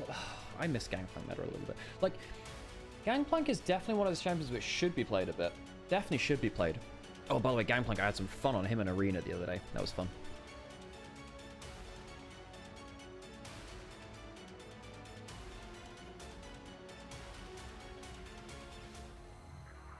Although I did find out that Jeweled Gauntlet on Gangplank doesn't really work because his ability is already crit besides his ult.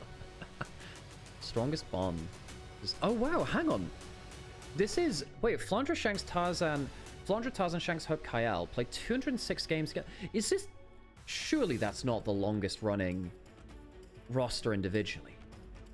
Surely it's not. They played for a year and a bit. Were there roster changes elsewhere? I am I need someone to translate that. Because surely this isn't the most experienced unit of 5 people in the LPL. I know they have a lot of... Is that really...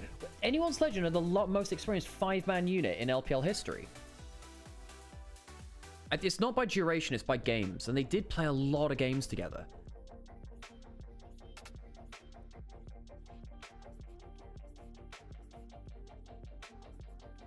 I am surprised by that.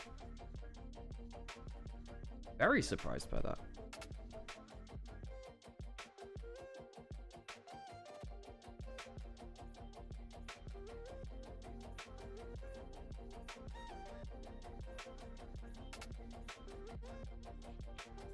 But all honesty, who wins in a fight, a ninja or a panda? Depends how big the panda is, you know? Pandas are big, you know?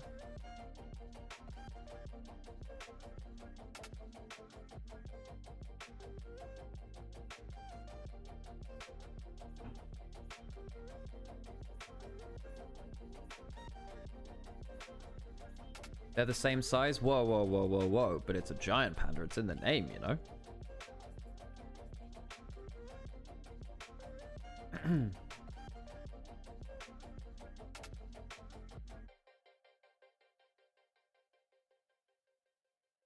Oh, let's hear these interviews. 环节，我是主持人小优。我们邀请到的是深圳 NIP 的下路选手阿萨姆，先跟大家打个招呼吧。大家好，我是深圳 NIP 的下路选手阿萨姆。欢迎你。那上一场比赛呢，虽然有点遗憾没能拿下胜利，但是你们的断节奏、抓机会的表现是可圈可点的。那在赛后总结的时候，大家都复盘了哪些问题，主要改进是哪些方面呢？复盘了大概就是前中期尽量不要搞的那种劣势那么大吧。然后后期我们抓机会能力确实还不错。就是前中期争取获得更多的一个优势。那接下来马上要和 Hope 选手迎来下路对位了嘛？回顾上一次交手，你觉得有哪些细节是有点遗憾的，想要在本场比赛做出一些调整的呢？跟 AL 再次交手的话，我觉得就是上次我们的中后期玩的没有他们好吧，这次想把中后期稍微处理的好一点。好的，也期待你们的赛场表现了，加油！同样呢，我们邀请到 AL 战队的下路选手 Hope 先跟大家打个招呼吧。大家好，我是 AL 的 AD Hope。欢迎 Hope。那队伍最近是豪取了5连胜嘛，状态非常好，而且队员也纷纷入选了周最佳。那在紧凑的赛程之下，大家是怎么去维持这么好的状态的呢？就是多打rank和训练赛，然后认真复盘每一场比赛。也是心里有底儿。那在我们的今天的赛场之上呢，马上要对位的是下路的选手阿萨姆，他最近的赛场表现也是可圈可点嘛，而且打法也是极具进攻性。那你觉得这场比赛重点要关注哪些细节呢？重点就是要关注对线吧，就打好对线，然后还有英雄的选择。好的，那也期待你们的赛场表现了，加油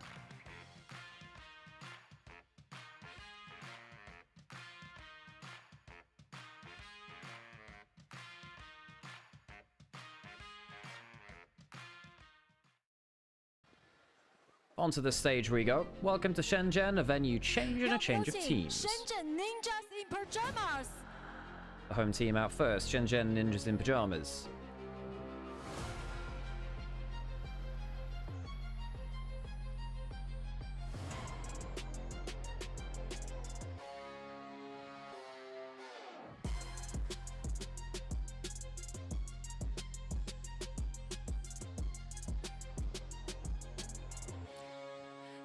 Anyone's Legend.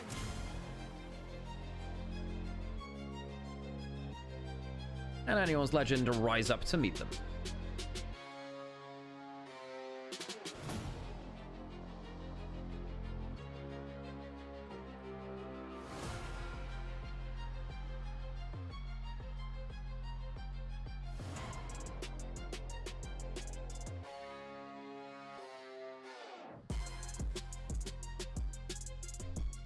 本场比赛是在彭真不息、未来可期的深圳 IP 主场进行。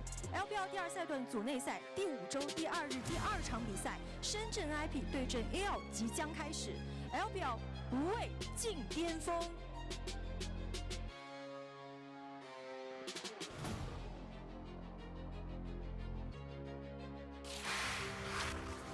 A rocket ship drown blasts off. Let's get ourselves close to that draft. So, for those of you who are wondering about this matchup, obviously, I'm sure there are going to be a few of you out there. Big thing about this matchup is probably going to be around jungle. Can Guwon get into the game? I think that bot lane of NIP has been one of the best this split, but they've started to lose their luster a little bit closer to now. NIP, in terms of the larger story of them, for those of you who are not as aware of this team, they inherited a team called Victory 5 or V5. They were briefly the best team in the LPL, but only really in spring 2022 before playoffs hit. They were exceptional for that one brief period of time, and then things became much more difficult for them. They used to be the Rookie team. Rookie was their star player for a while, and then he left in 2023 to go to Top Esports. Things didn't work out for him there. Went back to NIP in 2024. They reached a top 4 finish in the first split of 2024, and then failed to match that throughout the rest of the year. 2025, Durnby came in.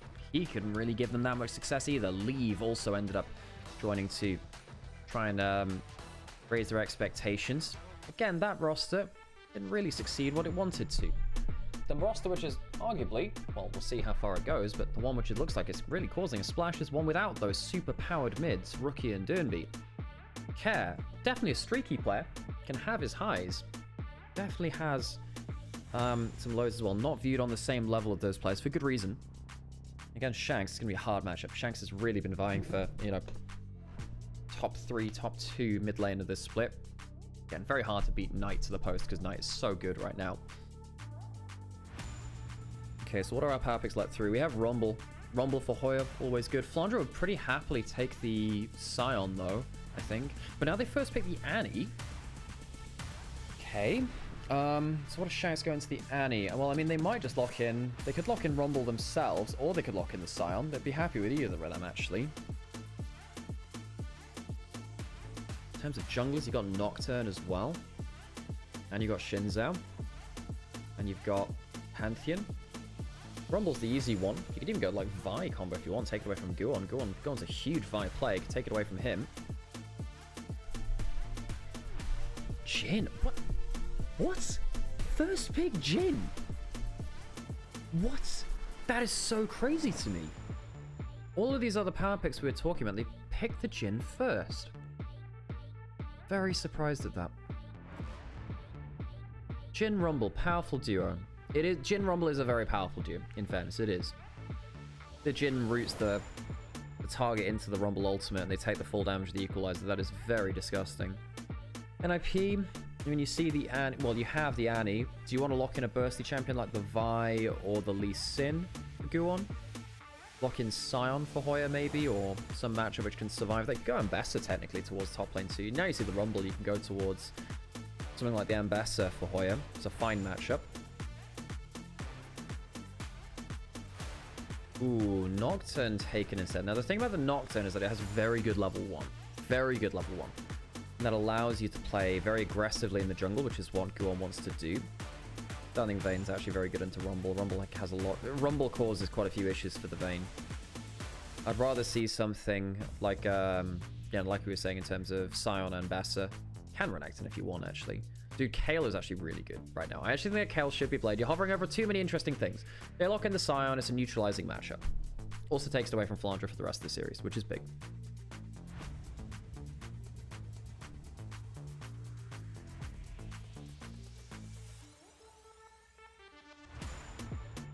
Bard. So Jhin Bard for anyone's legend. They get themselves a priority bot lane. They'll probably ban away, what, Lucian now? You ban away... Well, the Lucian should be banned against the Summon Draw anyway. And then we see what bot lane's going to do. I mean, this is one thing, by the way. I think there's so many extra bot lane picks which are available on this patch compared to the last one. I mean, stuff like Smolder, so powerful right now.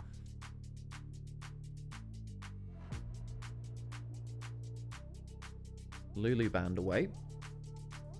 So no Yunara Lulu. Are they happy to go against the Lucian Miller? Maybe they are. Maybe they want them to pick it. Rise away from Shanks. Although, I mean, Annie's not bad into Rise on the whole. You know, Annie's not bad into most champions in mid lane right now. Nautilus away from draw. Now, NIP, do they ban away a jungler or another mid laner? Because you could ban away Shinzao. Could ban away... Yeah, Shinzao you could ban away. You could ban away Vi as well if you're afraid for the Vi Rumble combo rather than the jungle matchup itself. Surprised that you don't ban Annie should be fine as that. They're really trying to protect Care. And Shanks, what does he go now? I mean, you can go Aurora, you can go Ahri. Technically can go Akali too. Aurora's probably not bad here. If you go like Vi Aurora, you lose the early jungle matchup, you're okay with that. Azir's a bit more flimsy, but it gives you the damage to kill the Scion. Double AP solo lane is no surprise there. Big Way, yeah, Anyone's Legend is being coached by Big Way. Yes. Big Way is coaching Anyone's Legend. That's an important note to make there for those of you who are tracking the stories of the coaches this split and this year.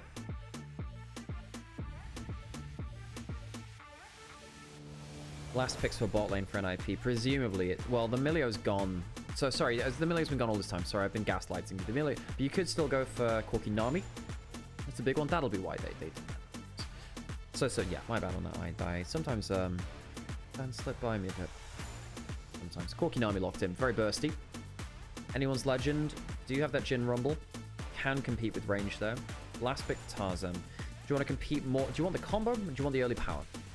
Because you could go for something like Trundle to really hurt the Scion. Have a good early level plays as well. Very hard to play versus the Annie at points. And the Nami. I don't think you could do that. Skarner, also pretty difficult to play versus that too, but it is Tarzan Skarner. Skarner is very good with the Rumble as well. We're going to go into a quick ad break so we can talk about these drafts. And we can get into it.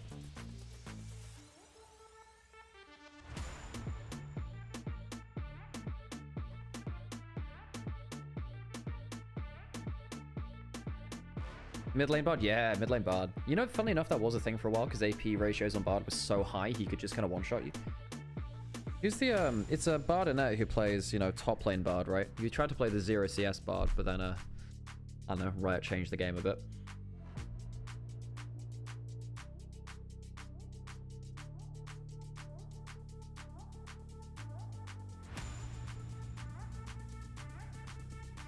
I don't think he's a better coach compared to Tabe. Well, that's the thing, right? I mean, no one's a better coach compared to Tabe. How do you compete with a coach like Tabe? Bigway has had some success, but he's had question marks on his actual impact on them. All right, let's get into game.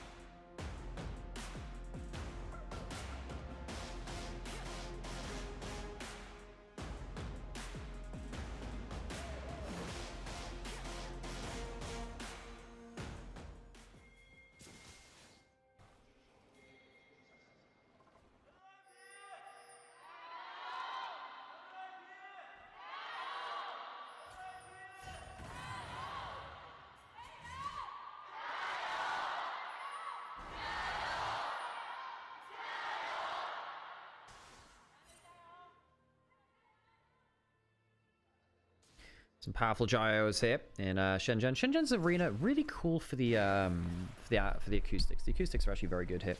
Allows the crowds to really sound very loud. I like both drafts. It depends on the Nocturne value. The thing about the Nocturne is that, look, Guwon is going to have a very good time on this because the Nocturne allows him level 1 pressure, and it allows him to have great mid-game pressure onto trying to kill someone like Flandre on the sideline. Potentially spell shield the Azir ult too, depending on the timing of it. There's so many wards in his jungle, though. He's just going to be forced to go top to bot. He can't go for anything interesting at the early levels. There's double wards into his jungle, right? Skarner going top to bot as well. They'll be on similar timers.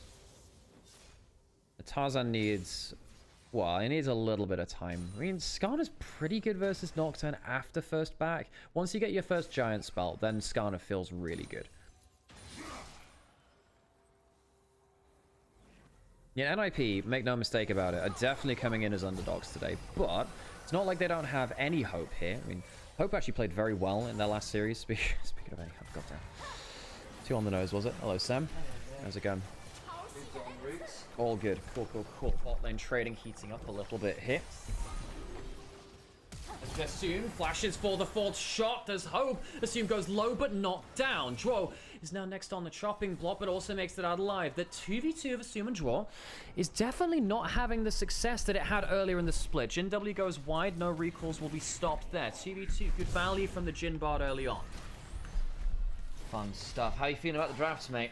I mean, I think Guwon getting the Nocturne's big. It means that Tarzan can't get up in his business like he did last series, because the last time we saw AL and IP, a lot of it was actually about the jungle matchup and how, you know, it got very messy for Guwon very quickly because Tarzan could get into his jungle and cause him huge issues. Now he's on a champion that has early pressure, can start making plays. Care might be in a bit of trouble here. Probably has to flash, just use a stun, which means he can't stop Tarzan. Summon it down. Difficult to double stun there, of course. Maybe a good... I want to say it's the Disintegrate is the W. I never quite remember which way round it is. Oh, wow, nice little chunk there onto Flandre. Of course, is on his Rumble. It's the Rumble in the jungle skin. As ever, finds himself on that one. Guwon's going through mid. Might end up getting slowed down by Kyle on the way. He's going to get one of those empowered autos and an electrocute trade. Worth knowing is the electrocute bard always entertaining. Sometimes I see a little bit of variety in terms of what the bards are running. There's been some spellbook and some other stuff over the years, but it is electrocute this time around. Likely means we'll be seeing the Blood Song. Tarzan now with Kyle looking to fight over these Raptors. Guwon on Vision, trying to get the Duskbringer to get a steal away there. Not going to happen. Tarzan does steal away that camp fairly strongly, though. Again, the Skarner, hang on his feared. Bubble not quite landing. Flash away from Tarzan. Very close and draw on the CC value. Guwon activates the Conqueror. He really wants this fight. Another Q. The Nocturne getting value and first blood to Guwon. The Nocturne proving its worth. Shanks flashes in, does get one back there with the assistance of Kyle, who's actually the one who gets that final hit. Out comes a decimating smash now, and the Azir has no longer got any ability to run away. That's a decent cosmic binding, though. Makes things pretty spicy. Can they continue to burn people down? There's a decent shield from Hoya. Went the next Electro Harpoon. Not enough to kill. kill as an additional shield came on through from the Molten Shield. Well timed by Care. This is why the Nocturne was so important in that draft. It gives Guon the ability to just go ham early. Flandre going back around the back of the turret here. Not going to find anyone. We'll recall in the enemy jungle. And as you can see, anyone's legend on the other side of this, they do roam for Tarzan so much more now. In the early parts of this year, in the early parts of this split particularly, Tarzan was kind of left on his lonesome a lot. He does definitely fail the calculation here. The fear tether into the bubble forced him onto the defensive. And Guon realizes, well, I've got Conqueror basically stacked already. I can absolutely run at you. Flashes for the kill. And then gets a lot of damage on the other side. And because Shanks' cooldowns are so long early, he uses his mobility to kill Guon. He's dead at this point. There is no way he's making it out of this. And Hoya, the most surprising thing for me is he actually makes it out alive.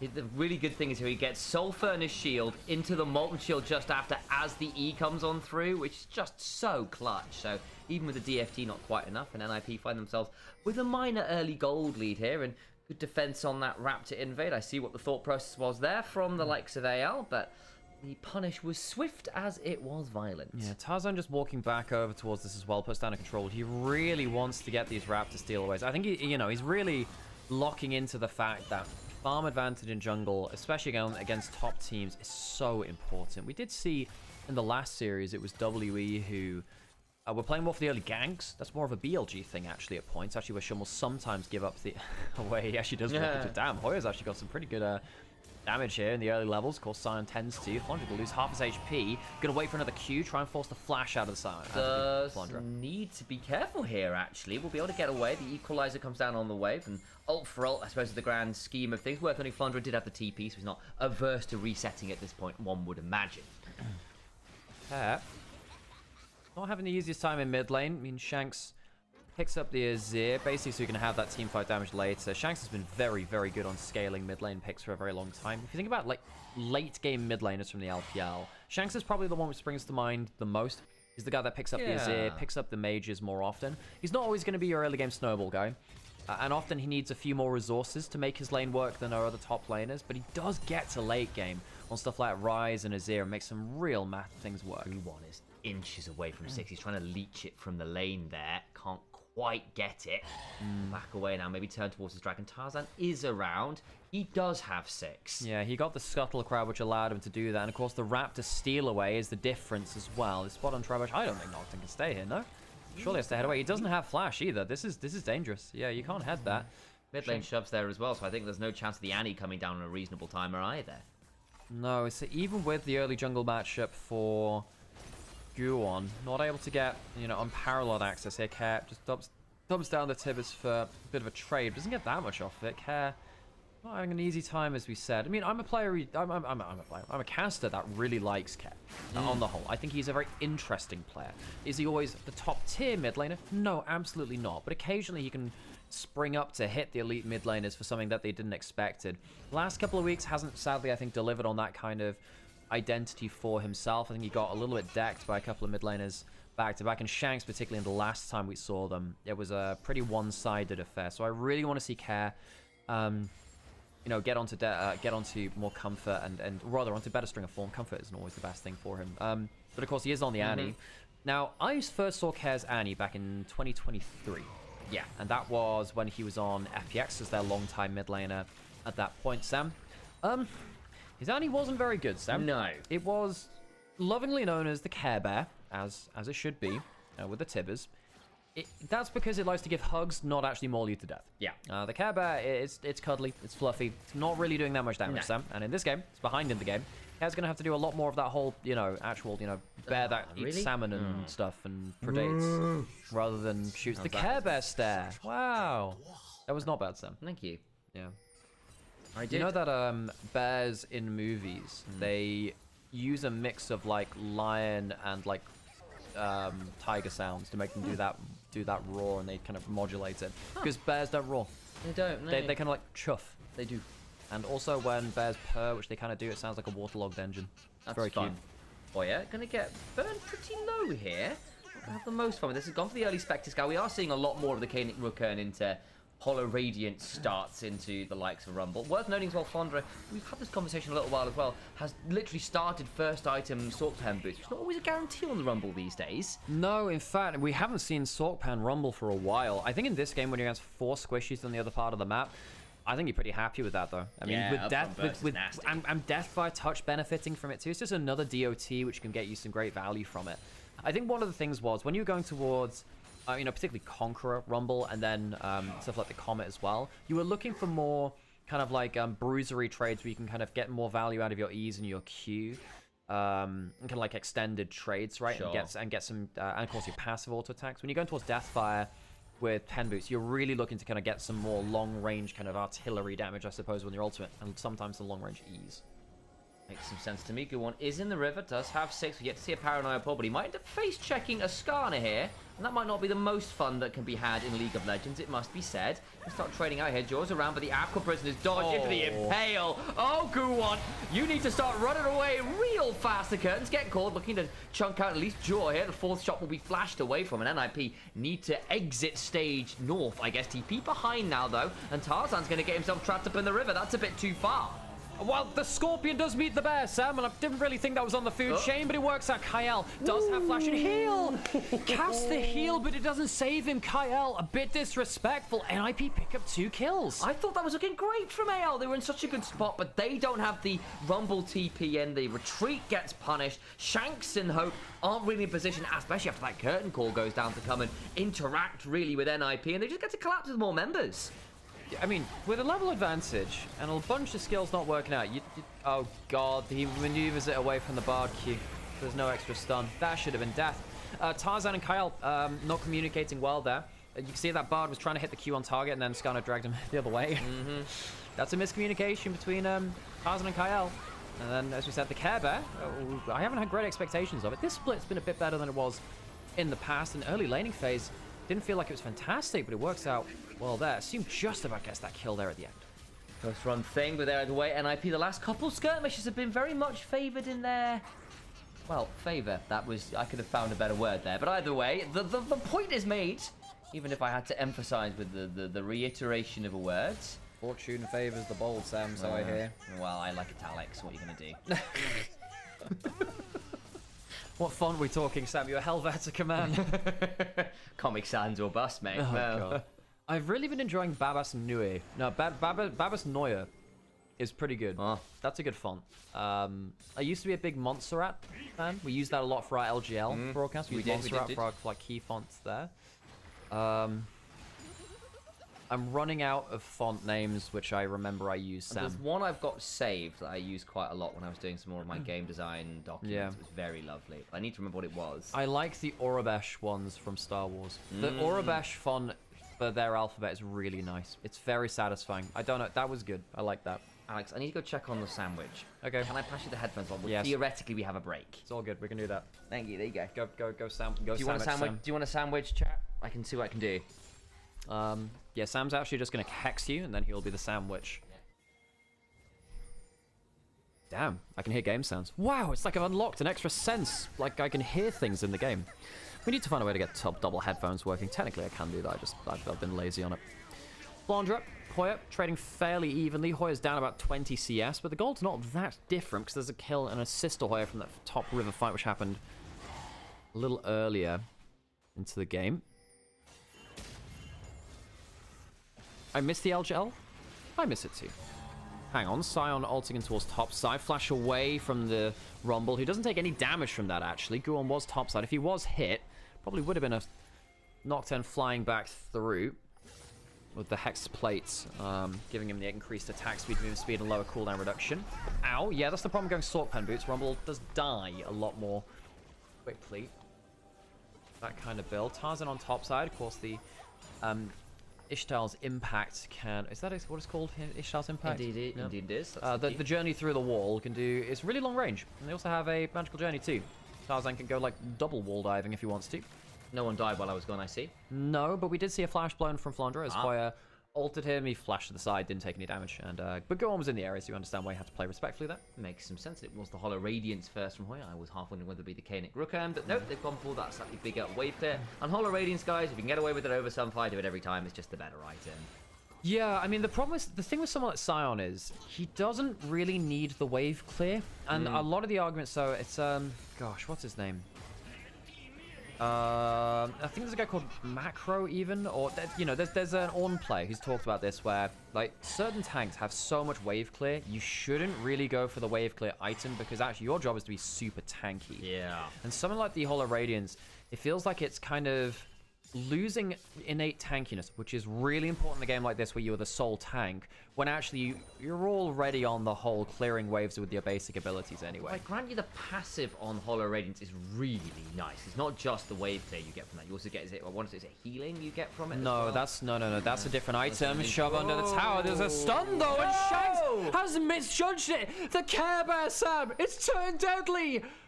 That is disgusting stuff. What an incredible pickup under the turret there. And now Shanks, a couple mediocre plays there is going to cost him some amount in this game. And Care, 103, having a pretty good time of it so far in the end. He's down a bit as yes. Shanks just tried to hands check Care and he's just completely messed it up. I mean, yeah, many more harsh words could have been used. I'm so surprised that Shanks went for that play. I mean, if he manages to get Care before the stun comes through, then yeah, he probably does kill. No, even then, surely he gets stunned. Surely he gets stunned. I didn't think he'd be able to kill him in that window of time. Herald now started. Shanks is back on the board, but not at the player. Teleport coming through from the Scion around the Herald. 5 men stronger NIP. The Jin W, you know, looking for something. Can't find the steal. Herald to NIP. This is such a different look for NIP than it was in the first time around, where Guwon was not in the game. Tarzan butchered Guwon. It was not close. Go back and watch some of the highlights from that first series. Actually, if you're on Onivia, you can do it even on the Onivia channel as well. My hero casting in the background there. But Tarzan completely ran that game. Now we see Guwon on an early dominant jungle matchup, and he is making the most of it. So what the hell happened here? Lethal tempo gets stacked up. Care uses his stun, but he gets a Q on the turret. So what the heck happens here? Gets 2-3, and then Molten Shield comes back up. He mistimes it. He just bluntly mistimes it, Sam. He thinks that he doesn't have one of his cooldowns for the stun. He does, and it's a massive misjudgment. Yep, saw him on one stack and thought, I can do this. Gets a load of stacks real fast, and suddenly it all goes real wrong real quick. Equalizer on the wave. Things just looking a little bit messy from anyone's edge, who have been on a fairly convincing run of form. And particularly when Top Esports lost to them too, it felt like Shanks was really good on his Azir in that series. I mean, he lost lane in the first game, but the second one, he destroyed Cream Zione on Azir in that matchup. And like I said, I think Shanks has been on great form. Does he flash the... he forces... Oh no, he dragged him over the wall and then he flashed over. There you go. So he didn't force the flash first, but then he got it after anyway. Okay. It's fair play. Gets himself the summoner out there. Tarzan, if the game starts with Tarzan at 0 and 2, anyone's Legend are in a horrible spot. They need this guy ahead. They need Tarzan to be... They don't know what to do without him, to be honest. I saw an interesting comment in Twitch chat, by the way, from Michael, by the way, saying that, oh, I prefer Tarzan on carries. I actually do prefer him on tanks. He's probably the best Sejuani player ever. He's one of the best Maokai players ever, too. I want him on something that can lead the charge. As long as it's, you know, and someone like Skarner can do that, especially since he's so tanky. I've always been a fan of him on tanks. Not that I don't like him on carries either. He's a phenomenal carry. I mean, that's one of the things with Tarzan is he's just a very versatile player. I'm also there with you, Michael. I love seeing him on the carries because he's very good at them. He's one of the very few people I trusted on Zed, for example. Which was, you know, basically my break point for Zed was, can you play it as well as a mid laner can? And if you can't, don't bother. Yeah, and put it this way, even though Kanavi was better at getting early leads on it, Tarzan was better at actually playing it late game. Because I hated the way Kanavi uses poke shadows when he actually needs to keep it defensively. He'd die a lot for that when he was playing it. And they were our two best, for the record, they were our two best Zed players within the LPL. That's why we compared the two. I preferred Tarzan on Zed to Kanavi. And remember, he got a quadra kill in spring finals to win the series. It was incredible. Insane. As well. So he can play those carries too. And, you know, it's part of the reason why Tarzan is so legendary, not just his history in the LCK, but now many years of LPL, including finally a title for himself. He was the greatest player to never win anything, including domestic titles, up until last year. Finally got himself that one title for himself. That comes the equalizer. Hoya not having that much fun there as some of the penetration and extended DPS beginning to get a bit tricky. Just going to Soul Furnace off, but it's not going to hop on the wave. Of course, the Hollow Radiance at least allows you to just mash that wave very, very quickly. And I do get when you're into Rumble and Azir, having as much wave clear as possible to just get rid of waves on repeat does have its own kind of value. slim gold lead for NIP, but the 2 dragons are really gonna start worrying them. Hoya is even with Flandre, although Flandre is going to be scary. He's building up towards the blood letters. For once, I mean, if we turn this around to NIPs, we talked a lot about AL, right? Yeah. Now, Kerr's actually been pretty good this game, Very much so. despite the early lane going against him. And this is not a game which is being led by Assume and Draw. We've seen more and more of this, where it feels like it's more about Guon getting into the game than bot lane for them. And we've seen Guon be very important to this team. We've seen him fall out of games and the team just not look feasible at all. For those of you that don't know the history of Guon, he was a T1 Academy player back in 2024. And then in 2025, he went over to the LCP, so APAC, and he ended up playing on Detonation Focus Me, very famous Japanese team, and he was not good. I don't think he was good. Now, there might be some caveats there, but personally, I feel like he struggled individually, as well as the team struggling as well. So him coming onto NIP, I had questions at the start of the year, and real credit to Guon. He has become one of, not only I think the most impactful junglers in the league, but also one of the most entertaining junglers in the league. This guy is hanging with the best of them. He is making game-winning plays in one of the greatest regions in the world, and he's consistently done that despite losing games and having to bounce back from it. Do you know how hard that is? Completely inting your ass off, which Guon has done. He has done plenty of that, and still coming back the next game and trying the same playstyle, and it works. This guy is so fun to watch, and you can see right here, despite Tarzan making him, you know, just awfully incompetent in that first series, or just couldn't do anything in that series, he has bounced back and he's ahead of Tarzan in their return matchup. Yeah, that's the one. And again, doing fantastic work here. Got their second item. Strybreaker, Hex Plate done. For a potential team fight, though, in 30 seconds around this dragon. So fight over the river commences. So things to watch out in this next one. Anyone's Legend AoE is very, very heavy. That's going to be a good flash away from Kerr. Go on spell shields, but the Annie AoE is now down. Well, rather the flash for that consistent engage is now down from NIP. That's a problem, actually. That's a good ult from Kyle. Hoya's roaming down the river. Second item's largely completed. Bandle pipes in the Aqua Prison onto the Rumble, who just TP'd in, though. Gonna try and pick him off with the very aggressive Paranoia. Flash away from Guwon, who will not die to the burn or the turret shots. Dive successful, and that probably gets them Baron. Not Baron, Dragon. Just spawned. Well, I'm not sure, because Guwon has to recall. He has to recall. He has... Hex Plate, his ult is now a third off cooldown. If it goes very slowly, there's actually a chance he can ult again. NIP fighting in the 4v4. No Rumble, no Nocturne. Kyle got interrupted mid-magical journey and blown up. And now Shanks is in a 1v4 on the wrong side. The jungle's stunned up and gone.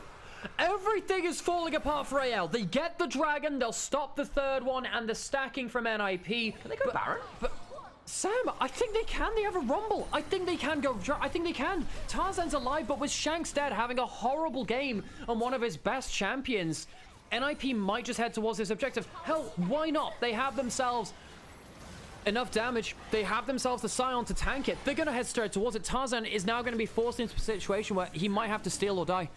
He has the ultimate to suppress him. He might be able to get a flash ult, stop the smite coming through, and then smite it himself. Jhin ult pulled through. Equalizer not hit. Where is Tarzan's smite? It's all on Tarzan. Where is the Skarner? Assume going low. Tidal Wave going into the play, and it's not stolen. Nocturne ends up staking the objective, and now the fight goes in NIP's favor just about as well. Flash forward from the Scion, a knock up there, a Q over the wall from the Nocturne, and it's the second kill of the fight. NIP, they haven't lost a single member despite going at the Baron so early into the game. Anyone's Legend contest, and they fail. I mean, NIP, we said they're an aggressive, creative team.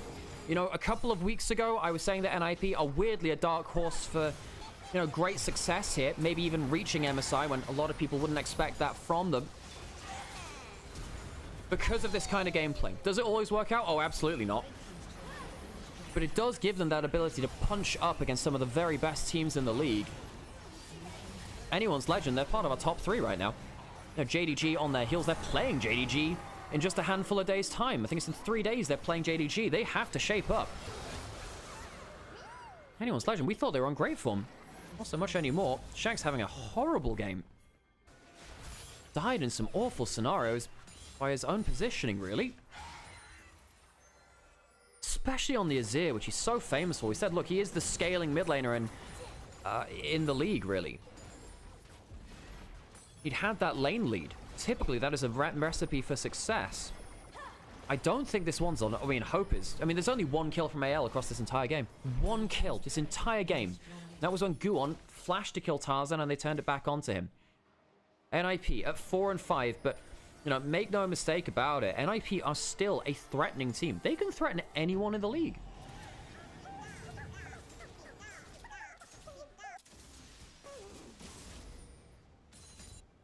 What an insane game from the Ninjas. Of course, it's just game 1, but this is a real wake-up call to anyone's legend. I mean, assume on the Corki's been putting out crazy damage. Hoya not dying at all. What an insane game. Thank you so much, Sam.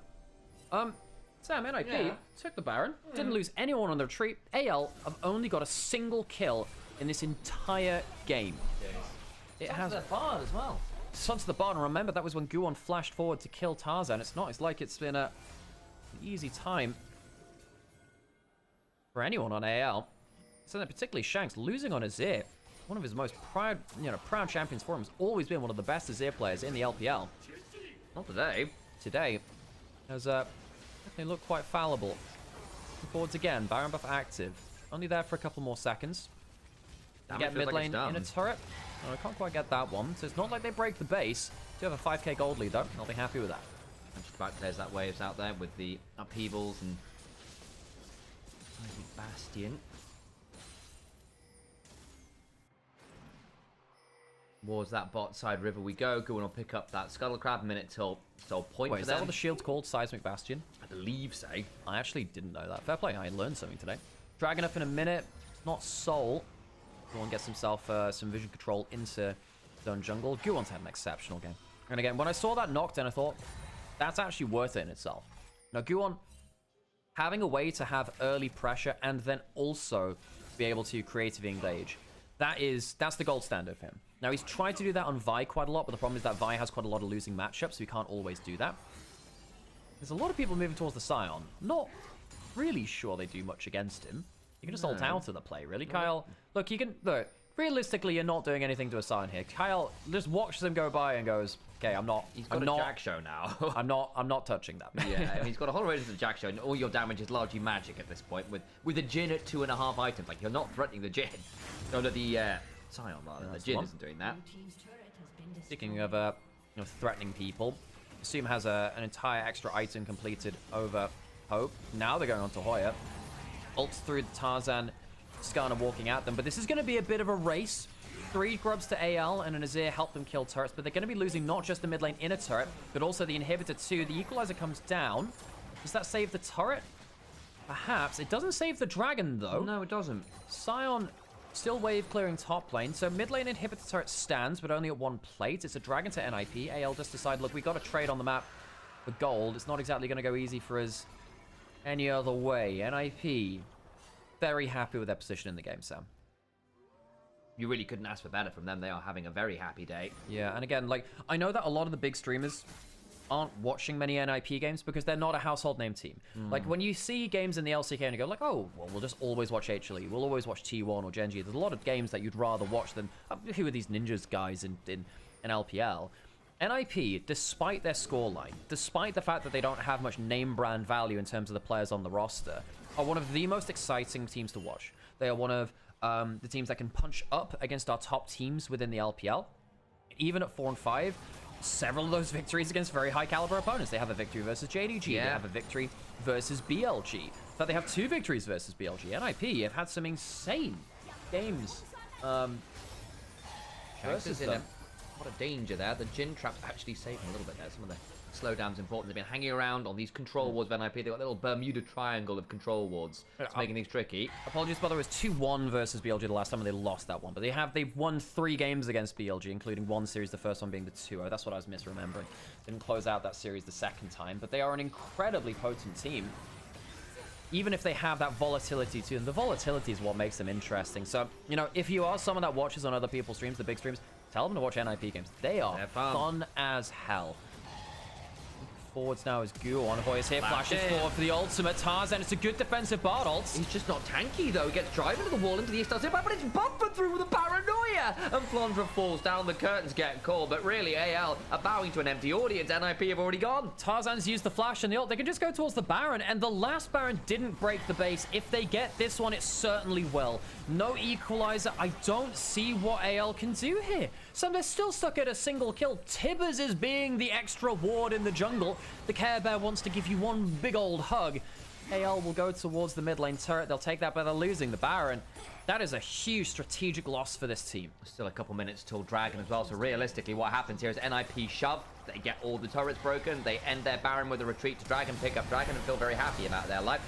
Look at this replay, you're right, it was a decent tempered fate, forced the backstep from NIP, but then basically watch as Guon goes, yep, cool, you stunned me into a wall, goodbye. Because actually everyone else gets that fine.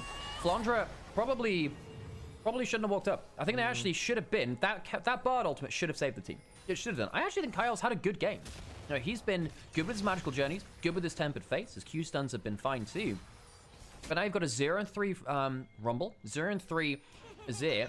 Hope's not got involved in the game. None of the carries are doing very much at all here. I think Tarzan, ever since that first invade onto Raptors went poorly, game's really fallen apart for him too. Skarner should have been comboing up so many of these extra players. Think about that play in bot, the brush just south of mid lane, where Tarzan ends up miscommunicating with Kyle, dragging him out of the Bard cube. Guon should have died there. Little plays like this in the early game have been so unforgiving. Guon actually now in a bad spot, has flash, might need to use it. Does towards that deadly flourish, just about running away. The seismic bastion, there's an upheaval available, lands it, but again, able to walk away. Now, I mean, where's the next Jin W? The ultimate's coming out. He has GA. He's going to flash over the pit there. But, I mean, the top lane push continues. Hoya just used his ultimate in that top lane too. Kyle not able to protect this. It feels like AL are grasping at straws. NIP, what a comprehensive game this has been. They have shut down almost every option from anyone's legend. Decent stun there, but it's onto Hoya, who really just does not care right now. The Deadly Flourish, Tempered Fate is well wide. Hoya stunned just before it. There is a little bit of a Cosmic Binding turn on them, but Jaws left a little lower than he would like. But he's got Ebb and Flow, and we ought to back away. Again, reminder, Guon can join this play from a very long way away. He's got a rank 3 on that Paranoia. He can fly most of a map to get to places. Okay, so base is broken, minutes till Dragon. NIP realized, look, the game's not ending now. Let's recall. Let's get ourselves back out onto the map with our ill-gotten gains. There's a Medjai's for care and a Seeker, so he's going very cost-efficient at this point in the game. His next fight is going to be incredibly strong. And Assume is very close to what I'd assume to be actually an Infinity Edge now too. Yeah. He's got the pickaxe. Needs the BF sword as the bigger component from that. Has 4.5 items to Hope's 3.5. Hope looking for that 4th item to go multiplicative with the Infinity Edge. Not there just yet. Dragon spawning in 30 seconds. Hoya, due to spot a risky, I think he'll be able to back away. Yeah, Hoya was actually lining up potentially for an alt angle. A little bit dangerous there for anyone's legend. Again, this will be solved for NIP, but the biggest thing is if you just lose a fight now as anyone's legend, your game's over. Done, yeah. So can you actually afford... I don't know, maybe I'll just need to turtle up, but how do you? Look at that, that's just like one skill shot hitting Kyle from the Corki Nami. Hoya is kind of unkillable. Guon pretty happy to walk around and threaten. You look right there, I mean, it's not like Hoya's really taking any damage on the return of things too. Dragon alive, AL do have themselves an entry into bot river. They actually have found themselves a way to contest this. It's all on massive equalizer, massive Emperor's Divide. The AoE's got to come in strong, but how do they do that? Flandra has to defend the top lane wave. The Bug one just landed onto the Jhin as well, left very low. The tidal wave knocks him up, down about half HP, just nowhere near the Baron pit as Tarzan goes down. Sorry, it's a Dragon pit, but either way, the neutral objective goes the way of NIP. My misspeak does not prevent NIP from running over this fight. Teleport coming through. Hoya wants to continue it. He tries to go for the CC. Minions the Jhin W helping them, but you're absolutely right. The minions are going to end the game, Sam. Hope needs to flash away, but they're going to keep hunting for more. They're TPing in with the Annie, who will now take the opportunity to join the wave alongside her Care Bear and begin to take down the Nexus turrets. Kyle at 10%. Hoya following. Stun onto the Rumble, who's nowhere near the wave, and that means no wave clear. Desperate to try and hold on to anything they can, but one Nexus turret remains between NIP and a Game 1 victory. Everybody's dead but the Bard. I think they've done it. There's no way to stop this. Anyone's legend are comprehensively dismantled in this first game. The first time that anyone's legend faced the ninjas, it was a schooling. While perhaps the student has become A graduate now. NIP limit anyone's legend to a single kill in game 1. That was a disgusting game. Welcome back, everyone. NIP, I didn't expect that level of play from them. No, I didn't either. That was like we said, that was a complete victory. 1 kill. And that was just the one which Guwon went 1 for 1 on. The Nocturne pick was huge. Yes, I think for anyone's legend in their early jungle plan, I felt like they tried to get into those Raptors multiple times, and I don't think, as opposed to some of the other times, that the lanes were quick enough to respond to them. I also think Tarzan ended up misjudging stuff like the fear timer from the Nocturne, fear tether, and that just completely snowballed the game. Yeah. After that point, it felt like Guwon was into the game, very creative, very able to just keep forcing plays over and over. And Hoya made some great plays on that side. He's getting a lot of the fan vote right now. Yep. But again, the 2 deaths that Kyle got was off some sick interrupts and magical journeys from him. Came into a load of plays in a way that Flandre was really struggling to. And the early skirmishes were just so one-sided that NIP kind of gave up on them a bit. I'm really surprised that game went the way it did. I think that Nocturne pick's where it all starts from. I think Hoya's a worthy MVP. I think it was a very good sign. For me, I think it is Guwon, though. I mean, the fact that he bounced back so well against Tarzan in the individual jungle matchup, it just goes so against what we saw the first time between these two teams. Reminder, folks, like, these teams faced off the first time, and this is the second round robin. Tarzan destroyed this team, and we expect anyone's legend to be like a top 3 team. Yeah. Especially on the form that they were showing again. Kyle looks like he's revived a bit. He's playing better. The lanes were answering towards Tarzan. Well, Shanks didn't do anything this game. Flandre had an okay early lane as well, but he got butchered as well. Hope was basically not involved in the entire game. Normally, that's a good thing, actually. It's a mess. It's a real mess. I think that anyone's legend, they never really came to the support of Tarzan at the point which they needed to. Whilst Tarzan was also making some missteps, the whole game plan fell apart. Yeah, and it was a bit of a problem, it has to be said. Now, try to play that one out from there. What also is a problem, guys, is that some of you have not hit that follow button yet. What are we doing? Hit the follow button. Hit the like button, the comment button on YouTube. Make sure you're helping us out here with the algorithm, helping us out by hitting that follow button. It'll help you know when things are happening live on Twitch, on YouTube, and all the other things, which makes a big difference to all of us. On top of that, you could also subscribe. You could also gift some stuff. You could also look after us by trying to donate to the coffee link as well, which makes a massive difference. Thank you to all those that do choose to help out that way. This is our day job, effectively, guys. And if you want this kind of entertainment, you want our kind of commentary, then showing a little bit of support for those of you who can do that makes a massive, massive difference to myself and to Alex and our ability to continue to bring this entertainment to all of you back home. How's the sandwich? Very good, Sam. Didn't really get to eat much of it in that game because I was yapping. That's fair. But I've got a little bit left. Yeah. Sam is a very good chef. This is lunch. Very good. It's like a fried sandwich thing. Well, Assume did a ton of damage, but realistically, a lot of that damage from Flandre was into Hoya, so all the damage from NIP was into squishy members, and it killed them a lot. Yeah, Assume just, for all it wasn't a lane domination, did just get to shoot people off the back of people getting stunned up by Guwon Hoya.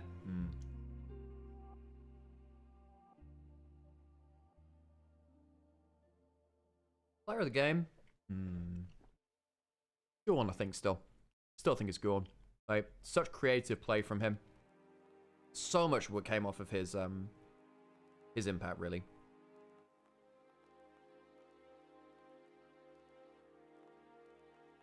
Yeah, the MVP is Tarzan for NIP. Wow.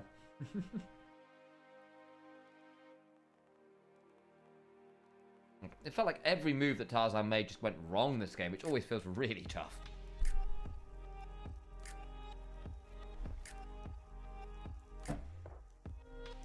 Dan Riku is saying, get a real job. Do league on the side, but get a real job. How much time do you think the LPL takes? Also, you aware that Sam and I have cast in major broadcasts before? And actually will continue to do so in the future? I've spent thousands of hours casting League of Legends. You know, in terms of how much I earned every year, probably was around about, in a good year of esports, probably about 50,000 euros. Probably, if I got onto a major broadcast. Not that much, in comparative to many other, like, entertainment industry jobs, but I think you are mistaken if you think this isn't a real job. And actually, we've got some very, generous supporters here. We're trying to, make it into something more, but very difficult. But it's very, very hard to, very hard to cover the LPL. But the LPL has about, how many games per year? Almost 1,000 games per year. You cannot have a quote-unquote real job and cast LPL full-time at the same time. It is not possible, not with the amount of games that it is. Now, we're very lucky to have good stream numbers on the whole, and the numbers which we do have actually correspond to some very supportive, very supportive people heading towards us. But, you know, Sam and I, we've worked on the LEC, we worked on the LPL official broadcast. Sam's worked on some other projects around the place too, as have I. We worked on EMEA Masters, we worked on NLC. Those are all paying broadcast jobs. Now, of course, it's very, very hard to do that. But you know, Sam and I have literally worked thousands upon thousands of hours here. Well, it's very hard work, and we have to work very hard hours. That's the reason why we talk about it in these streams, right? Financially, it's very hard to make this work, but you know, we're trying to make that happen. Would it be easier for us to just go and get a desk job somewhere? Would we make more money? Yeah, we probably would. However, we want to do this, and we believe that, you know, the LPL deserves good coverage. We are the most experienced LPL casters in the world. We don't want to deprive people of that. It's all good. Not everyone who walks into the stream knows that, for sure. I'm not going to assume that people are. Hoyer walks away a player of the game. But yeah, you know, that's why after the games we talk about, you know, wanting support. It's okay. But I thought that, you know, like, not everyone's going to know Sam and I's story at the end of the day. Sometimes you just turn up to watch the games, right? But, yeah, it's very hard to make it as a caster. If you are not someone on the LEC broadcast, or the LCS broadcast, or the LCK broadcast, in LPL, in League Esports right now, very hard to make a living. Even in co-streaming, very hard to make a living, right? Which is what we're doing right now, because pretty much everyone watches Cadril. And he's great at what he does. But what it means is that basically other co-streamers, it's very hard to make a living during it because people would rather watch Cadril. And that's fine. He's a very good streamer. And, you know, but so what we're trying to do is say that, well, you know, while someone else might watch LCK and LPL, we'll only do LPL, cover this well, we'll cover it like a regular broadcast, and hopefully people will find a niche in that too. Zero, we'll get around to that, no worries.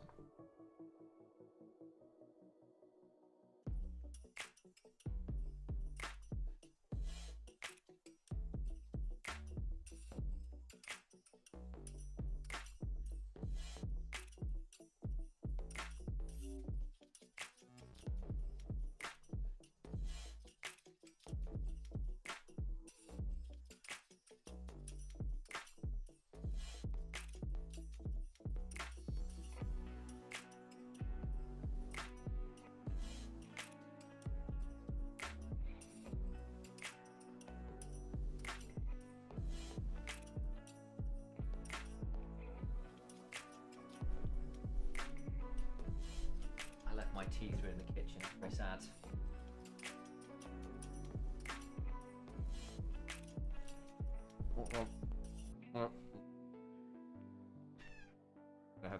That's fine. I'll look after chat briefly. We'll get looked after, nerds.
how much could a Nymaera cast for Nymaera could cast casts?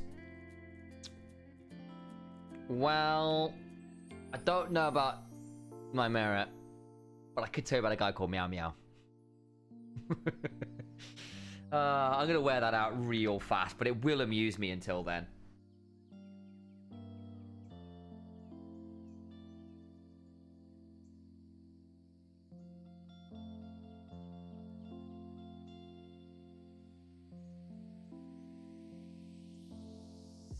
You have an important question? Yeah, go on, Orca. I'm listening. Back to camera.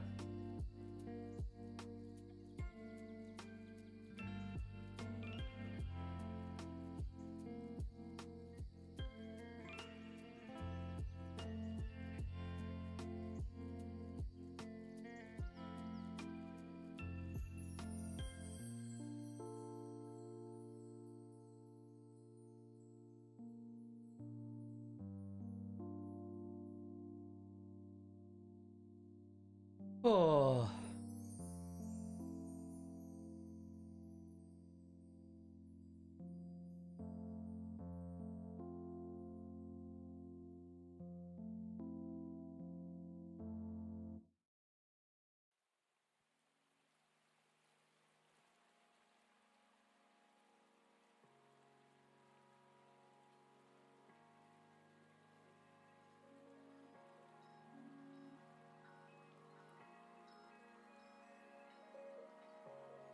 Meow, don't worry about it.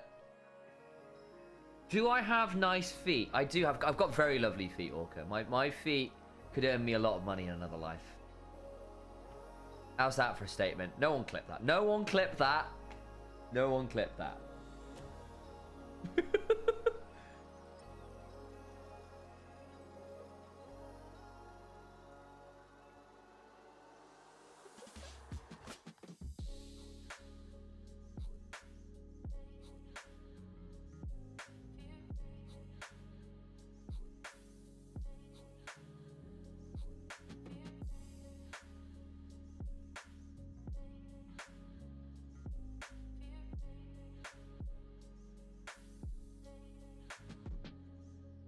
Why not this one, son? What's holding me back?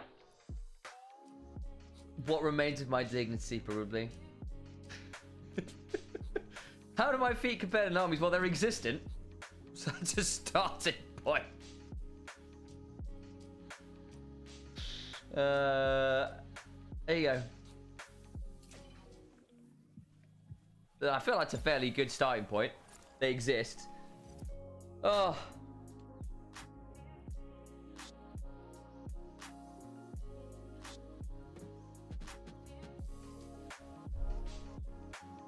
Debating trying to stream after this, but I think we're going to get to about 4:30. My brain is going to absolutely fry. Oh. Not feeling utterly fantastic here, guys, I must say. I'm hanging in there. I'm hanging in there. Let's change the audio over, shall we?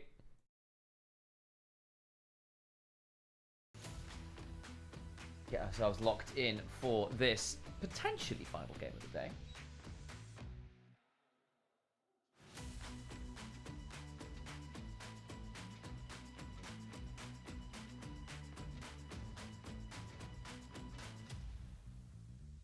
Water and take care, you know it. Oh. I'm trying to stream more regularly again, guys. I am, but I've just like had so much on in the evenings. I've just not had time, and I've had a bit. My voice was a bit dead for a while as well, so I had to be taking it a bit easier. But I really want to finish this bloody Tales of the Round Table game. It's been really good fun. Damn, going to start before we get a compliment. I owe Pinterless a roast. Do you need a compliment? Fine. Sorry, I thought those had already been done. My bad. Yeah, a bit of it off it as well, to be honest. Yeah. So, Duo. The reason that this compliment took a while is the English language struggles to contain your majesty. I couldn't think of the words really to say how incredible you are, and I still don't have them. So you'll just have to take this kind of this failing of the English language as kind of its own compliment to your awesomeness. Unfortunately for Pinterless, the opposite is true. I don't have the words to explain how genuinely degenerate you are. Well, I mean, no. Luckily, there is an example for Pinterest, which is, but sadly, we have to go back to the works of H.P. Lovecraft for that. You know, sadly, while there are words, they're not comprehensible by the human mind. If you comprehend it, it's game over. You know, at that point. There you go. Does that count, Pin? Sorry, I didn't realize you wanted Alex to do it. So there you go. Yeah. You can pick and choose. Right. Okay. Oh gosh. So I've got too many. Wow, you gotta spread around you. So crazy. Fun fact: I'm getting one of the chairs that the LPL has because of the Marvel Rivals casting today. So I'll be able to tell you how they are different. Though I'll say the one I'm getting literally has a massage function, cooling and heating. That's crazy. All off a USB plug, that's it. All right, well, we're in Wait, did we change the order around? I did, yes. We did. Cool. Nice. Perfect. The volumes there. Fine, too. All right, NIP, Anyone's Legends Game 2. I think so much of this series comes down to jungle matchups, and we found that from the first time. If Tarzan gets ahead of Guwon, Guwon just dies. He dies, and the thing is about Guwon is that he is one of our most volatile junglers, like a Junja, like obviously MLXG back in the day. These teams which live and die by their junglers. I mean, I said this back at First Stand, where it felt like so many teams just live and die by jungler. First pick Milio for the Lucian potentially later. Hope and Kyle really want that Lucian Milio. My issue is, though, it means that Kyle isn't on a playmaker. Do they take the Lucian away from the Milio? I mean, what are the pairings would you have? Because you normally have it with the Nami. I don't think you take the Lucian away from it. At that point, you probably just go for like the Yunara Lulu instead. Maybe. I mean, Assume was once a Draven player. Maybe you say, I see what you're going for. Try this. They're going to think about the Lucian anyway because Assume loves this champion. They're going to lock it. Lucian. Well, you don't want to go the Braum with it. So at that point, is it Lucian Soraka? Lucian Renata? Lucian Nautilus would not be the same. It's pretty good into the Milio because you can't block the ults or the Q.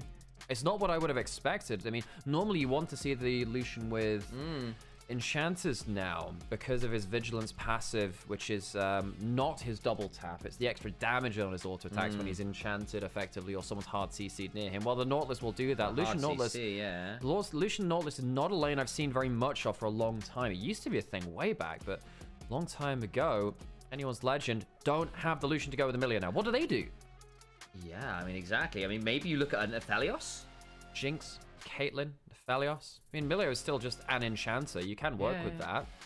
Problem is, now you have to play Milio into Nautilus with the Lucian taken away from you. That's rough. Yeah, I mean, could you...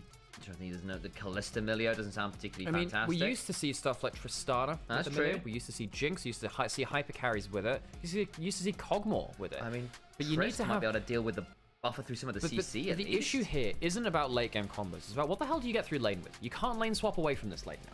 The Lucian Nautilus is going to be a pain in the butt. The Sivir might do it. The Sivir will have to be the pick, I think, because it gives you the laning phase that the other hyper carries don't have. And you're right, it is Hope Sivir. That's a big champion for him over history. Guwon, though, we've seen a phenomenal Lee Sin game today already from Monkey. Guwon is also a big proponent of the Blind Monk. See whether he can ensure that we are experiencing deja vu, the feeling of having been kicked in the head that way before. One of your favorite phrases. It's such a good one. Shout out Terry Pratchett. Good night. All the while, we're now looking through this second phase of bans.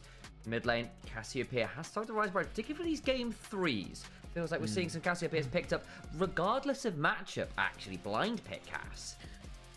Wondering whether we get ourselves a Renekton ban to open up the Ambessa. To be honest, Hoya would be happy with playing the Renekton too, though. Flandra doesn't get to play the Scion. His Rumble's gone, so Flandra's actually running out of some of his best picks too. Rex size potentially there. Could Ambessa even with the nerfs. I suppose he's also been veining, to be fair. That's true. So there is still a little bit there. So maybe Flandra's got something cooked up. I actually think a Vayne ban is good with that in mind. Although NIP did double ban mid last time and it worked out quite well for them. They have the chance to counterpick top lane or mid lane. Which one do you do that for? Last game, mid lane went very, very well after the early laning phase for you, and top lane was more than fine too. I think you can Aurora or Jace here and just say, look, we're just going to threaten a flex with it. Obviously, I think the Jace flex is significantly less viable than it has been in the past, but still a possibility. They're going to ban the Vayne away from Hoya, who has been a bit of an AD carry top enjoyer, to be fair. He was the Varus guy. TF to go with the Lee Sin. Okay. Also matches the global.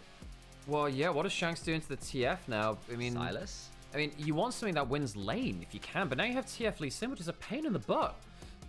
The Onivia would theoretically deny it from Hoya as a potential top lane option. But, well, in fairness, Hoya used it as a Rumble counter. Rumble's out already. True. So I actually don't think that's very valuable if you do that now. If you lock in the Mel, that does... Sam, we might get TF top. It's Hoya, yeah. With this might be TF top. Because it's so obvious a Mel counter, I wonder... Now, they might just say, well, whatever anyway. But if they lock in Nah, there's actually a chance of TF top and then something different in mid lane like a Yone. Don't hate it. There's actually a chance of something like a Silas mid now. Now, they might just tank the bad matchup mid and have him teleport out. But there's actually a chance that TF goes top and then they pick something different in mid. Looks like they're actually going for the Jace, so they're not flexing it. That's going to go out the window. That's fine. TF will just have simply a losing matchup. In terms of overall composition, so I think NIP have got a great comp. I think that Lee Sin has point and click in mid and bot lane. You've got a global. You've got the Lucian.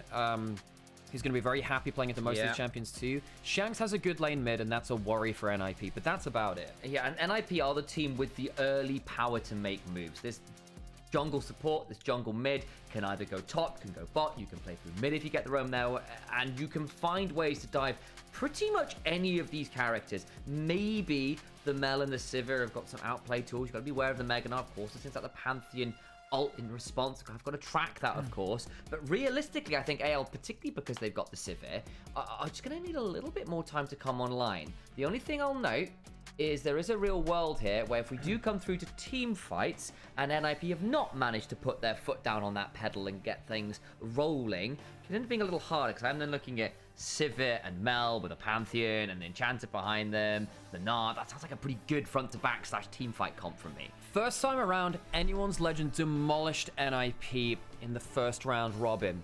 First game here today, though, absolute opposite. Guon got ahead, Hoya was excellent on the Sion, and AL did not look coordinated. Anyone's Legend are trying to prove themselves truly as a top team. Pretty much everyone but BLG are trying to prove that right now. JDG, Top Esports, Anyone's Legend, all battling it out. Top Esports fell the other day to JDG. Anyone's Legend have to face them later. They did not expect to get traded so heavily, though, by NIP. As we go into our level 1, let's hear the Gyos.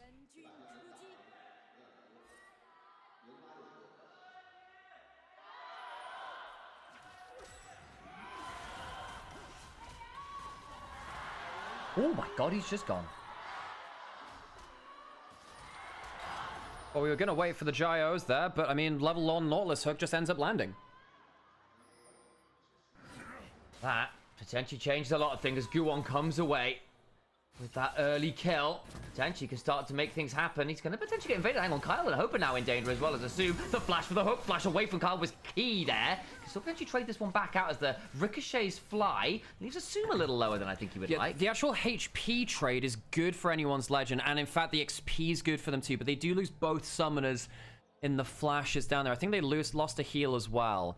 Now, Assume and Draw do end up losing the XP. That is bad for their 2v2. That is, make no mistake about it, that's bad for the 2v2. Draw can't, wait, can he go for the hooker? I guess he can, actually. It's not bad. As well. Can maybe run at Kyle who's not got the flash or the heal. Don't quite have enough work there to do. Hope has the ricochet, so he's actually fine trading back at that point.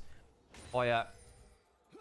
Was he the one who got the kill, actually? I think he ended up getting the kill with that Q. I need to see the scoreboard at the bottom. Guon. Okay, my bad then. Oops. Well, I mean, Guon's very happy. He's very happy with that, in fact. Hasn't been able to back or any of that right now. There's no flash down here. He does have E. You don't have to E-flash. He's got the ward as well, I think. We'll see whether he can make that happen. If he flashes in, he does just the E-flash. You're correct on that one. I hope goes down. The Q follows. We'll be able to tell you on to Kyle for anything more, and that's more than enough work there to go 2-0. 2 camps, 2 kills, back away, and be happy with your life. Hang on, Shanks can actually kill Care here. He needs to be really careful. Needs to flash away soon. He's actually close to getting executed. The next Q will kill Care. What's going to happen here? Very close. His auto attacks are getting really scary. Ooh, just about get away. Flash for the Q, but misses. One last auto will still do it. The stacks are still there. Care goes down. Nicely done from Shanks. Gets himself something in the mid lane necessary there. You said the matchup was bad. What do you know? It was, in fact, bad. Yeah, Care did get involved with that first kill. Just took an extended trade. That's the problem with the Mal. The extended play is really scary. Early lane has been going well for Shanks in this series.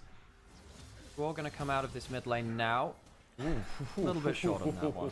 Now, the scary thing for anyone's legend is Guon is now backed and he spent his gold. 2 kills. Not even got his camps out just yet, but he can walk into bot jungle. And you hear that ambulance in the background? I think that might be for Tarzan, actually. Q lands. That's scary. He needs to think about flashing out here, actually. Does have to as the hook was thrown, and that will be Tarzan forced to jump out of his own jungle, will lose his blue buff, possibly the Scuttle Crab, and I think there's also things like a potential reinvade onto things like the Raptors. Yes, there's going to be a lot of camps up here, but realistically, I don't think Guon is going to be obligated to leave. Even when Guon's inting, I like watching him play. But just when he's winning like this, yeah, I just love that he can just say, I'm going to get up in your business, and I'm going to make an issue of it. Tarzan comes through mid. Maybe look to get towards his topside Scuttle Crab and go from there. Going on towards his top camps. Yeah, he might be fighting for that double scuttle. He's got an extra Ruby Crystal on top of Tarzan. And that Q onto Shanks. Doesn't know that Tarzan's around the corner there. Hook goes into Hope, who's got himself that spell shield. Doesn't lead to all that much. The Super Mega Blaze Kick comes on down, not before the Titan's Wrath shield is in. To nice with that damage. Assume trading relatively well. Though the problem is onto the support and onto the AD carry. Yeah, HP on the AD carry matters more than HP onto the supports. Top lane matchup going fine for Hoya too. With the Jace versus the Gnar. It's not like Flanders open up an advantage there. I'm really scared for AL, Sam. I just don't think that early games have been good enough so far. I don't think they have been. Hope's doing fine on the Sivir. He's been fine. The trade at the level 1 in the enemy jungle, despite losing them their flash, was still fine. They lost their lives.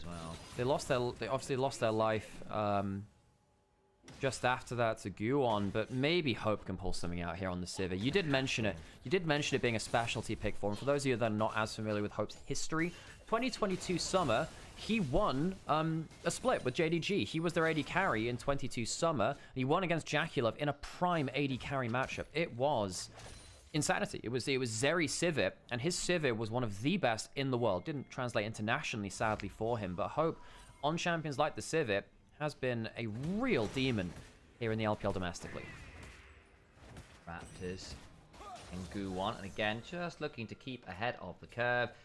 Kind of a camp perhaps to Tarzan, but again, not really in the grand scheme of things. Has already managed to mess with the clear timers, mess with Tarzan, get involved with that bot lane for that kill, get involved at that level 1 for even more, and really going to stop right now, because again, we did ask from NIP to say, look, get rolling early and cause some difficulties. That way, he's now going to look bot lane. Tarzan's here as well. This gets a bit spooky, actually. There's only a cull on Hope. Here comes Pantheon. Here. Hook doesn't land.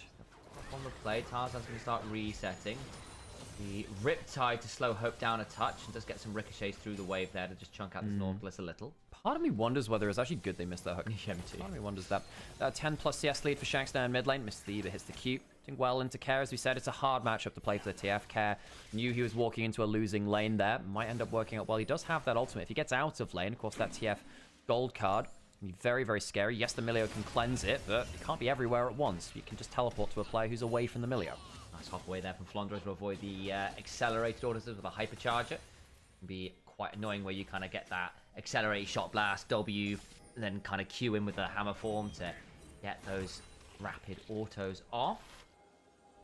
Potential fight around this dragon, actually. This gets a bit more interesting. I think AL are more favored once you start getting more members on screen. Yeah, when you get clumped, I think AL feel a lot better. Although, I mean, the Lee Sin is really quite scary. Hook spell shielded away. Decent damage back onto the Lee Sin, onto the Nautilus, rather. Once Lee Sin gets level 6, perhaps things change a little bit. Care needs to be careful here. Flashing is reflecting back the wildcards, denying the cannon there, so even more gold in the advantage to Shanks. Yeah, does at the very least use that heal from the Summoner Spellbook to dodge away from anything super scary. Can put down a ward here. Sees perhaps Tarzan moving away. At least there'll be a ping on that ward. Raptors they saw him. Spawn. Yeah, managed to slip around and actually, I thought they wouldn't see that ward going down, but they did. TF might not have actually. I guess he would have seen him as if you can see the ward, it can see you. Hope again, Spell Shield's been good, but I mean, Steam's still opened up a CS lead. Makes the 15 CS 1. Spell Shield away again, just keeping that on cooldown. Means that you can take heavier trades. Gorn went over the back of the pit, flying over towards the dragon, should be taken uncontested. Yeah, a lot harder to spot when Lee Sin starts dragon, especially to have a ward in the pit, because it's very easy for him to hop in and out from the Qs. Do you think it's hard for Lee Sin to spot it anyway because he's blind? Well, there is that too. Very tough coded of you. Very true. It's like, wow, it's over there. That's what it'll sound when you see it. One of my favorite lines in Abaddon last time. Medica, like, coming out of Assumed, it hit the level 6 early, but traded pretty well, actually, by Hope and Kyle. Hope's playing well on the Sivir. Again, he's good at this pick, and despite the fact that the Lucian was denied from the Milio, Hope's still doing fine in some of the trades. Again, the CS hasn't worked out in his favor, but at least the actual HP trades aren't looking too bad. No, they're not. We should be able to get some more of that farm. Zoned off the waves more than I think they would like, which is a bit annoying. And I think Assume would like a back, and then he'll have a bit more power to work with than just a double longsword. That might change things a little bit. Worth noting as well, Hope with the early cull to try and mitigate some of this early CS scrap. It will make a difference in, say, 5 to 10 minutes. Oh, he's doing fine in this top lane matchup too. Tip, that's worth a conversation. Because in this matchup between these two players, nameplates on, who do you favor more when it's a non-volatile lane? Because typically, I look at both these players and I'm like, I don't think either of these guys want a volatile lane. Sure. I think because they're more likely to lose it, and they're not about volatile lanes like many LPL top laners are. Hoya, I think, has actually been playing very well if he gets out of lane. I think he's been doing so much better compared to the rest of his career. But Flandre is one of the best team-fighting top laners in the LPL, especially last year. That's what he really made his name doing in 2025. And I know what you mean about them not wanting volatile lanes. If it's standard matchups, I think both of them, especially, are finding very non-standard matchups to give themselves an edge, right? Well, these are our Varus and Vayne and Neferi top players. It's a Rek'Sai top player. Like, they do have that kind of edge of the mad scientist to them as a way around that somewhat. But I do agree when it is more of these standard options, your Jaces, your Renekton's, your Scions, then they're less interested in kind of really pressuring the lane for those volatile game states. Some truth to that. I think Hoya now with those 3 grubs probably going to be a little happier than the Gnar would be otherwise. But a TF as well, actually. So actually your ability to play for some of these side lane split push angles could be pretty good in the mid game. So having that early gold lead really adds more to that, doesn't it? I mean, I suppose part of that gold lead is kind of just TF passive, and he's actually still behind. Look, being behind on gold as a TF is rough. Quite hard to do because of TF passive. You know, you just print gold for yourself, basically. Oh, stopped on his E on the way out. Has to pull the culling. Does do decent damage back onto Hope, who also pulls his own ult to try and get that move speed to dodge out some of the shots. Yeah, so it's been relatively even there in terms of the trades. Both of them have got some refill pots, who should be able to heal up relatively well. The Ricochet still fly through the wave, though, so assuming it's a little bit more damage than I think he was hoping for at the back end of it all. And not quite towards the Essence Reaver. Will be still likely going towards something like their Essence Reaver into the Flicker Blaze. You just won't have an Enchanter to help him do that as much. I mean, there's stuff like the Gold card, which gives him the Vigilance passive, but he won't have... Hang on, we might look for a big play from the Lee Sin hopping into the wave. There's the Gold card flashing away from it. His shield must be down. That's not going to make it very easy. Shanks down that flash, but can't follow up any further. I appreciate the attempt there nonetheless. And Shanks without the flash. Care too. Theoretically, a bit more vulnerable to a gank from a Lee Sin or a Pantheon, respectively. I'll note, though, that Care has the spell book, so we'll have a few more defensive options in terms of the summoner spells. And here comes that TF we were talking about. Mini Gnar, Gold card, Shock Blast, and an auto from Care secures the kill. It's like, screw this, mid lane didn't work out, I'm going to another lane to get a kill. Kills Flandre instead, and TF gets out of the lane for the first time this game. Typically, the wave would have been forfeit, but because Draw's on the roam, they hold the wave for him too, so he doesn't even lose that. He's behind gold in his individual lane, but he gets something onto such an important lane there. The Jace is very happy to be given that extra bit of gold, but there comes the Pantheon. He's recalling on Vision. No! Can he run away fast enough? The flash will be the move speed from Tarzan with an E. Acceleration gate gives him far enough ways into the bush, which he has his own control ward in. I think he's out. He's got a blast code as well as the Mega Variety. He's gone. Bot lane now, potentially NIP looking for a hook. They land onto one. The culling comes on down. Flash forward for the depth charge across 2. Nice as Guwon's going onto the turret. Looking for damage. Kyle left low. Soon gets the kill. Hope's trying to trade back with the Boomerang Blade. Can't quite. Redive inbound on the hunt to run away. The ward up Sonic Wave. Guwon throws out the emote. It's just too easy. Go on, my son. 3-0 on the Lee Sin. Hops forward and gets the Q on target. It makes it look like he's got aimbot, Sam. Oh, I'm so glad you picked up me saying that one the last time. It's such a good meme for this guy. I don't think it quite works if you didn't have very British casters. Yeah, maybe it works if you're like Aussie. You know, if you're O's, maybe you get away with it too. The 2v2 initially again traded very well back onto. I thought initially Guwon made the mistake to go for Kyle because they were splitting damage. Credit to him. Had the ward who he put on the turret. He says, wow, I'll just go back to that one. My W's back up. Gets the Q on target. Instant death. Guwon has been excellent to watch. I love watching this jungler play. Very happy fans in the audience, big old grins on their faces. Can't blame them. Nice to see NIP on a pretty good tear today. They've been dropping a few games, but today the likes of Gu1 have been on fire. And that gets them that 3,000 gold to get them the second dragon. And Tarzan, having burned that ultimate, didn't get anything topside. The return play bot, I mean, you just can't win as Tarzan, it feels like.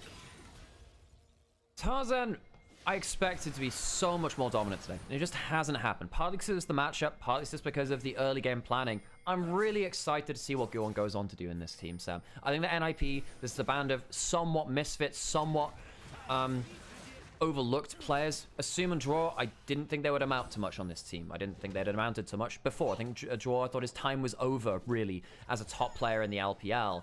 Hoya never really impressed me to the level I thought he could actually be on a top team, and Care, streaky is what we called him. Gu1 came off of a bad year from LCP, and yet as a group of 5 people, somehow, I mean, real credit to the GM of NIP, they have made a team with such chemistry, they've managed to really make a name for themselves. Looking to see whether they could catch Shanks there briefly in the mid lane. Did NIP, won't be able to race for the turret, as the plates will give Hope his bot lane quest, but it's been a little while since Asuma's had his own. So that's actually given him a fairly significant gold lead on that front. Still got 40 stacks on the Cold to pick up as well, yes. It's still a ways off, unfortunately. Jeez, that's 2,000 gold lead with that turret going. That's the first turret of the game, so it's the extra gold, but seems so happy with that. The trading sides of the map, I mean, Flandra will get some gold back in the lane, which he was falling behind in a little bit. Jace is not anywhere near to the wave, although the cannon won't die to turret.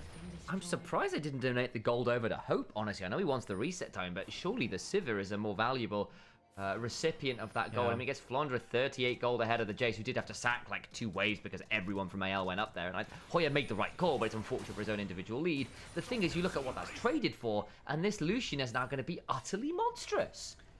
Yeah. He's 2 levels up. With this kind of lead, you get really worried for AL, because your side lanes are not going to be easy, because anywhere you walk alone on the map, if Lee Sin is on your area of the map with any kind of CC, you die. Mininar dies.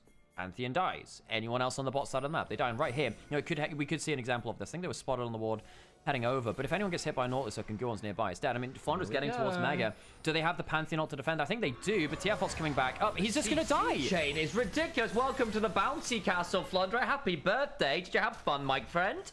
Care gets to donate the kill over towards to Hoya, and as we were saying, if you're anywhere on the map, you do just die to the Lee Sin. It's a kill to Hoya this time, and they'll take the turret. Mid lane turret won't fully go down. Do we have a fight over the Herald now? We might do, with the ultimates being down from NIP. Flandra could teleport back in, but AL aren't really contesting. Out comes the Arden plays, chunk onto AL, Assume backs off as everyone else tries to jump onto him, but the damage onto Hope is somewhat done. Ult for ult.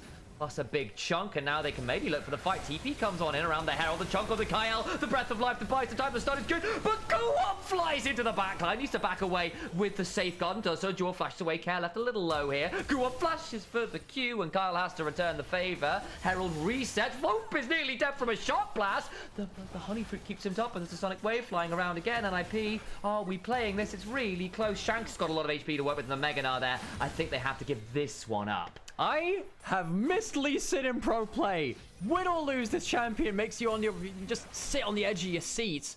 Yeah, has the gold card. Shanks will hold on to his reflect for it. Herald goes over to AL. You know, that was without ultimates, Sam. NIP were doing that without ultimates. That is terrifying. That's Hope terrifying. is lucky not to be dead there. I thought that shock blast had done him in. I think if they killed the Civ, we'd be having another conversation. Yeah. I mean, the Scorch damn near killed him. I think it would have killed him if it weren't for the Honey Fruit. Very, very close.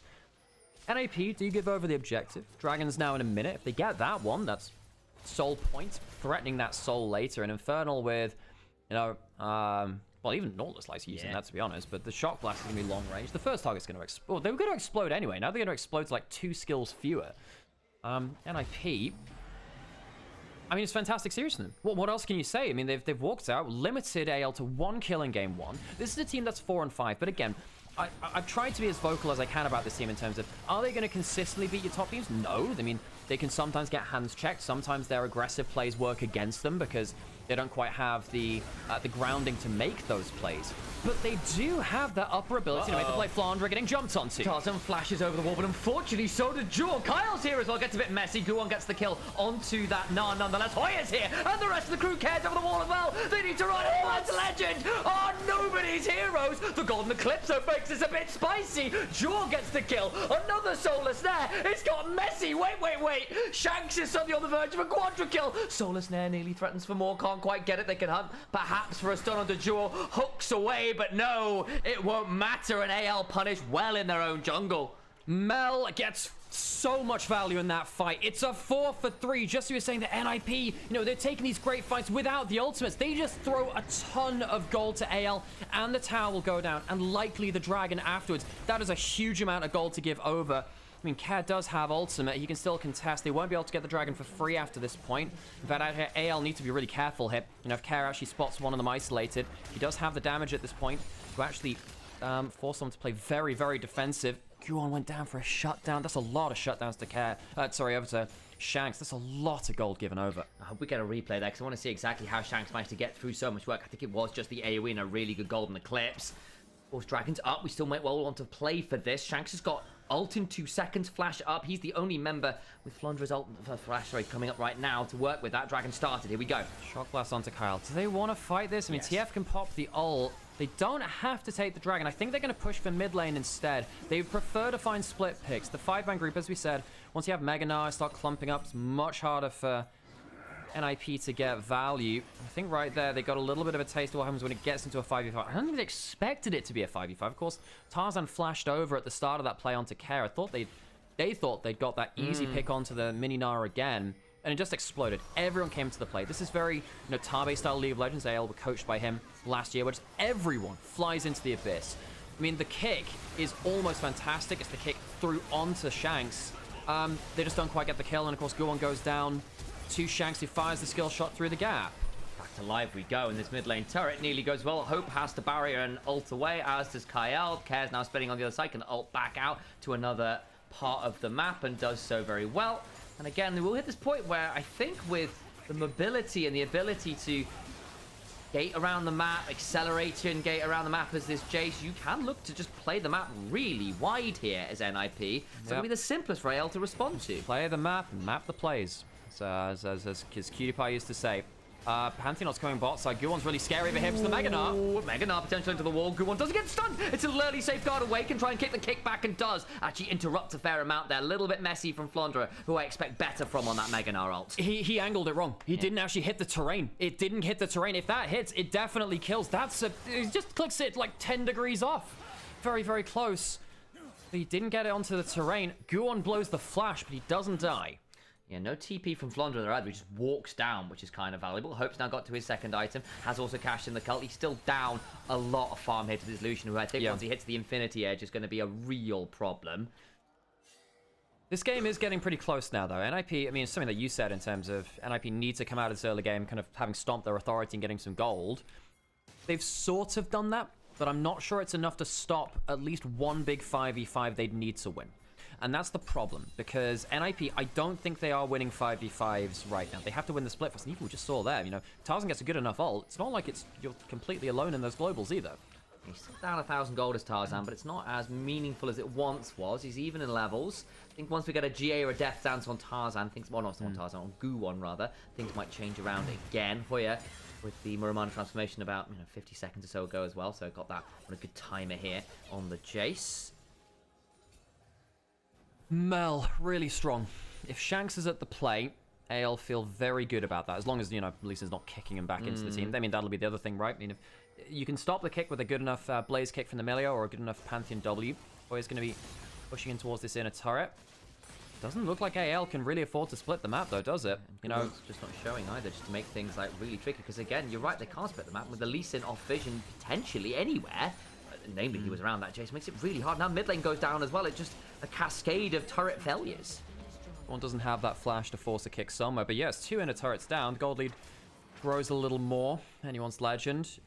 When they group, they're strong. When they're split, well, they don't split, basically. Here comes the TF ult. They're a little bit afraid of a engage coming through. That's basically a defensive TF ult. I think they're afraid of the positioning there. They spot the 4-man group of AL.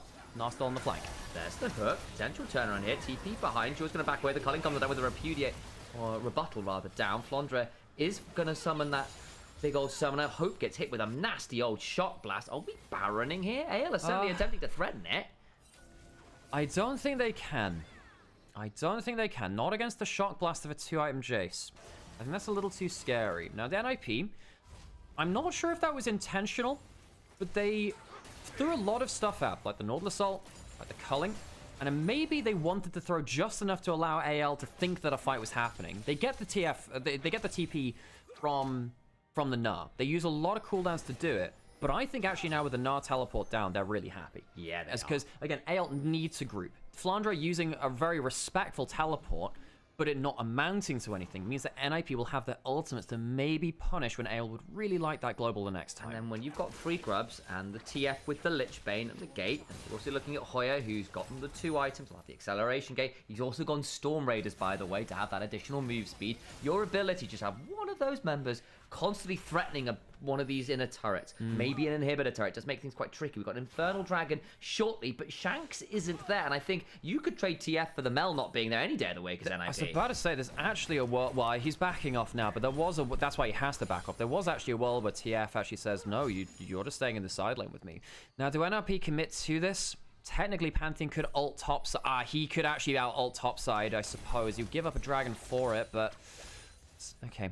Moving away. I was actually wondering what Tarzan was doing there. Walking out the brush, just spotted there. Draw puts in the control ward. Has the Celestial opposition. Ooh, shot blast into that back flank. Catches Kyle, makes things a bit dicey. There's the on the hunt. Tarzan gets another stun. Jaw's going to flash away and does so. Stays alive. All the while, keep your eye on the picture in picture. The TF's going to claim this inner turret. Okay, so they're going to trade tower for dragon. You can see that they're really afraid going for the front to back. It's really scary having the Milio enchant just anyone in the front line. 5,000 gold lead for NIP. It's not bad for them in terms of that gold. I mean, Kara actually gets ahead in gold. A lot of that is TF passive, so a lot of that is kind of fake.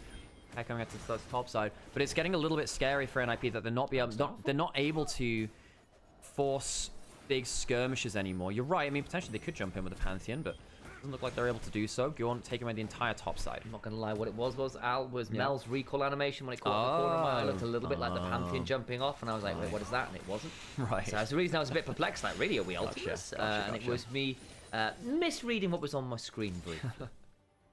So we have Fire Cannon in from Cap, Shadow Flame in from Shanks. Both mid laners very, very strong. There's a pen item in from Lucian, has the Mortal Reminder for the anti-healing. Helps against Kyle. Guon has the GA. Oya building towards a third lethality item. Just got the rapid fire done from Care as well, and that does change the profile on the TF, because suddenly you can start to look for these 5v5s where you just throw out gold card after gold card after gold card and become increasingly obnoxious. Sure, you can spell shield some of it. Sure, there will be a potential of cleansing it with Kyle, but it just becomes very easy to burn some critical defensive abilities on short cooldowns. Credit to AL, they've been very disciplined.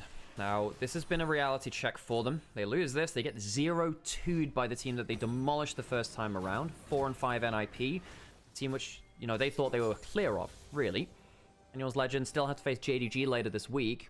Had a mixed split. Start of the split, poor. Ramped back up into form, particularly Kyle came back to play, and Tarzan was supported far more by his lanes. Early on into the split, just felt like the lanes weren't good enough from Annual's Legend. Tarzan was falling behind because his lanes weren't really present. And then things kind of fell off from that point, really. They did very well to bounce back. However, this series is quite worrying. And then JDG, looking at the series, they'll probably learn a lot from the tape here too. Learn about how Annual's Legend play the early game. Their early games have not been very good here against Guon, who is very, you know, volatile, as we've said, but incredible jungler once he is ahead, and AL have fallen prey to him. He is very much the player of the series. Is Guon just trying to find some angles here. And AL have done a fairly good job of getting some wards down now as well. But they're going to have a Baron potentially started against them. Here we go. Okay, so TF alone in top lane right now. Can pop that ultimate. He needs to be careful, actually. They can jump onto him. If he dies, there's a chance that the Baron's called off and they just lose the one anyway. Shot blast into Kyle's good. TF still in top lane. They really want to pull out like a teleport if they can. TF still alone in top lane. They pull off the Baron. He's going to be on the inhibitor turret, guys. Yeah, he is.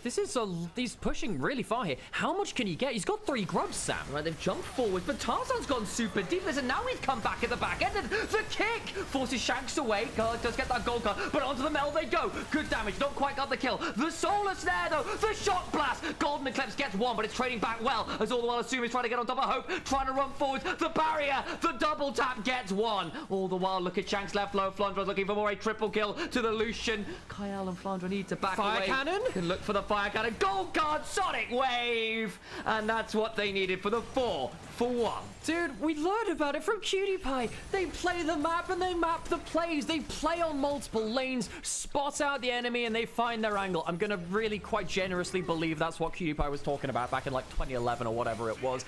NIP out macro anyone's legend, despite the fact we thought they would lose the grouped up plays. It's fantastic work for them to approach on multiple angles and split away Tarzan very far away from his backline. I think Tarzan makes a huge mistake going for that aggressive W. He tries to break out of the encirclement. That's what he tries to do. But instead, it just means that he's not there to be the front line. And while Flandre gets a pretty good jump onto Hoya alongside Shanks, who gets good damage down, they're just not able to hold formation, and the higher mobility and extended range of NIP comes out on top. And the gold cards with the rapid fire get to the point where Care can just keep threatening. Look how long range he can keep doing this. Kyle's hit by a Lichbane proc. Guwon hits the Sonic Wave. And the damage is done. We come back to live. What do you know? Baron's in for NIP. They're at 9,000 gold. Dragon's 50 seconds away. And already the chunk has been done onto that inhibitor turret. Hell, there was a world there where NIP just kept shoving for inhibitor. Yeah, I mean, I think Care's ultimate would have timed up before he could take that turret. He would have been left alone on that side. That was the real scary point for him. His ult's back up, by the way. Level 16, so even longer range and lower cooldown. I mean, NIP, real credit to them. Their mid-game macro has been great this split. Sometimes their early game has fallen into the abyss. Sometimes their team fighting hasn't matched some of the very top teams. Hang on, Pantheon's coming top lane. Care's too fast, though. Oh, McCullin comes back on down afterwards. The Aegis will block out some of it. The shot blast from beyond the top there catches Kyle again. That poor Milio's been hit by more shot blasts than anyone else on the team. Sure, misses the hook onto the base gates there. No, you cannot pass through them. That is AL territory only. Base is broken, and the siege keeps going forwards. Without the Grand Starfall, that's one of their ways to break this kind of push. Gone. Towards the inhibitors we look. Care waiting on his own gold card, just saying, I don't want to throw this because I could get myself stunned. That would be a bit rough. Backs away well. Flandre with the Mega Gnar. Shanks hit with that shot blast this time around. And again, you can only rebuttal so many things. It's on 30-second on cooldown. Inhibitor under siege, and NIP are looking very like a 2-0 victory here. AL, your backs are against the wall, and there's a knife to your throat. You've got to find something, and find it fast. Dragon is alive. NIP will back off for that. Anyone's legend survive most of the Baron buff. Survive it, but they're limping, broken from it. One of the really scary things about trying to reflect a shock blast as the Mel is that if you do use that, there's actually a chance that Care just pops his ultimate and just gold cards you. Just says, I'm going to go melee range, and you don't have your shield anymore. You're going to die. Shanks is the primary target for NIP. Anyone's legend. I mean, they do have a Sivir at 3 items. Maybe in a good enough fight, Hope can carry, but looking really quite hard for them. And you'll notice how NIP are not rushing towards the Dragon. They really want to use the duration of the Baron buff. They're trying to use this time while they have it to keep pushing in. Hope eats a massive amount of the culling. It's not even all of it, but it's enough to throw them down to about half. Shanks also down about 20%. The last inhibitor turret falls. NIP are dotting their I's and crossing their T's. And crossing NAL's name off the list anytime now. Any other team would have gone Dragon and backed off. NIP keep the pressure up and they go to the towers. They do indeed. In goes Tarzan trying to find a shield bolt in, but it's just not enough. They do get the golden eclipse on something, but go on with another insect. He has been styling on him all series long. The Guardian Angel's there all right, and it feels like he's heaven sent. Back away he goes with the safeguard. Flandre's going to try and hop on in, but the Nexus is bare. The Lichbane procs are in, and Ninja's in pajamas. But anyone's legend to bed for good. The last hit goes to Care on the TF. He soaked up the bad matchup, but then he unlocks the map alongside Guwon. Guwon's the hero of the series. That Lee Sin was beautiful, Sam. What a wonderful series from this jungler who just continues to excite and continues to give this promise of something truly exciting and fun and actually good from NIP. It's not just entertainment. It's something with that upper level of aggression which can upset top teams. It can be both. Yeah, and the fact that we are seeing them pull off comps like that second comp where it's like, that is TF Lee Sin, early priority, a Lucian without an enchanter, and are still finding ways to win the game through early snowballs, is giving them quite a lot of, I don't know, feel like I've got a vibe for them, and a shape to this team, and a vibe to how they want to play, who they want to be, an identity is the term I'm looking for. And I think it's a very exciting one. It's not always the most consistent one, but when it works, guys, my days, is it exciting. And I think for a team that, I expect it to be potentially bottom 2 with some of the players on here, I have been so glad to be proved wrong, and to see this team come out with a game plan, with an identity, and with players you can rely on to carry a game if they're given the position to do so. If you're not watching NIP right now, you should be. They are the most exciting team in Group Ascend. I think that they always play creative, aggressive styles of League of Legends, and even when they crash and burn, I'm still there along for the ride because I want to see them try again and go back up as well. 200 victories for Draw, one of those players who I think has been, I thought he was down and out. Yeah. I thought he was done. I thought this team, this player would not really amount to anything more than the LPL. I was wrong. He has been incredible here for NIP. Guwon is the real star of this, though. He's someone that's won me over. First split, he was playing in the LPL. I thought, okay, this guy is just not doing well enough. He's aggressive, but without the reasoning to it. Now he actually has that reasoning, and in a meta which is so much about jungle advantage, Guwon is making me a huge fan of this team. And doing that against anyone's legend, against Tarzan of all players as well. I mean, don't get me wrong, jungling's a team sport, and I think NIP were the better jungle team today. They managed to get into the early, like that second game. The level 1 was superb, into that really early gank. What do you do as a Pantheon from that game state? It's very hard to find ways back in. But even so, the point still remains. You have the plan to get the early lead. You take the early lead. You give that to someone like Guwon, who definitely has a little bit of the psychopath in him. The people like Kanavi will approve that someone has come in to take over the reins of our early psycho junglers. Like, good news to have. Thank you everyone for watching. Our numbers have been really good today, and if you have been watching us, you might want to know who we are if you're watching for the first time or the 100th time. My name is Alex, this is Sam, I'm Nymaera, this is Initialise. We are actually brothers in real life, and we cast LPL actually as our job. We are very fortunate to have the stream numbers and the very supportive patrons and everyone else within chat and on our socials to make this an actual job. Now, we have cast thousands, literally thousands of LPL games over the last 2 years, while there hasn't been an official broadcast of the LPL in the English language. And, since the official broadcast was shut down, we've kind of taken it upon ourselves to try and be custodians of the league in some way. Many other people have done so on other streams as well. We like to think we're pretty good at what we do. And if you have enjoyed what you've listened to here, if you've learned something new about these teams, if you've had fun watching the stream, please think about dropping a like, a comment, and subscribe. It does help us keep doing what we're doing. This job actually does pay our rents, but it does help us the more support that we can get, because there are so many hundreds of games every year in the LPL, about 1,000 games a year. We need that support to put in the time necessary. Otherwise, we'd just be doing a desk job or something. This is how we can do this. And we're mid-sized streams, right? We get a few hundred viewers, and it's good viewers. We're happy that, of course, across multiple different sites. We're doing very well on that front. Thank you all to those that do tune in. But it does mean that as a result, there's just that little bit more shilling that goes on. Basically, because as with any entertainment, be it an artist or a musician, if you're doing that kind of the pub circuit and you're doing well enough to make a living of it, you've just got to make sure that you are continuing to do that little bit of due diligence and good business practice. We're just saying, hey guys, just think about supporting us. Don't just let it pass you by. If you've got that extra fiver, if you've got that extra few euros, got that extra few dollars, consider dropping it in the tip jar, so to speak, to help keep us in business.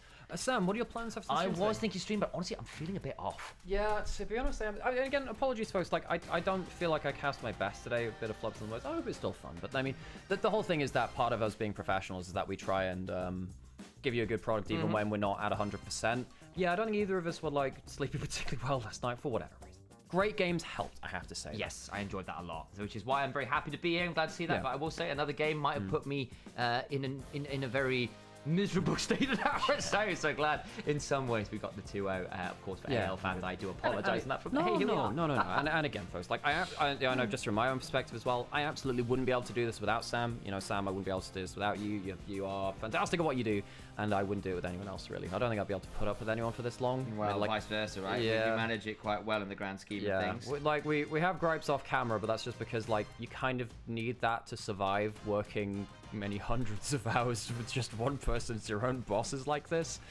Damn, that was a crazy game. Okay, well, we'll stick around for a little bit. We'll do the post-match interview, player of the game, and then player of the series. Then I might play some arena. I don't know. Go do it. Go have some fun with it. Yeah, I'm gonna go offline. I won't stream it. Although to be honest, I will be back streaming it at some point because, folks, in case you didn't know, I was actually rank 1 arena briefly in the US. I've been top 100 in every set, and then they removed rank, so I didn't have that. But yeah, I've been an arena fiend. Really enjoyed this mode, and I'll be playing more of it. Feel free to take your leave now if you want, Sam. I shall do that and go get myself. I'm gonna go for a wander, and then I think I probably need to get a bit of sleep into me. Yeah. Oh, can we take anything out while I'm here? Yeah, the chair and the drink. That'll be it. Be done. Do you want to grab your mug as well? Is that No. I've still got some coffee there. Cool. No worries. Thanks everyone for sticking around. Appreciate you all. Oh man.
Okay, so I guess we wait until... So the way that it works is there is an interview, and then we get player of the match and player of the series, so I guess we'll get that shortly. I wonder who the interview is going to be with. I mean, I'd like it to be with Guon. He had a fantastic series.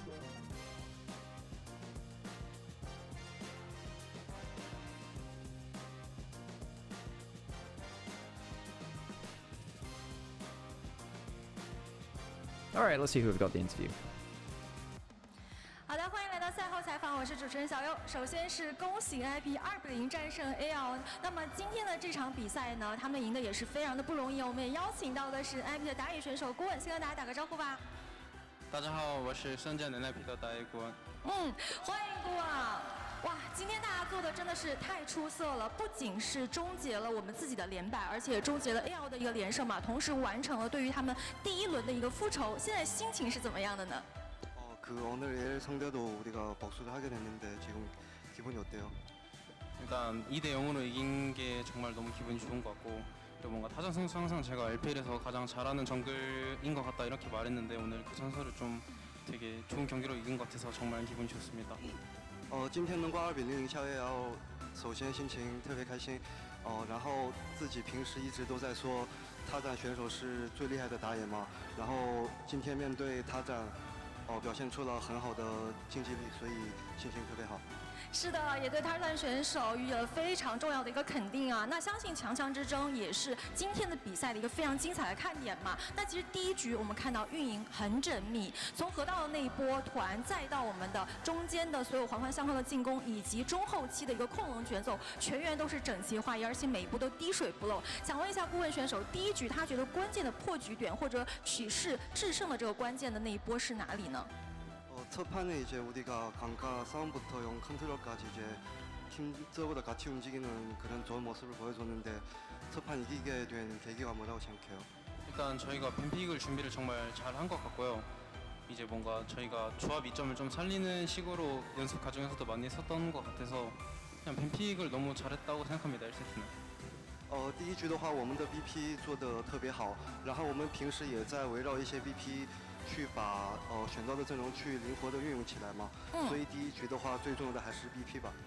最重要还是把 BP 做好之后，把阵容的优势发挥的淋漓尽致了。而且我觉得第一局顾问的拼城也是满分选手啊。那也想问一下顾问，对于自己第一局拼城的一个发挥是如何评价的呢？ 첫 판에 이제 스마성 엄청 잘했는데 본인의 그런 스마 싸움에 대해서 점수를 준다면? 스마 자체는 점수를 좀 주기 애매한데 뭔가 자신감으로만 따지면은 그냥 100점인 것 같습니다. 给自己的拼成打分的话，其实不是特别好给，但如果论自信心的话，给自己100分吧。自信心100分，确实，我觉得今天先是我们非常自信，而且纪律性也很强，所以才能够拿到如此好的一个成绩。那再来说说第2局，1集团就很亮眼。先是下路双人组呢是牺牲线去帮我们的顾问选手去起势，但是呢也让对面的下路是没有办法完整的吃到地波兵的。那1集团成效还是非常好的，怎么去规划的呢？ 두 번째 판에 이제 그 바텀 라인을 좀 손해보면서 정글 도와주고 그리고 이제 상대 바텀도 라인 못 먹게 그런 설계를 했는데 그런 설계를 어떻게 시도했는지. 뭔가 상대팀 초반에 타잔 선수가 좀 말리고 시작했다 보니까 라이너들이 이제 타잔 선수를 좀 도와줄 걸 알고 있었어서 제가 최대한 그걸 좀 활용해서 저희 팀 이득을 보는 방향으로 가자고 생각했던 것 같습니다. 主要还是想让他站选手前面去亏一点，然后让就是运用到我们下路的优势吧。也是今天对于对面打野的这种盯防啊，包括整体资源团前的布控都做得很好。但是其实，在第2局上半区隘口处呢 ，AL 的反打是阻断了你们的一个龙魂节奏的。那后面就沟通转换了一些思路，所以想问一下，后期大家是怎么去稳住局势的呢？ 두 번째 경기 때 이제 상대 유저 캠프에서 한타 지고 그리고 세 번째 흐름을 끊겼는데 그런 상황에서 팀적으로 어떻게 멘탈을 유지했는지. 상대가 좀 받아치기 좋은 조합이기도 하고 이제 상대팀이 이제 걸 수 있는 선수가 판테온밖에 없기 때문에 저희가 이제 사이드를 돌려서 좀 골드 차이를 내고 좀 확실하게 이길 생각을 하면은 충분히 쉽게 이길 수 있다 이런 생각했던 것 같습니다. 对面第2局的阵容的话是一个反打特别厉害的组合嘛。 他们只有潘生一个人可以开团，所以我们后续就是尽量在边路去吃经济吧。是的，后期也是取得了不错的一个效果啊。那最终也是稳稳拿下比赛了。其实今天整场比赛看下来，我们的野辅抱团非常的紧密，而且协同性真的是肉眼可见的进步。所以想问一下郭文选手，最近对于野辅联动，包括默契度上是有什么特别的打磨吗？ 오늘 경기 때 정글 서폿이 같이 움직이는 그런 좋은 모습을 계속 보여주고 있는데 최근에 조 선수랑 어떻게 그런 호흡을 맞춰갔는지 알고 싶어요. 일단 개인적으로 주호 선수가 좀 잘하는 선수라고 생각하고 그리고 뭔가 이제 약간 게임 외적으로 실생활적으로 저를 좀 사는 거를 좀 많이 도와준다고 생각하는데 뭔가 그래서 좀 게임적으로 제가 다 좀 부르기 좀 편하고 뭔가 같이 게임 외적으로 친하니까 자연스럽게 게임적으로도 잘 맞는 것 같습니다.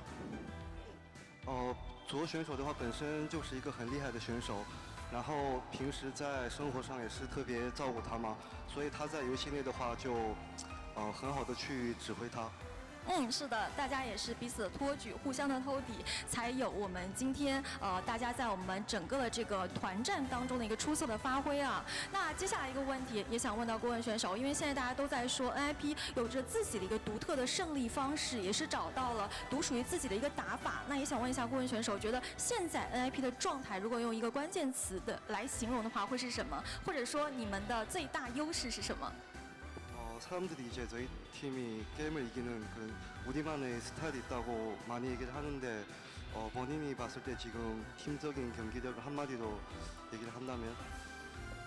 뭔가 제가 생각해도 저희 팀 경기력이 되게 좀 편차가 심하다고 생각하고 그냥 누구든 이기고 누구든 질 수 있는 팀이라고 생각하는데 대신 이제 저희의 좀 생활적으로 서로 선수들이 얼마나 친하냐면은 뭐 거의 모든 팀보다 저희 팀의 선수들이 가장 친하다라고 말할 수 있을 것 같습니다.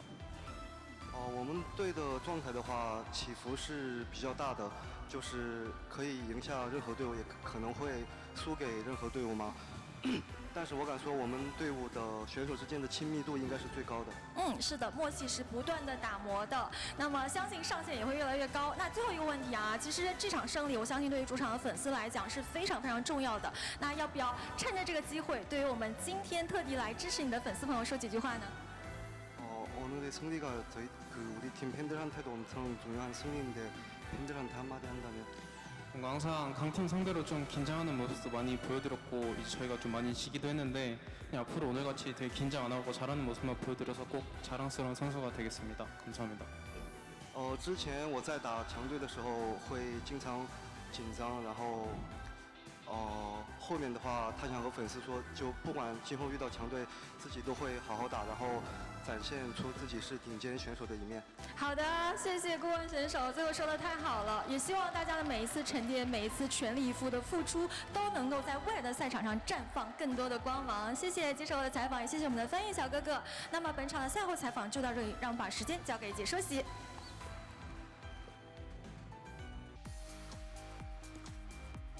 Okay, well, TFC was very helpfully translating in chat, so from what TFC has translated. First question was, NIP's performance was amazing today. Not only did you shut down anyone's Legends streak, but you got revenge for your loss in the first round robin. How do you feel? And the answer was, feel really happy. I regard Tarzan as a really good player, so winning against him makes me really happy today. Okay, then we have... in game 1, you played really well as a team. The mid-game team fights were clean, dragon setups were solid, everyone knew what they needed to. Was there anything behind your prep today? Our draft was very important in game 1. We felt we did really well in champs lights. We played to our strengths again. Go against player of the game, no surprise in that. Very, very good from him. Your smites were really impressive. What do you personally think about them? I don't think my smites were particularly good, but I think my confidence in going for them today was 10 out of 10. Thanks to TFC for them. Next one is... and I'll wait for a little bit more to get translated when we get towards that. But what a fantastic Lee Sin game. I mean, this guy is fantastic. I love watching this guy play.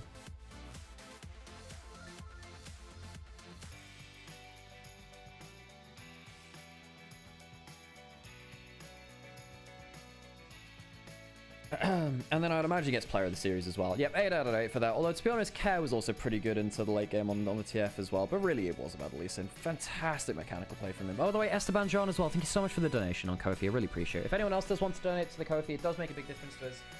Like I said, it literally pays our rent. Thank you so much.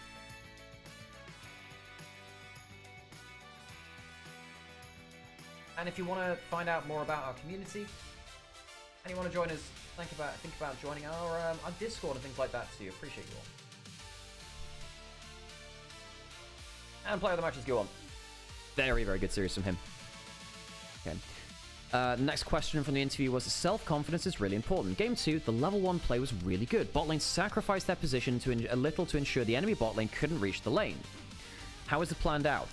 The important thing was to set Tarzan behind and to take advantage of the strength of our bot lane, which is exactly what they did. They walked in with a, they did walk in with like a, you know, a Nautilus level 1 and got that kill. Guwon is just so good, man. Oh, I can't believe he ended up having the ward to go back to get the kill. As soon as his W's off cooldown, I was like, hang on a second. Oh my god. So good, man. Crazy. So the next question was, anyone's Legends mid-game teamfight broke your tempo a bit. How did you recover and bring the match back? I'll wait for the answer in a second.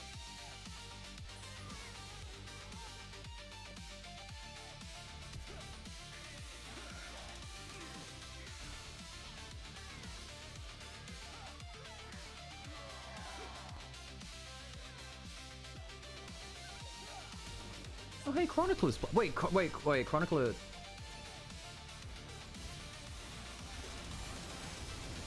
Chronicle is online. I haven't seen Chronicle online for ages, actually.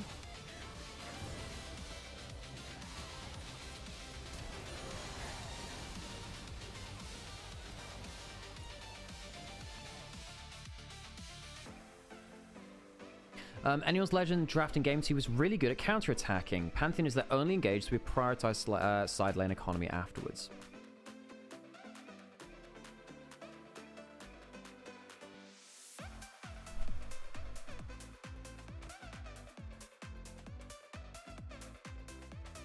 God Guwon led NIP to victory. He absolutely did. Guwon was fantastic. He was so good. I think Guwon was fantastic today. Okay, folks. I'm gonna head off. I'm not sure how many questions there are left from the interview that TSC is translating.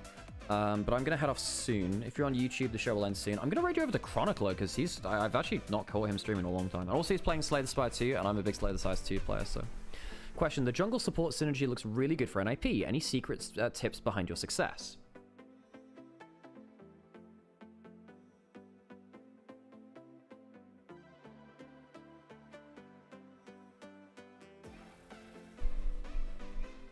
Okay. Yeah, for sure. I mean, I think a lot of people on NIP really gave a lot for fans to be proud of today. Very, very good game from them. Draw is really good and is a great older brother in real life, so I just play to help him as much as I can. That's very cool. That's very cool to hear, actually.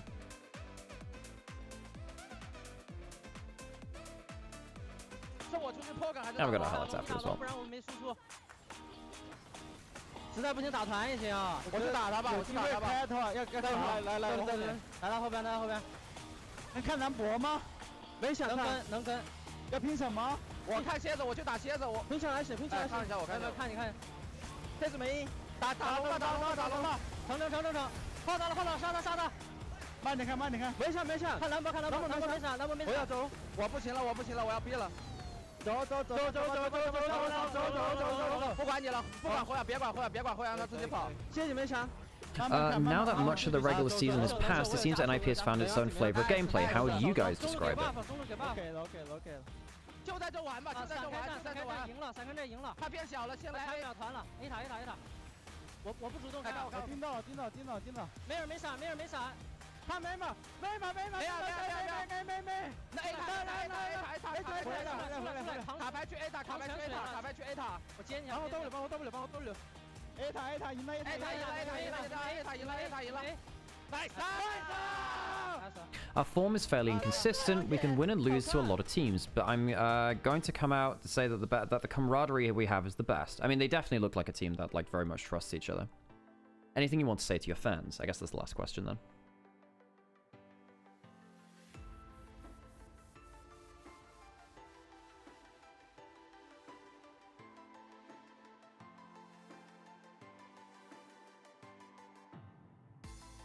As your results. Okay, well, thank you everyone for joining. Oops.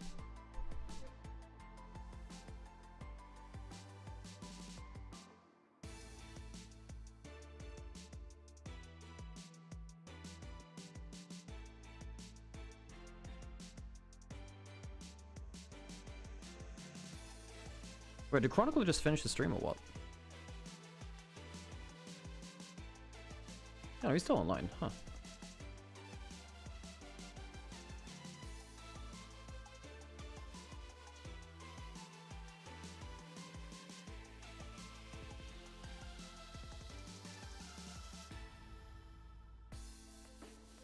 I used to be pretty nervous on stage, but a fan encouraged me regardless of who I face on stage, so always do my best and show the best of my performance. Okay, well, thank you so much for the translations. I'm going to raid over now, folks, because I've got to go. Thanks, TFC. Really appreciate you. If you're on YouTube, the show will end here, and we'll see you next time. Thanks, appreciate